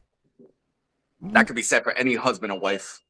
No, but wouldn't you agree, Lucy Tightbox as a side piece is always going to be an upgrade. Am I wrong You saw there what though? Arnold Schwarzenegger did. What did he do? He impregnated his housekeeper who looked like damn Pablo Escobar. She looked like the lady that killed Selena. What? And he had a kid with her. It's like a mutant child. It's like half housekeeper, half Arnold Schwarzenegger. It's insane. Okay. I don't know how that. Yep. Google it. Well, I mean, I believe you. No, I do. I believe you. There's a housekeeper, Arnold Schwarzenegger, walking amongst us. And is jacked, but he could clean. But let's get back to the Dabbleverse. We've gone astray. Well, we On got Tommy and Johnny's show. Maybe we can make the debut You know how the episode. Tommy and Johnny show Debut episode in Atlantic City. Yeah, we'll do episode 1 in Atlantic City. We could dual stream it to my millions of viewers and your thousands of viewers. Don't worry. I got you, bro. All right, thanks, man. I appreciate you picking up the slack around here. Yeah. Tommy, Hoper's on my radar. Well, he's, you know I had your back this whole time. No, I know, and I do appreciate. No, Now, in all seriousness, I do because appreciate. I know that. you're a master troll, and I don't want you attacking me. Or Tommy, is it because I read this book? Tommy, I did. In fact, I mean, you know how the story goes. Soft told me about you. I checked you out. I'm like, this guy is nuts. He's like whispering on his shows. Yeah, I was doing that a lot. Yep. A lot, right? And then within a matter of like that's a week and a half, 2 weeks, you completely turned it around. And I'm like, this guy is fucking fantastic. And you know what? I'm going. Look, does it remind myself a little bit of myself? Yes, but I don't want to. I think you could be more than me. You could be more than I ever was, Tommy. And now who's ball watching? No. I'm being You're talking serious. about Mersh. I'm being serious. Fuck Mersh. Fuck all these guys. Could you be friends with Mersh one day? No. Mersh. Because I can't even keep the damn lights on. Well, yeah, that's a whole nother problem, though. Maybe. Oh, there we go. There you go. Got the lights on there. Hello. Good, thanks. Who are you waving Doing a to? video conference call with John. Who are you waving to? Can you show us? Can you flip the camera? Nah, man, Docs, bro. You know we got people like Soft Weekly watching. Oh, he's not gonna The die. camera's pointing at the back of his head. That's not the last thing I want to see before I go off this earth. Okay. Are you actually in a hotel lobby at this moment? No, I'm in my office. I'm in my office. Okay. Is that gonna be my new catchphrase? I'm in my office, but my neighbor has that button machine that goes chip chip. Bop. So I was like, forget streaming on my computer. I just grabbed my phone. I grabbed a little tripod, and I came to the mutual area right near the damn elevator. Tommy, listen. That's how important this call was to me. Listen to me. Anybody else I would have. I don't care. Listen, I don't care about what Dave Sarah's whole fucking award ceremony was about. You're in and Haley's from Pretty Antisocial. Oh wait, who was the rookie of the year for hers? You? Oh no, she saw me on the ground and she stuck her high heels on top of me. Who did she pick? It was Karmicx again. It was Karmicx again. It doesn't matter. It doesn't matter. These people are biased. You need unbiased people. I did get Beth looking. Well, I can't judge. I can't. It was against Chad Zumock. Well, come on. That's So it's like that's a little insane. Yeah, compare me to a 50. Not even 50. Chad's 5'5" and fat. Anyway, that was like 2 weeks ago. Again, like regardless, 50 pounds, regardless, I lost rookie of the year twice. Regardless, you're the rookie of the year. I'm finished. No, you're not. I mean, maybe now you are. Your light's going off every 5 minutes. There's like loud noises happening in the background. No, maybe you are. Maybe you are finished. Maybe I'm an idiot for having you on my show. Maybe I gotta just cut you loose. I'm Rochi. I turned into Rochi. I mean, pretty much you're doing a stream on a couch with the white wall. I mean, this is embarrassing for me. I don't even know why I had you on. Fuck this. All right, well, this was fun. Tommy and Johnny never will happen. Bye. Okay. I don't know why I even brought him on. I just had a revelation at the end of that. That was really bad for me. Wow. He does look like, I'm looking at the playback right now. He does look like Rochi. A colder, heatless version of Rochi.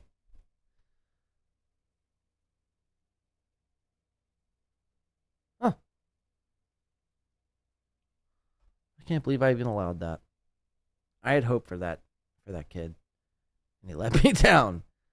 He let me down. He bought the Art of War. I don't even know anymore, man. And what is the point? What is the point to any of this anymore? Check him out on here. Tommy Jordan, ladies and gentlemen. Once, I don't even know. I've lost confidence in him. Just in that moment. When he was like, I'm like Rochi. I literally saw Rochi in that frame. And I was actually repulsed. So, don't check Tommy Jordan out. The Tommy and Johnny show will never happen. And that is what they called that. All right, Tommy, thank you for coming on in your time. And yeah. We'll we'll link up in AC. And we'll get her done, I guess. I don't know. Don't bring that book around me, though, because I will fucking knock it out of your hand.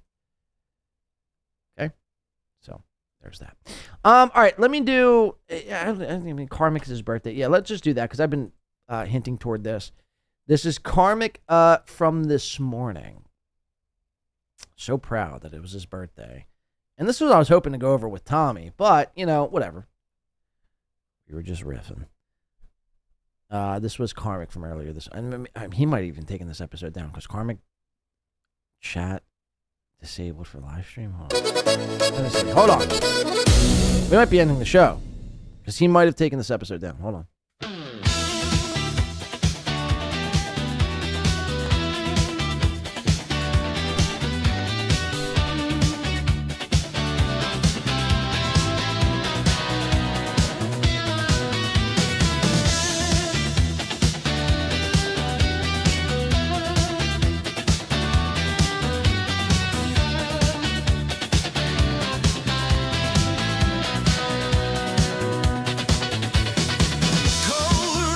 I mean, I don't know what's happening here. I didn't notice this earlier, but now upon further review, he's got a patch of hair that's like independent from his actual hair.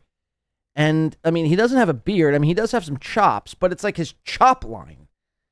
I mean, you see this whole, it's like an island of hair that's independent from his actual hairline and his, I mean, what is going on here? What is this? What is this?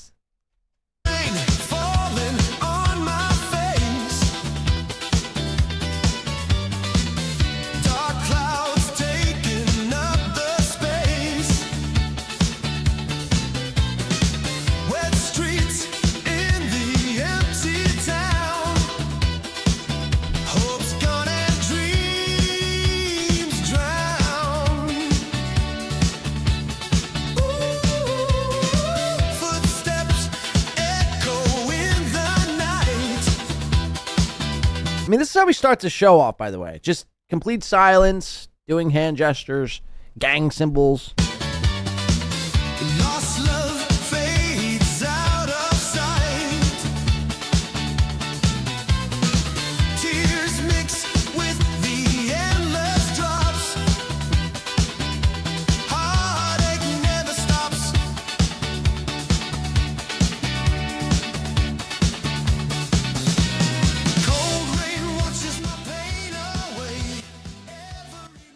Can you tell Cold Rain was made when I was going through a rough time? I have a couple songs that I made that were like kind of This is who Tommy lost the Rookie of the Year to, by the way. pitiful, if you will. Absolutely. Hey, everybody. Hi, welcome to Karmicx Live. Hi, Karmicx. Big boy turned 42 today. Yay! Okay.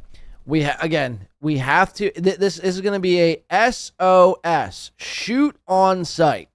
Anybody promoting their birthdays from this point on, they need to. I seriously need to be buried under the ground. I can't anymore. It's Big Boy Day. I'm going to be 42.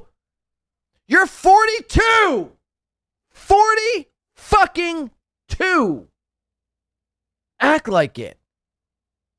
Again, this is like cute and like, you could get away with this up until I'd say the age of like 24, 25.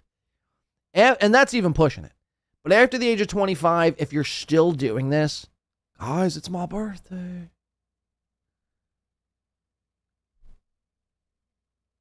It needs to end. It needs to end immediately.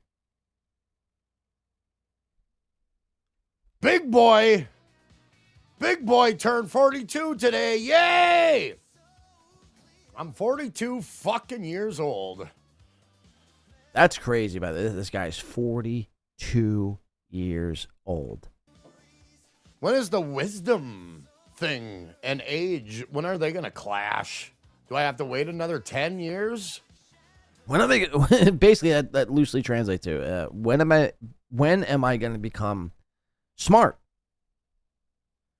When am I going to become smart? I'm dumb. By the time I have one lung left, do I have to wait that long for wisdom to take a hold? Anyway, welcome to Karmicx. Shout out Dan for 2. Says Karm looks and acts like a child, crying baby boy. Well, you could tell, and I say this about your boy Chad too. Ray DeVito to a certain extent, yes. But these guys, I don't know when it was. I don't know what the catalyst was. But a lot of these guys, Ray, Chad, Aaron, Karmicx, at a certain point, I'd say, pre-25 for all these guys, they stopped developing mentally. They stopped developing mature. They you know what I mean? They never matured. And they're yes, they're 42. In Aaron's case, he's 39. Ray's, he's 53. Chad's 51. Physically, but mentally, all these guys, I mean, collectively, they're all like 17, 18, 16. Again, Dan, imagine doing this. You would physically be nauseated and probably puke on whenever Nice Podcast Stupid is on next at the sheer thought of drawing attention that it is your birthday. Again, one time I could say, hey guys, look, it's my birthday next week. I'm going to be celebrating. I'm going to be bringing a couple people on, blah, blah, blah, blah. Karmicx didn't do any of that. Instead, what he did was basically pound you to death that it was his birthday, so you felt bad and inclined to donate to him. That's why he did it. There was no thought process into the show. I mean, this guy was out of steam after the first fucking 30 seconds. Karmicx Live, everybody. It is my birthday. I mean, we're already 2 times in. He's not even a minute into his monologue. Already the second time. We know it's your birthday. We know you're 40 fucking 2. We know. I was gonna call him Karl. We know, Karmicx. We know. It is. I also have to attend the funeral service today too, as well. So it's a bittersweet birthday. That it is. 3rd time. But it ain't about me. It really ain't. It's time to care about somebody that meant the world to me in my life, my whole life. And yeah, it's bittersweet. But I gotta tell you, people, seeing somebody go through the throes of dementia it's painful. So you see how sick this guy is? On one's, I mean, this is wild manipulation right here. Wild manipulation. One part of his mouth, he's saying it's his birthday. Time for celebration. On the other side of his mouth, it's hard to deal with somebody with dementia who is in your life. So, again, you're supposed to sympathy dono for him over whoever it is who got dementia. His grandmother was probably 97 years old and was probably just taking up the fucking world's oxygen from the rest of us. There's no need to live to 97, by the way. You know, at 90, you should probably, you know, just pack it in. Join a MAD program, right? Isn't that what's called MAD? Mutually Assured Death? Or Mutually Assisted... Sorry. Mass? Whatever it's called. Canada has it. And, you know, maybe, you know, us Americans stop being selfish. And at 90, just remove ourselves. You know what I mean? Because most people after 90 years old, they're not sharp. They've lost their mind. They're just shitting themselves. They don't have teeth. They can't even hold down food. You know what I mean? Like, you know, maybe you should take a test. And if you failed the test, you should probably be removed. If you pass the test, okay, you can live another year. But then we'll revisit it every year for the rest of your life. I don't feel bad. Somebody had dementia in my family. That sucks. That really sucks. Tell them to stop consuming aspartame. Heard it's a contributing cause to dementia these days. And then on the other side, oh, it's my birthday. Give me money. Like, this is wild, man. For real. Birthday or dementia stuff aside, test to live aside.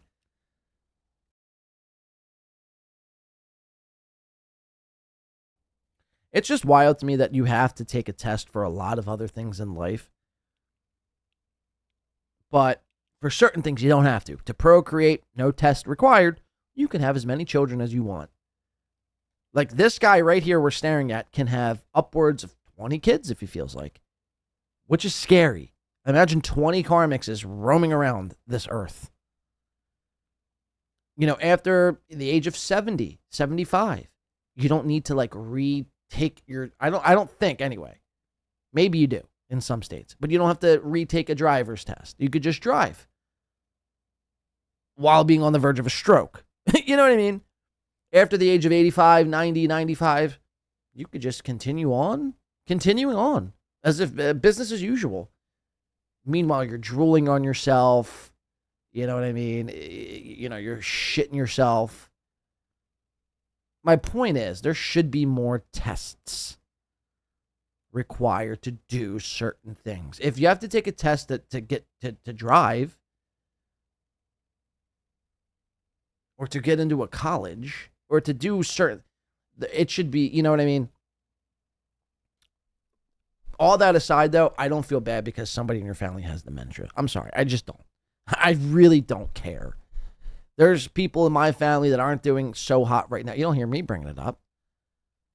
Again, it was my birthday 2 weeks ago. You don't hear me bringing it up. And I'm so happy she's no longer in pain anymore. So I'm very fortunate that she can be reunited with my grandfather. So I keep that in my heart as well. And again, this is such a manipulation tactic. So now we're all supposed to be like, oh, that's so sweet. Karmicx, here's some money. Feel better, man. Fuck you. For real, fuck you. The sympathy. I mean, this is Chad Zumock level of behavior. Fuck you. So dementia's real, and yeah, you'll it is very hurtful to see somebody go through that. Anybody, it doesn't matter. Again, look, I know on a human level, I'm not fucking heartless. on a human level, you want to feel bad for this guy, right? But that's just what happens. That's part of the process of getting old. Some people get dementia. Some people get cancer. Some people just die. It just happens. If he's 42, his grandmother's probably over the age of, I'd say, 85. She lived a good life. We don't, and I get it. Your initial instinct is to be like, oh, okay, I feel a little bad, so stop it. Karmicx and his grandmother weren't probably even, I mean, did you ever hear about I never heard about his grandmother up until this point. They probably weren't even that close. I mean, let's be real. How close really were you with your grandma? Your grandmama? If it's a family member or not, it is brutal. And I'm just happy that she's dead. She no longer has to deal with that pain ever again. So that brings me some solace too. You got smudge fingerprints on your shades. But God bless her. I mean, look at this. Look at this. I mean, could you not wipe your shades off, bro? This is wild, man. Wild. God bless my grandmother. And rest in peace. That's what I say. So, yeah. It's going to be, it's a bittersweet day on all fronts. But, hey, I'm just happy that she doesn't have to deal with that torture anymore. So that brings me some solace too. You've mentioned this, the solace. But, I know. Yeah, let's talk about other things for a change, shall we? You're the one who brought it up. I mean, you know what I mean? Nobody would have even known this was happening. You brought this up. It's my birthday. 4 times. Let's talk about my birthday. 5 times. What's to be said?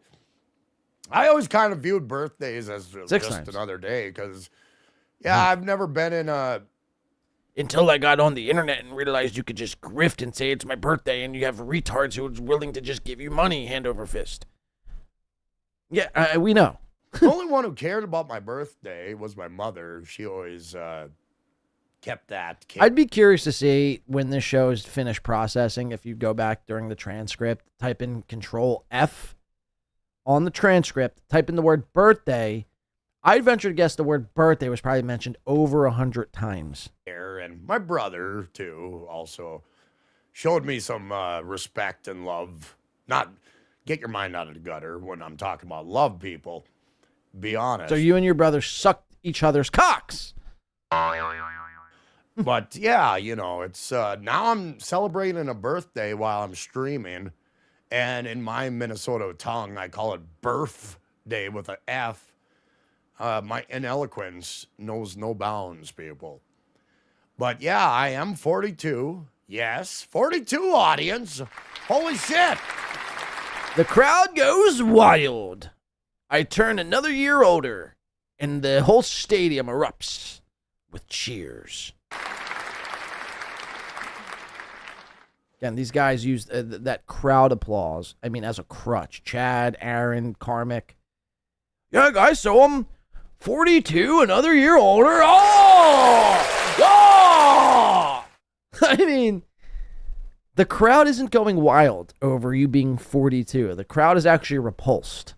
So I am happy, and it's very reflective of definitely the last year of my life. Absolutely. It was a crazy, wild ride.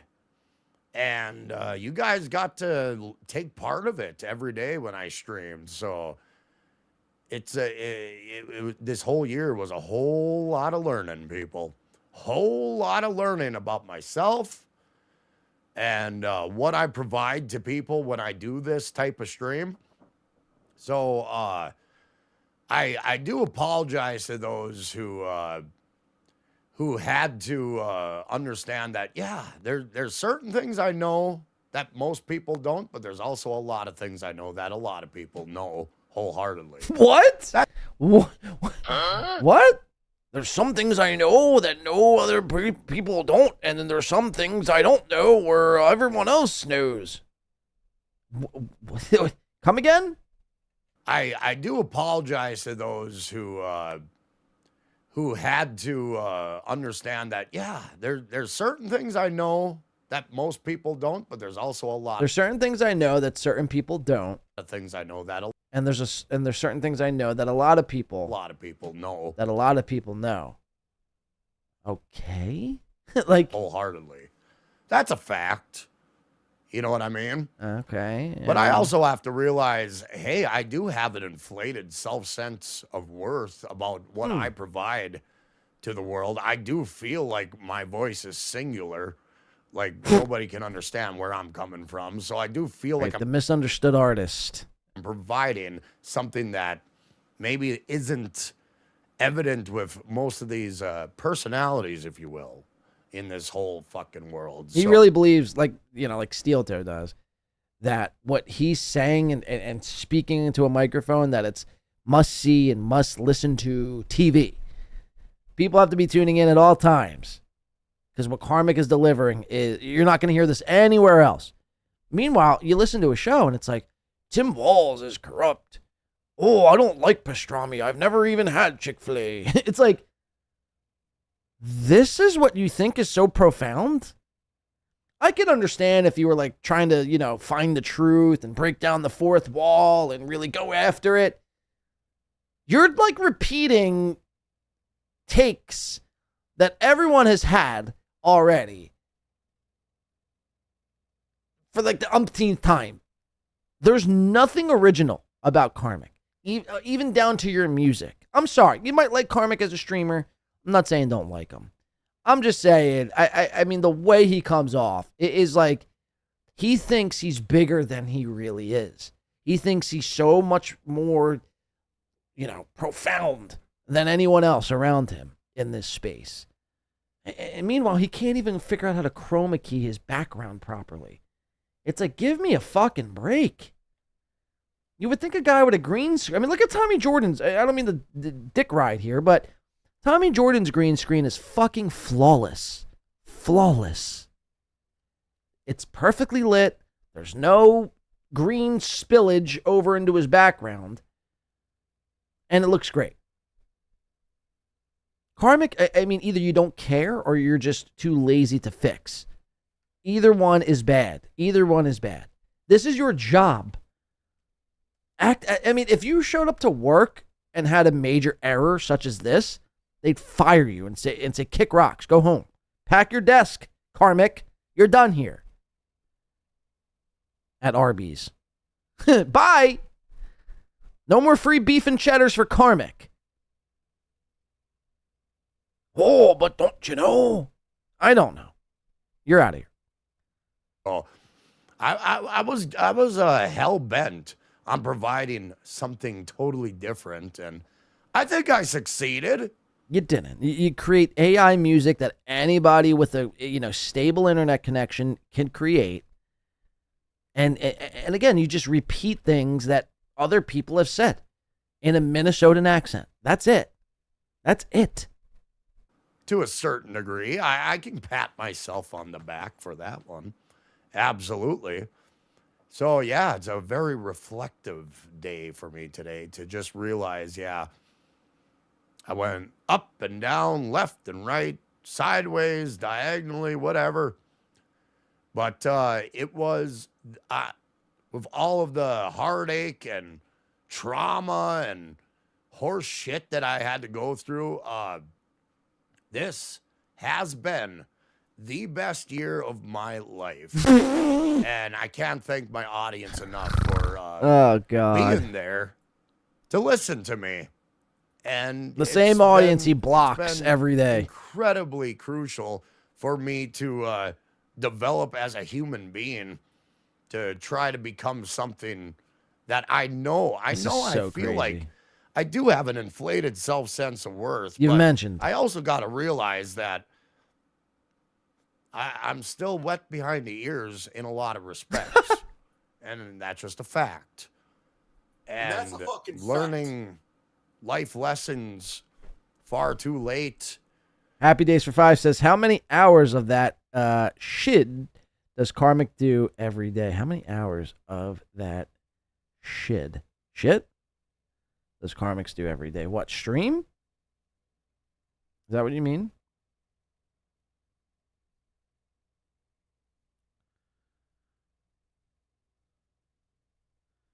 You don't have to put it back in the super chat, but just put yes or no. I think that's what you mean. How many hours of streaming does he do every day? Jay, that's a great question. What's Jay asking? Be wary of Jay. He might lead you down the wrong path here. How do you fail at being an emo? Who wants to succeed at that? Happy Day says yes. Yeah. How many hours does he do? Lately, he's been doing 2 shows. This morning, he went on, when I saw him, he was on for 3 hours, and then I was listening to him for like an hour while I was getting ready for this show. So he was at least on for 4. He might do another show tonight for 2 or 3 hours. He's close to Steel Toe level of hours spent streaming. Again, Steel Toe does 2 shows Monday through Thursday that now are 4.5, 5 hours in the morning and 2.5, 3 hours at night. So he's, close to 7, 8 hours a day. Aaron, that is. Karmicx is right there. You factor in, you do 2 3-hour shows. That's 6 hours a day streaming. Again, people, look, I'm not the end-all be-all. I don't even know if I have it all figured out. I'm not even claiming that. All I'm saying is this. I don't care how much of an inflated sense of self you have or how good you think you are. Or, the things you say, you think that they're so much more just profound than the normal pleb speaking into a microphone. Nobody needs to hear from you every single day. You're not that important. Even like professional broadcasts. Unless you're like Opie and Anthony or Howard Stern in the past. Like on radio where people are like looking forward to that sort of thing. Like TV shows. Now you don't see like a reoccurring host on a TV show even. Like even they take a bit of a break from doing every day. These people that go on every day, even if it's working for a little bit, it ultimately always comes to an end because people just get tired of you. You're not that good. You're not that creative to keep things interesting for that long. Again, due to my schedule as of late, I've had to go dial it back to 1 show. But, I'd say 2, 3 shows at max is like the sweet spot where you want to be in. You do 4 hours, 5 hours at a time. You just break up the fucking, every day, seeing you every day. And then you wonder why people make fun of you because there's just hours of garbage that we have to, sift through and make fun of you with.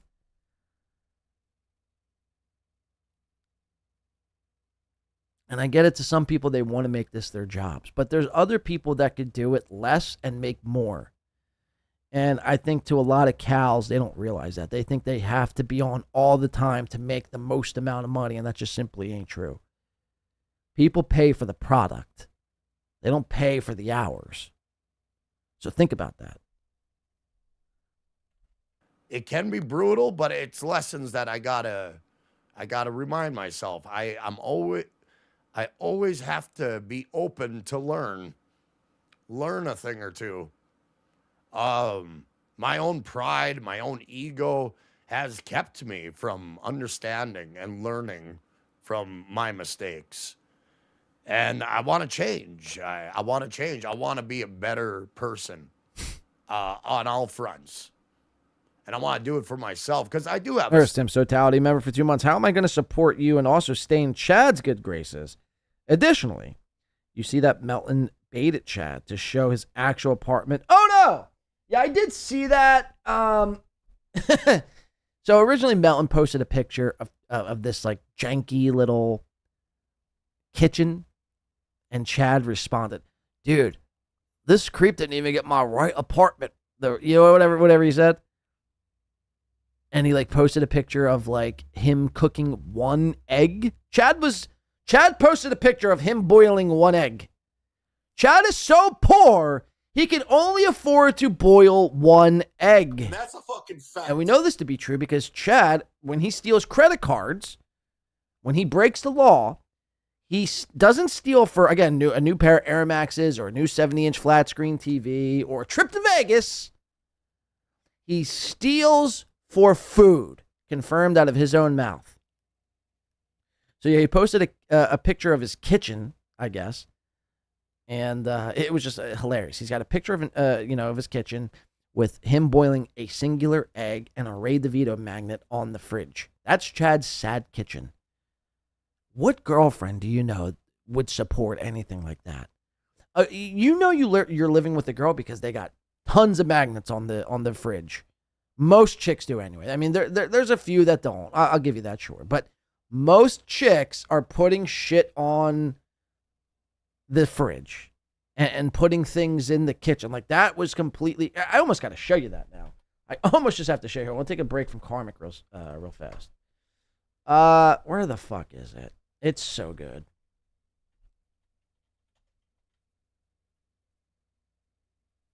Chad has me blocked still. Yet he still posts polls about me every day. Who's the loneliest loser in the Dabbleverse? Is that win by 2 o'clock? Meanwhile, Chad's on literally every day of his life during his birthday week. Oh, is it Gino's birthday too?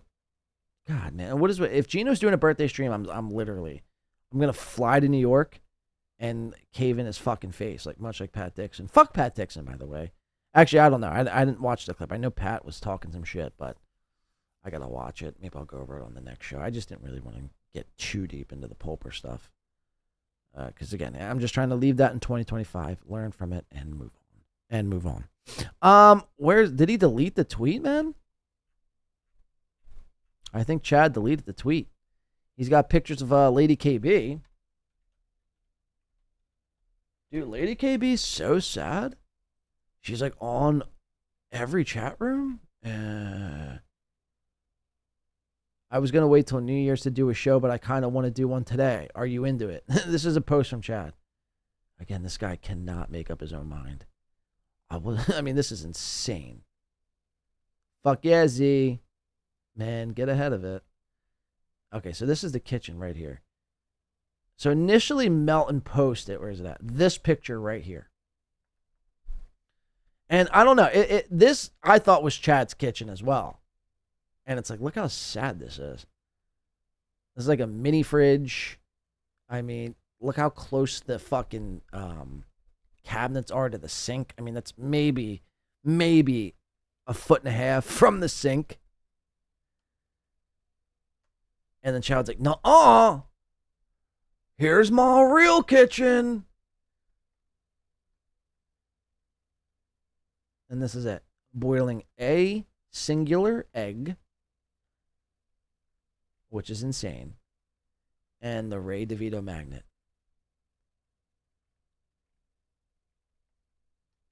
And what's this other picture here? Oh, this is oh my God, look at his kitchen. Look how fucking smushed in. I mean, when your stove is this close to your sink, if you're washing dishes and can burn yourself on the stove simultaneously, you've taken some wrong turns in life. Taken a lot of wrong turns in life. Tim Totality for 2 says, also Mod Boozmock, Chad. Me? Mod Boozmock? I'm sure the owner is going to be happy with the Ray sticker on fridge. That's a sticker. Oh, it's a sticker? No. Wait. This isn't even a magnet? Oh, God. Oh, it is. It is a fucking sticker, man. Yikes. Jankies, as Velma would say in Scooby-Doo. Jankies. We got to bring that phrase back. So he's just putting stickers up of Ray DeVito, a sworn enemy of his. I mean, if there's one on his fridge, you got to believe that there's a few on his closet door. There's some probably on the back of his TV. He's probably got Ray DeVito stickers plastered all over that fucking janky apartment. But this guy wants to say everyone else is poor. Remember, this guy said, Chad Zumock said he could buy a car cash. Cash money, by the way. Yet his kitchen looks like this.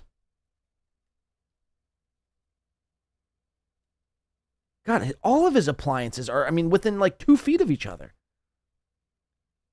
The dishwasher's here, the stove is there, the fridge is there, the sink is, I mean, talk about a tiny sink. Talk about a tiny sink. Oh my God. At the Tommy Jordan sent $10 on I'm YouTube. a cup of coffee. Tommy and Johnny will never happen. IDKYTF. I had him on LMFAO, a revelation. What? God, the AI sometimes, I swear, is retarded.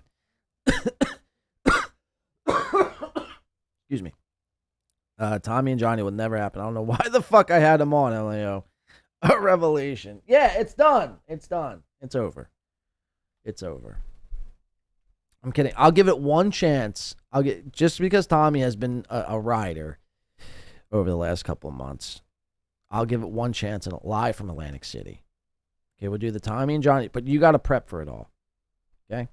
That's my only stipulation. And you got to show me a picture of your kitchen. And if it's smaller than this somehow, then I just refuse to work with anyone with a kitchen of this size. I mean, this is like a kitchen for like a seven dwarf, one of the seven dwarfs, or a munchkin from the Wizard of Oz. I mean, it is fitting. Chad is only like 5'5". But this is a kitchen for like a small individual. You know, like Melton couldn't work in a kitchen of this size. Dikembe Mutombo, God rest his soul, couldn't, fit in a kitchen this size. Like, this is a kitchen for a tiny man. Tim's for two says, that's what I'm going to start. Instead of Tim's totality, I'm going to start calling you Tim's for two. Duality. $2. BYB posted the floor plan. You got to see it. Very bad. What's it on his Twitter? Let's see. BYB podcast. He's got the floor plan of Zumock. Yo, it's me, Chad Zumock. You know, the bitch. Okay. Yeah, okay, I'm a bitch. Yeah. I'm a bitch with a small kitchen. Oh, is this it? Oh, God, Tim's. Oh, no. Where do you think he does? Do you think back here he does a show? Oh, God. Look at the little closet. What do you even put in here? Oh, no. This little corner back here is where he does a show, probably. This is his living area. Oh, God. Where do you put anything you have? This is a little kitchen. No wonder why he doesn't cook. This is, Jesus Christ. This is Chad's house. That we're supposed to believe he shares with a girl. Now, unless this girl is, was recently homeless and Chad was like, can I bring you into my apartment and save you? Like, no girl would willingly be living in this place. It's just too small. That's what she said. Furthermore, it's just like, how sad, man. Really, how sad. I mean, no, it is sad. Because again, Chad, sticks out his chest and beats on his fucking meat. That, he's rich and he's got it, what's he say? The fucking, what are the checks that he gets? Not the super chat checks. The, what are they called? Power play? Not power play. The royalty checks he gets. Zumock, you would know this.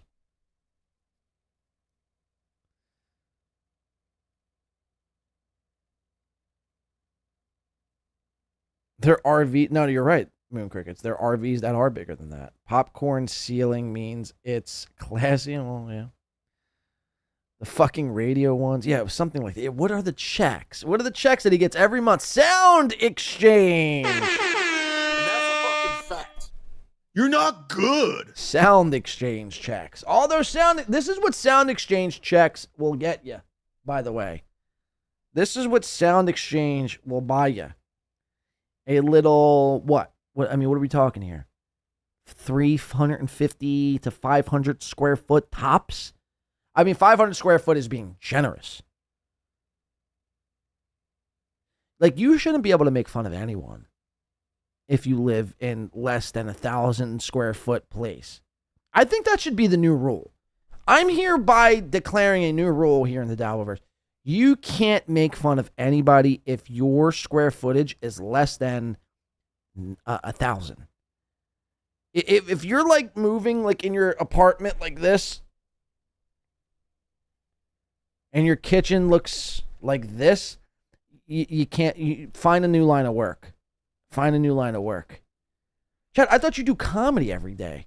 I thought that, you're getting paid. Sound Exchange coming in, the comedy reps are just, paying you out cash money, $300 a show to see the great Zumock.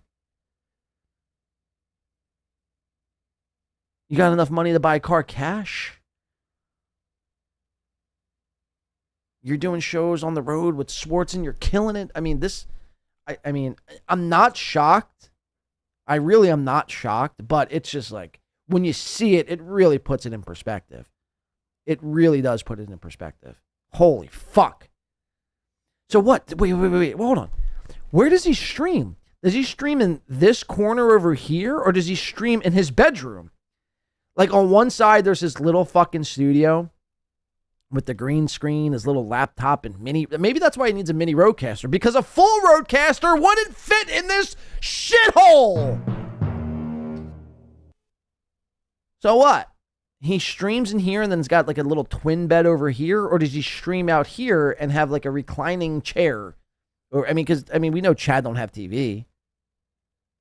Maybe he does. Whatever. We'll say he does have a TV. It's like, where the fuck are you streaming from?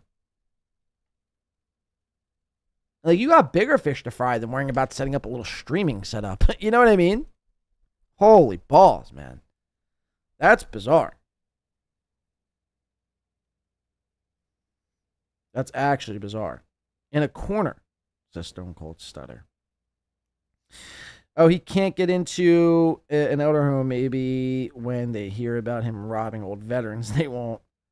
That won't last. Corner across from window. Oh, no.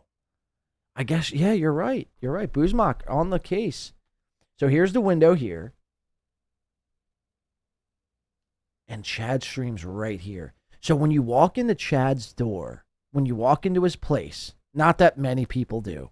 Let's be real. Really nobody probably ever walks into Chad's place. But you walk in and you see his little table set up. He's got a little green screen on this wall, his little laptop, his junior roadcaster over here. Somebody, you know what somebody has to do, really? Whoever's a good drawer. I don't know who draws in my chat or in the Dabbleverse really that good, but you should create draw Chad's studio and his layout and everything that you think that's in Chad's apartment over top of this picture. So, okay, we do know he does stream right here. So, where do you put I guess you put a couch over here, and then where do you put the TV? Over here on this wall, but then you might bump into it if you're trying to make fucking oodles of noodles. And then oh God. And then where does his girlfriend live? Remember, he's like, dude, I got an office and there's like a bathroom to the office. Wait, hold on. BYB for the win. So maybe this is the this is the little room that he refers to when he's referring to oh, I got that, there's a bathroom right there. It's like this actually might be the only this actually might be a bathroom, and the only bathroom in this place is this fucking small ass door. This is crazy. I'm actually fucking floored. Tim's for 2 says, don't know actual unit, but just messaged you pics. Oh boy. Oh boy. Where did you message me pics at?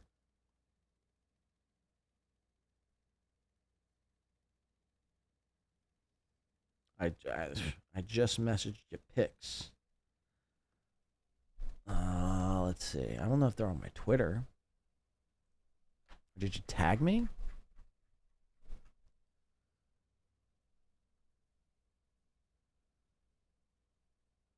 This is insane. Chad's killing it. Unless did you email it to me? Hold on, we'll check the email real quick. Hold on. I'll wait. It'll be worth it. It'll be worth it.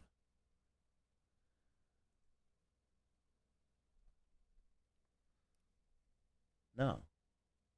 I have nothing from Tim's Totality whatsoever. It's cool, though. You don't got to send me anything, Tim's. Twitter DM? There's nothing in my Twitter. Wait, maybe it's in requests? I'm on my Twitter DM right now. Oh, yeah, there it is. Right there. In request. Oh, yeah. Oh, yeah. I got a bunch of requests here. Oh, my God. Oh, no. Okay. All right. So this is, we've seen this pic. This is a very tiny, tiny kitchen. Again, like midgets. This is like an apartment for a midget. And hold on, we'll go to that. We'll do that. And this is the unit we've been seeing. Okay, we've been seeing that. Okay, this is where he streams from. This is a little bedroom. I want to get to the bedroom. What does his bedroom look like in the bathroom? We have an alternate angle. So whoever, the realtor of this place, the landlord of this place, stepped in on the front door, which is like I guess it's a normal looking front door, whatever. But they stepped in, took a picture this way, and then took a picture on the opposite corner looking that way. Not that it makes it look any bigger. It really doesn't make a difference. Oh, then we get to the bedroom. All right, I guess this would be the bedroom. This is his closet. He's got a pretty cool closet. This is where he hangs all his fucking mud shark garb up. He puts his mud shark hats up here. He puts all his Jordans down here. He's got his camo pants somewhere in this closet. Very cool. It's cute stuff. Okay, we keep it moving. This is Chad. This is an apartment tour of Chad Zumock. Then we have an opposite picture. Okay, so this is his bedroom.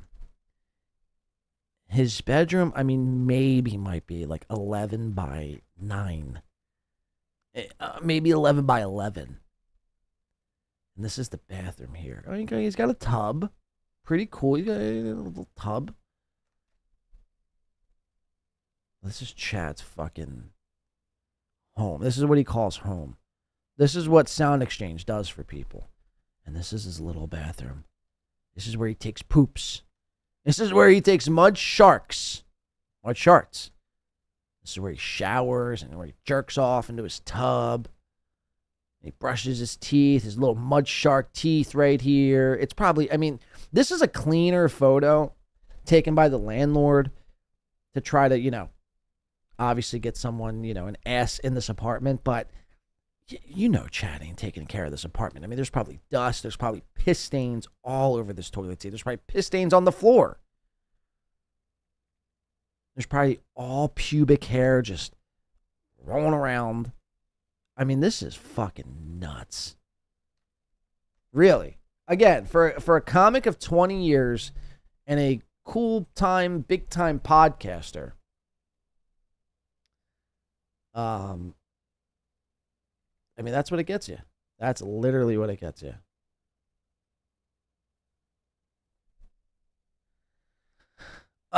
Okay. So, that's just,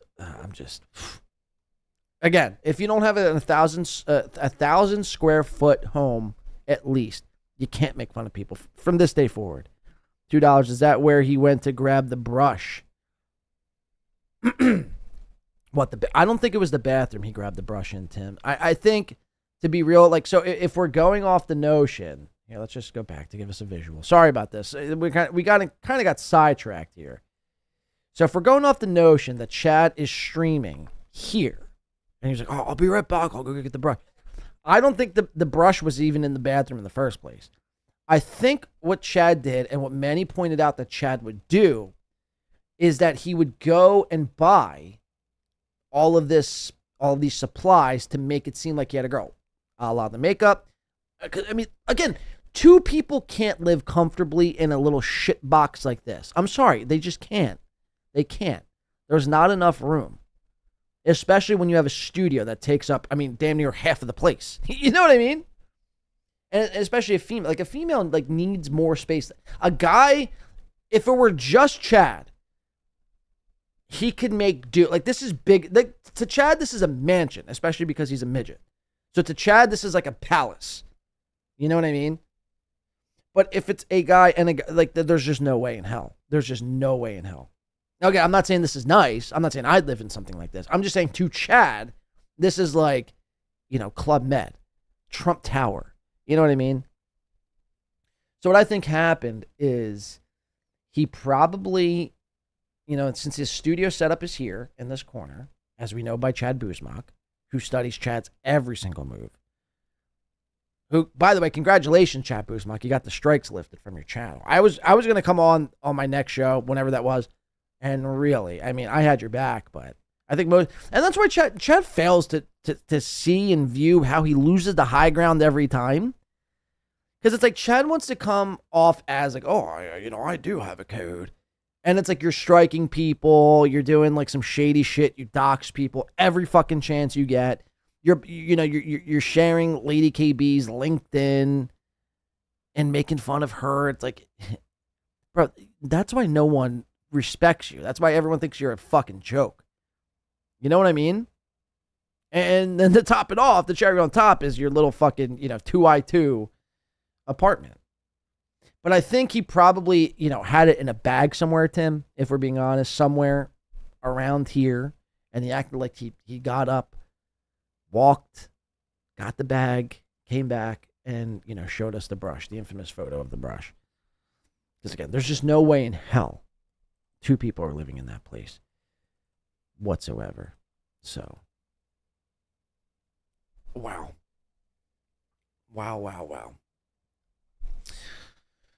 Ah, that's incredible stuff. Jay is Chad. So Shades Cow. Cool 2006 edits, dude. All right, let me just show you one last thing of Karmicx here. Just very brief. Let's go to 3 hours, 10 minutes. This was from this morning. Again, Karmicx is... Wait, what? Ah, I might have lost it. Well, let me do something real fast.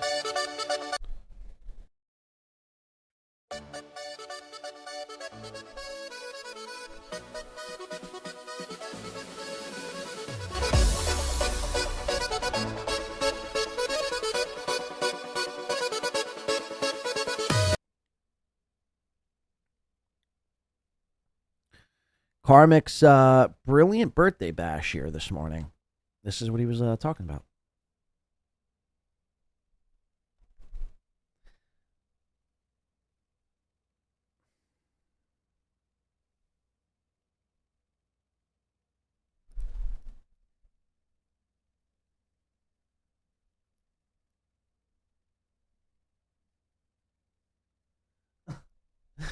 Tim Sotality says, does she just close the bedroom door when he's live? I mean, could you imagine Chad's like yelling at people online about how he doesn't care, and his girlfriend is like in the kitchen trying to, make a peanut butter and jelly, or in the bed, in the fucking, in the bedroom trying to like watch Law and Order or catch up on the latest season of whatever the fuck a Chad Zumock girlfriend would watch. And then you got Chad yelling just aggressively. And she can't hear. She's got to turn. See, the thing is, like, you would think she would be turning up the volume of the TV, if they even own a TV in the bedroom, which would bleed through the door, which you would hear, but you never do, right? The girlfriend's never around. You never hear her whisper. You never hear a phone go off. Again, in a 500 square foot place, you would 1000% hear the phone go off. You would hear her walk. You would hear her shut the door, turn on the water, turn on the stove. You would hear that. And the fact that we don't is just another example pointing to Chad's girlfriendless, miserable existence. Facts. Big old facts. I want to... Thank you for the 2. So this is Karmicx. This will be the last thing we do here today. Thank you so much for rocking with us here today on this Christmas, during this Christmas season, this holiday season. We got New Year's coming up I'd really love to try to maybe do another show tomorrow or maybe New Year's Eve at some point. I do work on New Year's Eve, but hopefully it's not a busy day and I can get out and maybe do a couple hours. But this has been fantastic, and it's been a fantastic year. If I don't do another show in 2025, this has been really a great, phenomenal year, despite all the nonsense and the bullshit and everything else that came up over the last couple of months. Really, I mean, this year I think has really been my best year, performance-wise, and just everything. And it will continue to get better. And I do have a lot of plans for this show. I don't like to really fall and stagnate and just, go on to get along and just, you know what I mean? I want to break it up. I want to do more. And I do have big plans. And I always did have big plans for this show. So I'm very excited for what the future holds for Win by Two Radio. And I do appreciate everyone sticking around to see what that next thing could be. And hopefully in 2026, we could start to chip away at, some bigger plans and ideas for Win by Two and In the Paint podcast. We do appreciate everyone. Last thing we do, Karmicx, again, his ego is, I'd probably say bigger than Chad's in a lot of ways. He's doing his birthday stream. He's lost a grandmother to dementia. This is how he chooses to spend his time. And again, the brilliance of Karmicx, what does he deliver? I mean, there has to be something, right? There has to be. This guy's on fucking every day, all day long. He's got to be delivering some sort of fucking hot fire flames. That's just being like, whoa, this guy he's a must. Remember Alex Stein, Karmicx is must-see TV. That's what he said. And he brought him onto a show. And what did Karmicx do? Oh, this is a very cool opportunity. Thank you, Alex. And did nothing. Joey C really stole the show. And, I have my differences with Joey C because he's a scumbag who will, again, do a background check on you if you make fun of him online over the things he has said, by the way. Remember that. Karmicx, though, his shit don't stink. Let's listen to this. This is his big, brilliant idea. This is his birthday stream. He did bring on Comedy Shaman earlier. I haven't watched that yet. I don't know if it's worth watching. The Comedy Shaman was on. The Comedy Shaman was on this show. But again, I don't know if it was worth watching. I don't know how long it is. Well, it's not that long. Let's just watch that, actually. Fuck this. So basically what I was going to show you is Karmicx just talking about all the foods he has and hasn't eaten. Dude, I love me some brisket. Did you ever have a ribeye? I love me a ribeye. Let's watch him bring Comedy Shaman on. This ought to be good. Interesting. Look, Kim Nicholson. I got to put it to 1.5x, though, because I got to get rolling. I'm hungry, and I've been on for quite some time. Oh. Did I have fun on Kratom? It's the only person who showed up for Karmicx's show. Kratom? No, there was no fun, but it was a painkiller. I treat it like a painkiller. And, when you're in constant pain, you're not treating the pain, you're just masking it. So it's a different world. I wouldn't recommend Kratom to anybody. But who do we got here? The biggest Kratom user ever. I mean, that's got to be. You know what I mean? I wouldn't recommend Kratom to anyone. And then the next thing he does is bring on Comedy Shaman, who notoriously has gone to rehab for fucking Kratom. Happy birthday to you. Happy birthday to you. Happy birthday, dear Kyle. So he's still doing that Hank Hill impression. That's cool. Happy birthday to you. Got that many more, man. Thank you. Happy birthday, bro. Thanks, man. I appreciate it. It's a pleasure to meet you. And to the audience, this is Shaman Tard in the chat, but you were known as Radio Shaman. Why the change of names? Well, I change it all the time. It's just the suffix is always shaman. Now it's Doom Shaman. Sometimes it's Doom Shaman, Comedy Shaman, Radio Shaman. So what type of radio? What type of radio? I'd still call him Clay Combs. Have you done any radio in your time? Oh no, I've not done. So why do you call yourself Radio Shaman? Have you done any radio in your time? Well, no, actually, I've listened to the radio. I owned a radio once in 2004, but as far as doing radio, no. That's not cut out for a guy like me. That's more Aaron Emholt territory there. Radio show, but I'm a big fan of it, like you. The Stern, Ron and Fez, all that shit. Absolutely, yeah. Could you Speaking of Ron imagine? and Fez, bro. Mhm. Oh, I'm sorry. No, that's okay. I was After just you. gonna say, speaking of Ron and Fez, you have a very much Ron and Fez vibe to your show, dude. Fez You're Watley, he is an emotional fucking freak. I know that. But- I love but that's Ron not a bad too. thing, man. What's It's that? a good thing because, like, it's a good thing, man, because with Ron and Fez, you just never knew what the hell was going to come next other than you knew Fez would have some crazy emotion. But your show has that vibe where it's like, I have no fucking clue what you're going to do next, dude. But I love it. I really love it. I mean, you do know what he's going to do next. I mean, literally, you could probably predict what Karmicx will do next. He's either going to cry or get angry. That's one or two things. If he's not crying or get angry, he's going to, bitch about Tim Walls. Or, I mean, there's not really much to Karmicx show. Really. When it all boils down to brass tacks, Karmicx maybe has like 4 tricks up his sleeve. Cry, yell, Tim Walls, and, dancing AI music. That's it. That's it.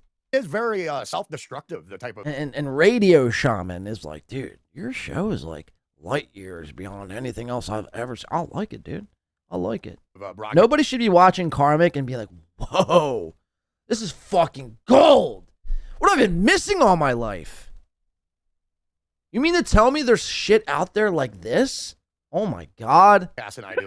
That is for fact. I absolutely will agree with that wholeheartedly. And yeah, you open yourself up to a group of people and you're pretty much putting a bullseye on your back by doing so. But Oh, trust me, I know. I've done some podcasting, live streaming myself, man. And I've been through some shit myself. So believe me, Trauma bonding. I know it.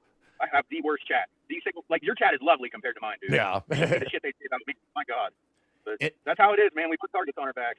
yeah, that's... We put targets on our back. Oh my, this is wild. It's an unfortunate byproduct of doing a stream, that's for damn sure. But along the way, I could see, like, okay, I don't listen to my stream, but I'm like, what would be interesting? What would be provocative to the audience? I look at it that way as well. And I also look at it like, if you're going to be open and honest with people, it'll keep you from withholding anything back, too. So I don't want to be that guy who's withholding everything. I want to be like an open, honest stream of consciousness. But yeah, when you stream like I do, yeah, you'll walk down a fucking dirty-ass road once in a while. There's also a balance to it, man, where you kind of want to stretch it out a little bit for content. Just a couple of pros hashing out what streaming's all about.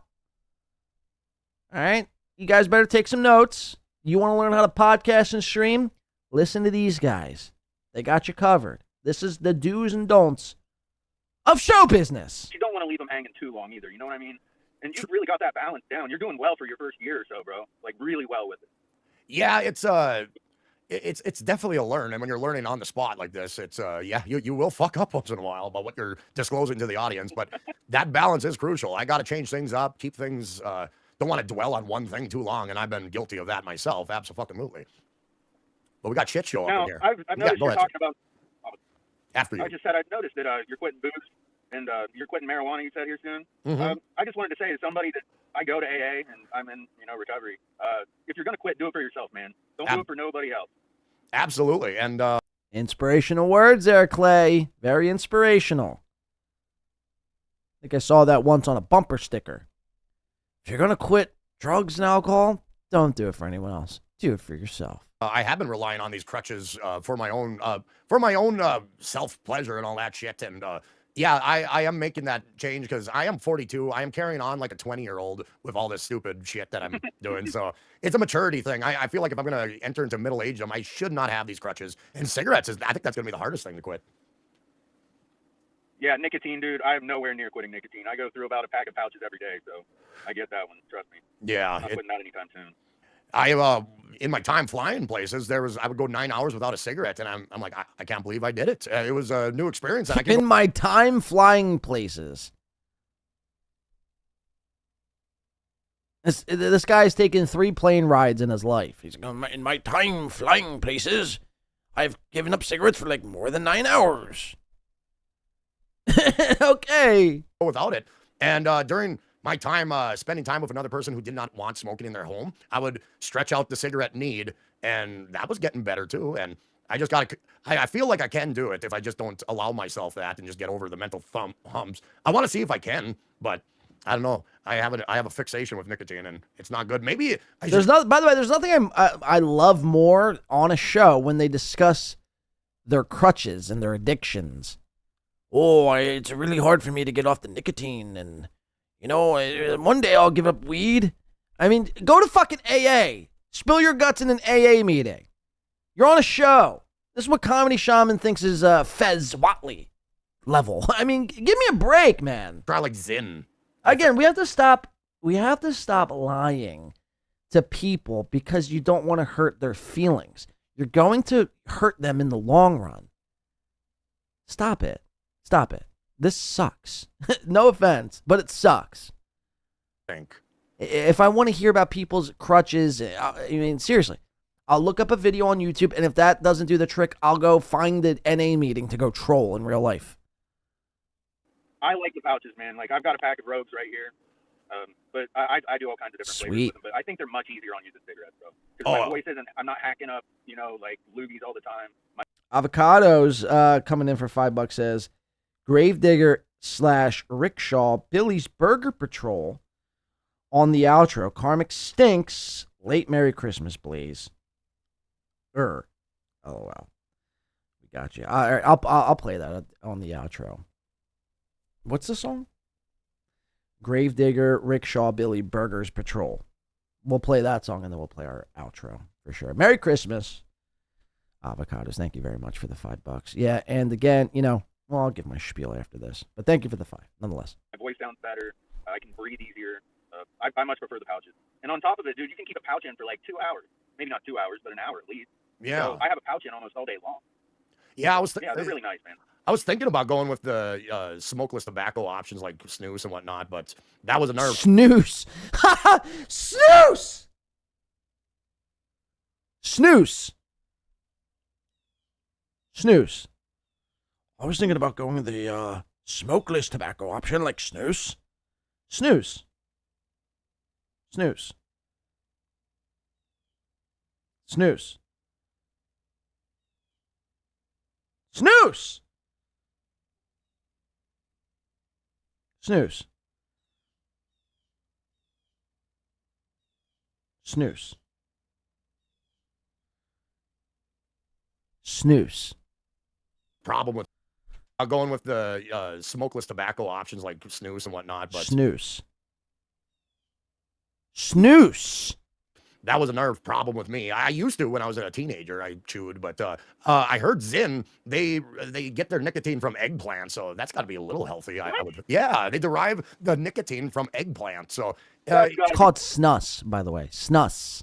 Bullshit. That's snooze. I thought it was bullshit too when somebody told me, and I was like, really? They don't get it from tobacco? I'm like, well, why not just eat a fucking eggplant once in a while? to soothe yeah, exactly. Mr. Blue Sky. Snus. Snus. Not snooze. Snooze.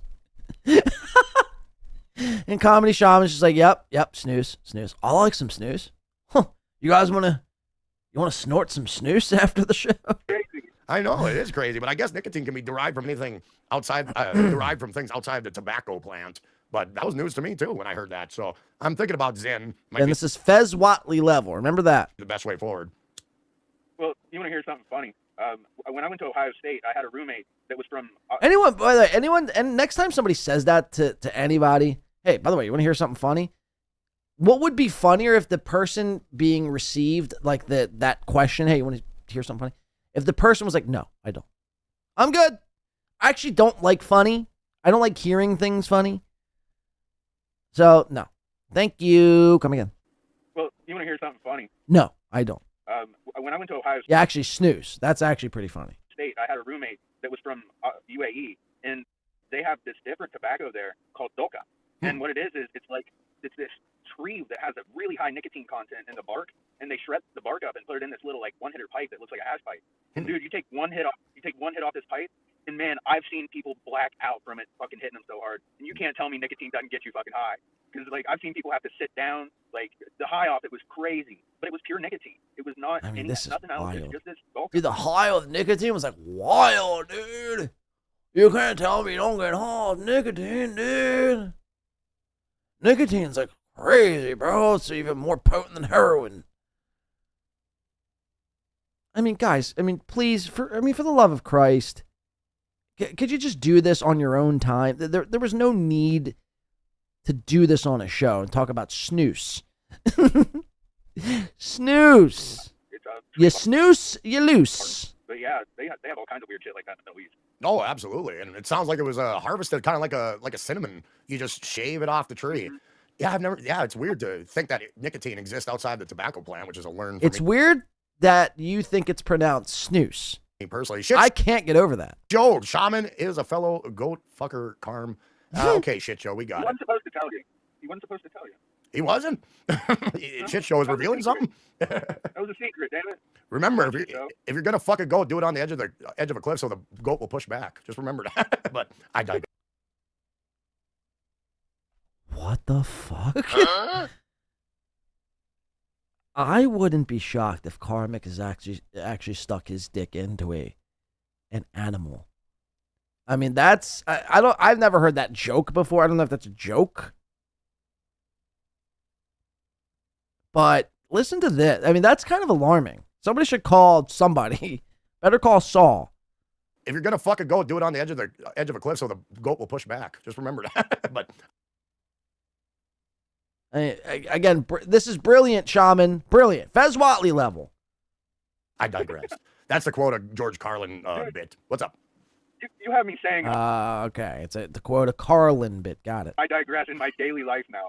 Like I say it to people just in casual conversation. I hate it. I've been picking up little quirks off of you, man.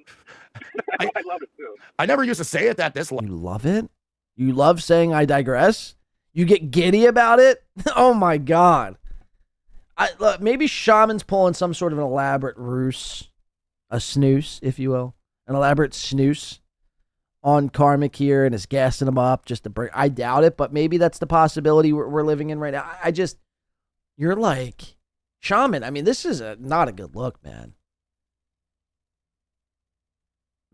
You're like gushing over Karmicx. Level, but when I started streaming and actually talking more, I was not talking much in the past before my stream. And when I was talking, I'm like, I say these things a lot. I don't realize it, but I do. So yeah, they become little catchphrases after a while. And I hear Kevin Brennan say it all the time. And it's like, shit, what did I do? I created a monster.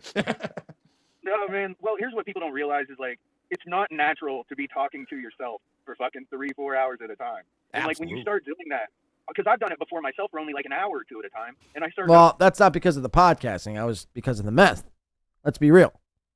That's what meth does to you. You start talking to yourself for hours on end. Noticing like my speech patterns and just all kinds of little things that you would never notice in normal conversation because you only have yourself to talk to and maybe the chat and a few people calling you a fruitcake or whatever. You know what I mean? Yeah. So, like, do people still? By the way, do people still call people fruitcakes? You're just speaking to yourself like that. It's really wild. And so it's nice to have The thought of somebody in Comedy Shaman's chat calling him a fruitcake is hilarious. bounce off of once in a while. That's one thing I admire a lot about your show, dude. And can I say one other thing that you do that cracks me up? Lay it on me, man. Bro, I mean, suck his dick already. For real. so I was proud that I used to think I had the best Patrick Melton impression, the funniest.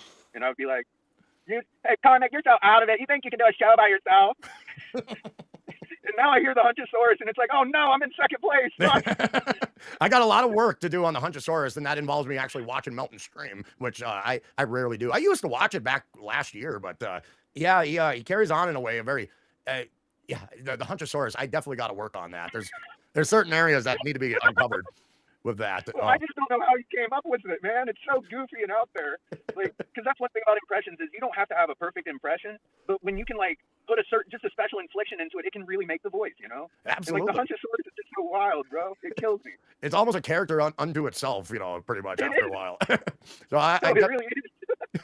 I definitely have to work on it. There's certain areas I can actually probably improve upon, but yeah, I only do it when I'm on a stream. I don't do it in my personal life, sitting in the bathroom, just doing the voice. So yeah, it's something I got to work on. Why not?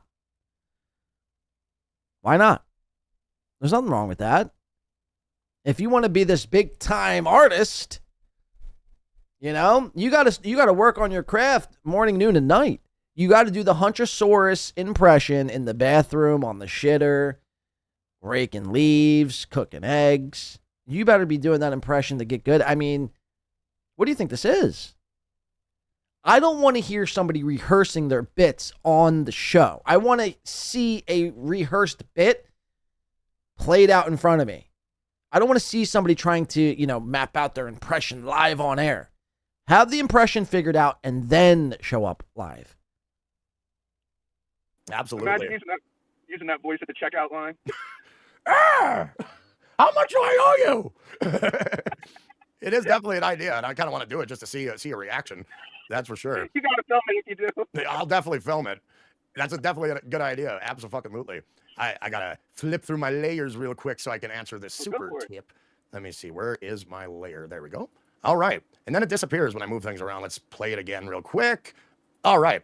Principled uncertainty. We all have an instinctual urge towards abstinence as a salve for perceived sins due to our religious upbringing. But it's a mirage.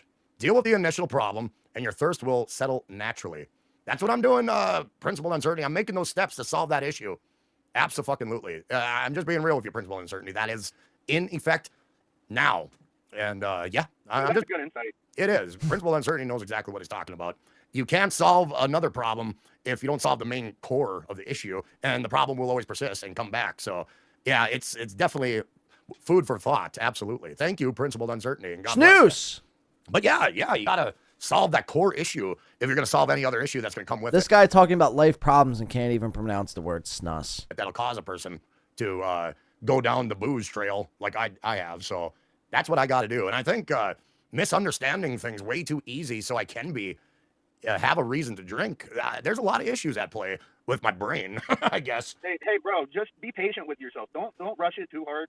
I mean, give yourself grace. Give yourself that grace because it's not easy, dude. Like here a few months ago, I was fucking in recovery doing well, and I ended up, my dumbass got into 7-0 hard. And Okay. I know you did a little bit of it, right? Just a little. I'd say enough to Again, these guys, oh my God. These guys are getting wrapped up in 7-0 tabs. This is what Mersh took when he was severely addicted to 7. It's kratom. It's a derivative of kratom. And it hits like an opioid, but it's not an opioid. Again, do real drugs. Look, first of all, don't do any drugs. But if you're going to get high, do real shit. Do real drugs. Do a fucking oxy. Do a nice fucking Oxycontin. Or oxycodone. Or some heroin. These motherfuckers doing 7-0 tabs. You gotta get it online. Or you gotta go to a fucking one-stop shop and buy kratom. Is this really what you want to be? Again, don't do any drug. I'm not advising people to do drugs. That's not what I'm saying. But if you're going to do drugs, if you're a drug junkie and a druggie, do the real thing. I mean, it's a waste of money. It's a waste of time. And you're going to get hooked on synthetic bullshit. That's probably going to give you fucking stage 4 lymphoma, by the time you're fucking 50.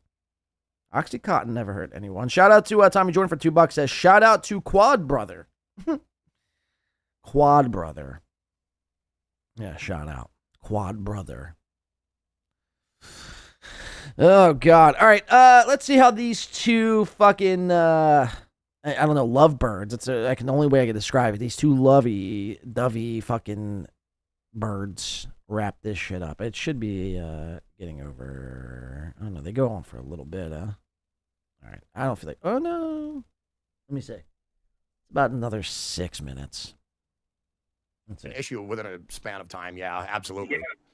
Dude, that shit, when it gets its claws into you, oh my God, man. I never want to go through those fucking withdrawals again, dude. Those were awful. It had me, dude, I lost 15 to 20 pounds in like a 2 to 3 week span just from not being able to eat at all. Like every time I would try to eat, I would take one bite and my stomach would just reject the food. Like it didn't want anything other than the 7-0. It was horrible. It's the devil. It's crazy how how illegal in Ohio. It's illegal now in Ohio. Okay, I didn't know that. But yeah, there is going to be some stuff concerning 7-0 being on the market nationwide. And yeah, they better get on it because it is a devilish fucking drug. Holy fuck. I'll be honest. I've done hard drugs before, man, and had hard drug issues. None of them gave me withdrawals like that. None of them. That shit is on its own level with withdrawals. Like, just horrible. It is terrible. I'm really glad they're making it illegal. I agree. Something like that shouldn't exist for anybody. And then a 21-year-old can walk off the street into a smoke shop, buy that shit willy-nilly. It's crazy that sort of thing, that substance. Well, it was I mean, it was around forever, but they just recently kind of made the condensed version of it, which became like a heroin. I think it's on that level. It's like a weak heroin, pretty much. Yeah. You cannot convince me that Mersh is not ordering that shit by the bucket load online right now. You cannot convince me otherwise. You think he's Florida still made it illegal? Okay. Okay. So Florida made it illegal, but I remember Mersh was doing like a good bit of it a day, like 100 milligram plus, and he never complained about the withdrawals or anything, bro. And that makes me think like He did. In fairness, I covered the episode where Mersh was like, dude, I've been having some bad withdrawals. He did. No, he did, in fairness. Now, could it have been a smokescreen and Mersh is still on 7-0 tabs? Possibly. We'll never know. either, okay, he tapered off like a real champ, or he just kept ordering it online, which is what I would have done in his situation. You know what I mean? Oh, right, So, yeah. I don't wish him any ill will with it, but my gut says he kept ordering it online because he can still do that. Absolutely. Yeah, depending, you can buy any of that shit online. Like even in my area, low powered cannabis gummies is all they sell. They don't sell anything that's over 5 milligrams per gummy in this state. But yeah, I can go ahead right now, order it from New Jersey, 250 milligram gummies. So yeah, it's keep your fucking paws and your money out of my state. Yeah. So yeah, it doesn't make sense. To have they got to figure something out. And I think, I have a feeling this year will probably be the year where they figure out all these little loopholes and close them up and shut them down. But yeah, I can order that shit from New Jersey. Even the 7-0, all that shit, I can order it, wait a week, it's all right there. And yeah, it's weird. And I'm wondering, can they sell that to other states that don't have any legalities or have legal issues? Yeah, so it's a weird thing where, like, I think you're not supposed to, but they just still do it anyways. It's like the way that I shouldn't really talk about this too much, but the way that research chemicals work, how it's like it's a no-no, but it's not going to get enforced at all. You know what I mean? So like if a state has it legal, like let's say 7-0 is legal in New Jersey, like you said, and it's illegal in Ohio, they'll still ship it to Ohio. They'll still ship it because nobody's enforcing that law. Nobody's checking and like seeing, okay, this product is in the mail. Okay, I mean, I can't sit here and listen to these two go drone on about 7-0 tabs as they salivate from their mouth, thinking about the next time they could sniff a 7-0 tab. I mean, it's bizarre here. Let's just see how they get out of it. Let's see what if Shaman continues to suck them off. You're the best, Karmicx. In dispersions, willy-nilly. That's fair. Well, I'll tell you what, man. I've had you for about 20 minutes here, and I would love to talk more another time if that's possible. But I'm gonna let you go. We'll do it, man. Oh wow, Shaman drops Karmicx. Wow, it's Comedy Show. I never thought I see the day Shaman's big time in Karmicx. Thanks, man. And it was a pleasure to meet you finally. So pleasure to meet you, man. We'll talk more down the road, okay? Absolutely. You have a great one, brother. You too. You have a great one, brother. I mean, this is, and then Karmicx waving like a fucking bitch. See ya. Bye. Bye. Wow. There you have it, folks. Shaman, Karmicx, talking about snooze, a little bit of snooze, and 7-0 tabs. Shout the fuck out.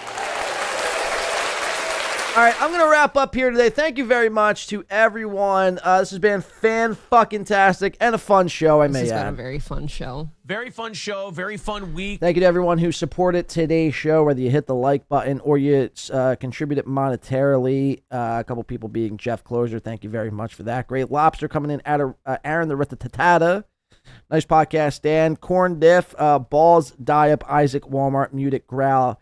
The Cup of Coffee. Tommy Jordan. Slim Fally. I think it's Fally. J 15785. Happy Days, Mr. Panhandler, Who, What, Why, Kim Nicholson, Tim's Totality, rounding us off, Avocados, actually being the last one. Thank you very much, guys. Again, well, kudos to me and kudos to you. Kudos to Win by 2 Radio. Again, I'm going to try to hop on here either tomorrow, maybe I'll get a quick one in. I'd like to be on one more time before the new year. That was my plan, but if that doesn't go as according to plan, then we will be back on probably later on this week, maybe the second or third day of the new year. But it's the New Year's comments are, just be safe. If I don't get to see you guys, be safe. And again, I appreciate everyone. You know who you are. You stuck by this little program, this little engine that could, for a while now, man. I mean, I'm going into my sixth year of doing a show, and really my, I think, third or fourth year covering this particular universe.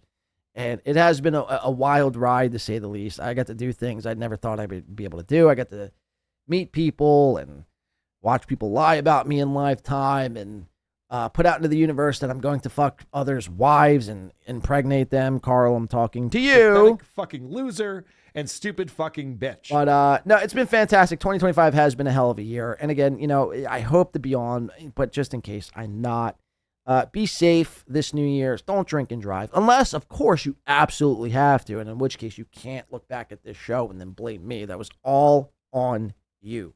Remember that. Just be safe. Be nice to each other. Don't get in any fights with any Jews or blacks or Jew blacks. Just kind of stay in your own lane this New Year's and celebrate 2026 with the people you love. And again, you know, I'd be remiss to say, don't be one of these people who set intentions and New Year's resolutions if you're not serious. Don't just do it because it's trendy and it's hip to do. Do it because you want to do it. If you want to change this year, you can do it. If not, then, you know, what the fuck are you doing? You're just wasting your time. You're just wasting your time. You know, Tommy Jordan, I do believe, got robbed from multiple award ceremonies, but that's neither here or there. The Tommy and Johnny show in this 2026, maybe that's a new thing. I don't know. Like I said, I have a lot of plans for this show, to move this show forward and to progress this show. It's always what I'm trying to do, whether it seems like that or not. I'm always thinking of how to progress this show so we don't stagnate and become like every other fucking show. So we can look forward to that into 2026. And we survived basically another year, man. We survived another fucking year. And for my everyone here at Win by 2 Radio, to everyone out there in the greatest goddamn chat ever, we like to wish you a happy new year. Kudos to Win by 2 Radio. Thank you very much. I've been your host, Blade. It's been fan-fucking-tastic. Thank you to all our mods this year. Thank you to everyone. I mean, everyone, you know who you are. You supported this show every fucking day, every fucking outing. You know who you are. Again, this show would not be made possible without everyone doing their little parts. Whether it just be as small as a like, or a $100 super chat, or trips to fucking Vegas.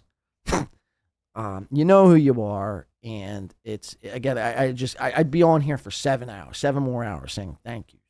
It's been fantastic. And again, a lot more of this in 2026 and moving forward. 2026 being the year of the Mersh takedown. Dan, I mean, I hope you're leading that charge, Dan. I hope you're leading that fucking charge.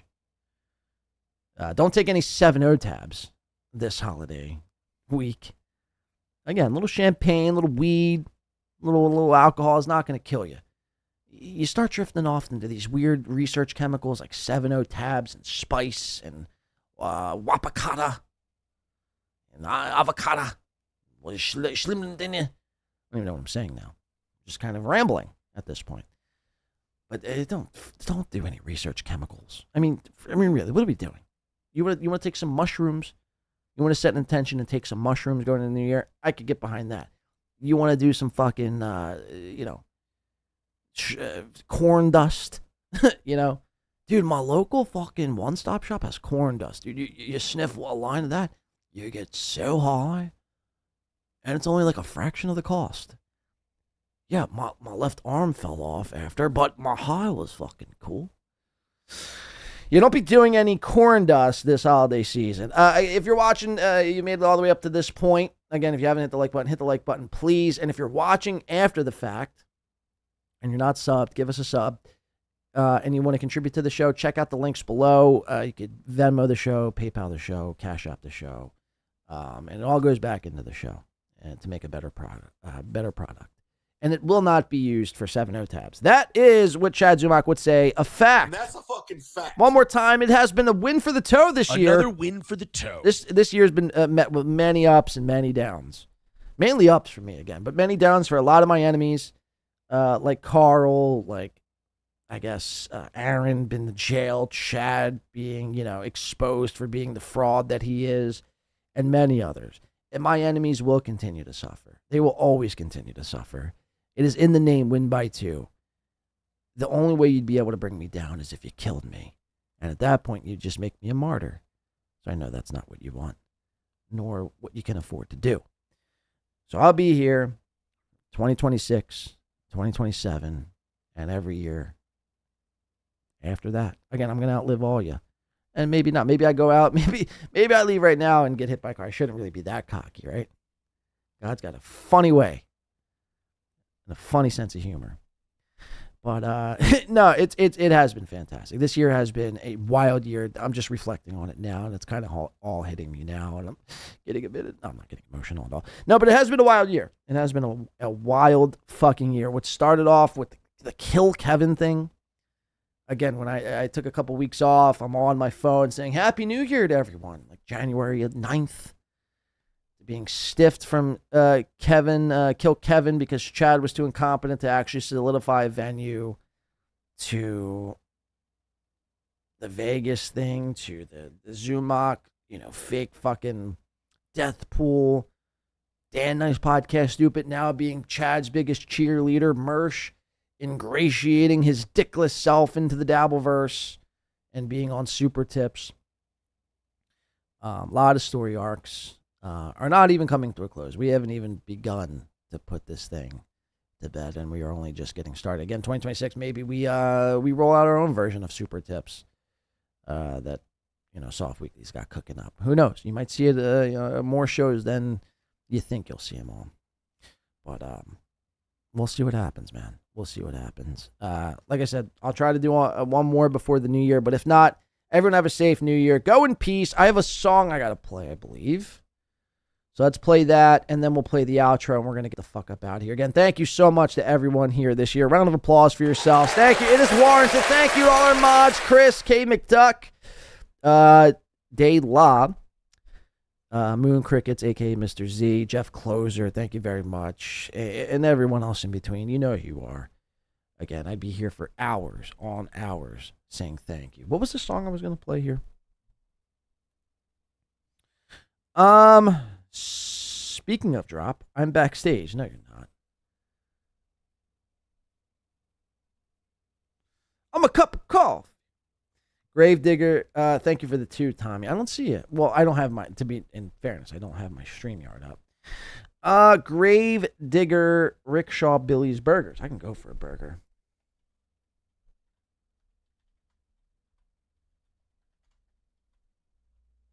Rickshaw. Billy Burgers. Is this it? Oh, here it is right here. It's live, though. It's a live version. Rickshaw, Billy's Burger, Patrol. Heel? No, this is Heel. I think it's this one. All right, we'll see you guys on the next time. Oh, this is a 7-minute song. Fuck. Real quick, before we start this song, we got our buddy Tom Chilstrom going to take us out one more time, maybe, on 2025. Tom, please have a few words for us. No, hey, everybody. Thanks for hanging out with us. Thanks for being here. Pretty solid effort all around, I would say, mostly from Corey and I. Luke had some good points. But all in all, a good show. Thanks for everybody for being here. Let's call it a night, Tommy. Call it a night. Go follow Tommy Jordan over on YouTube. Go follow also Deb from Nice Podcast Stupid. Deb, I don't know her YouTube channel, but so if somebody wants to put that in the chat, that would be fan-fucking-tastic. Go follow them too. I know Deb's working up to try to build her channel. So go give Deb a follow. Go give Tommy a follow. And stay tuned. We got a lot more to accomplish here. Win by 2. A lot more. Happy New Year, guys. If I haven't said it already, Happy New Year. Be safe. Don't do anything I wouldn't do. Don't do anything I would do. Coast on by to whatever that next show may be. And you know what to do. Better than anything. More than anything. And above all else.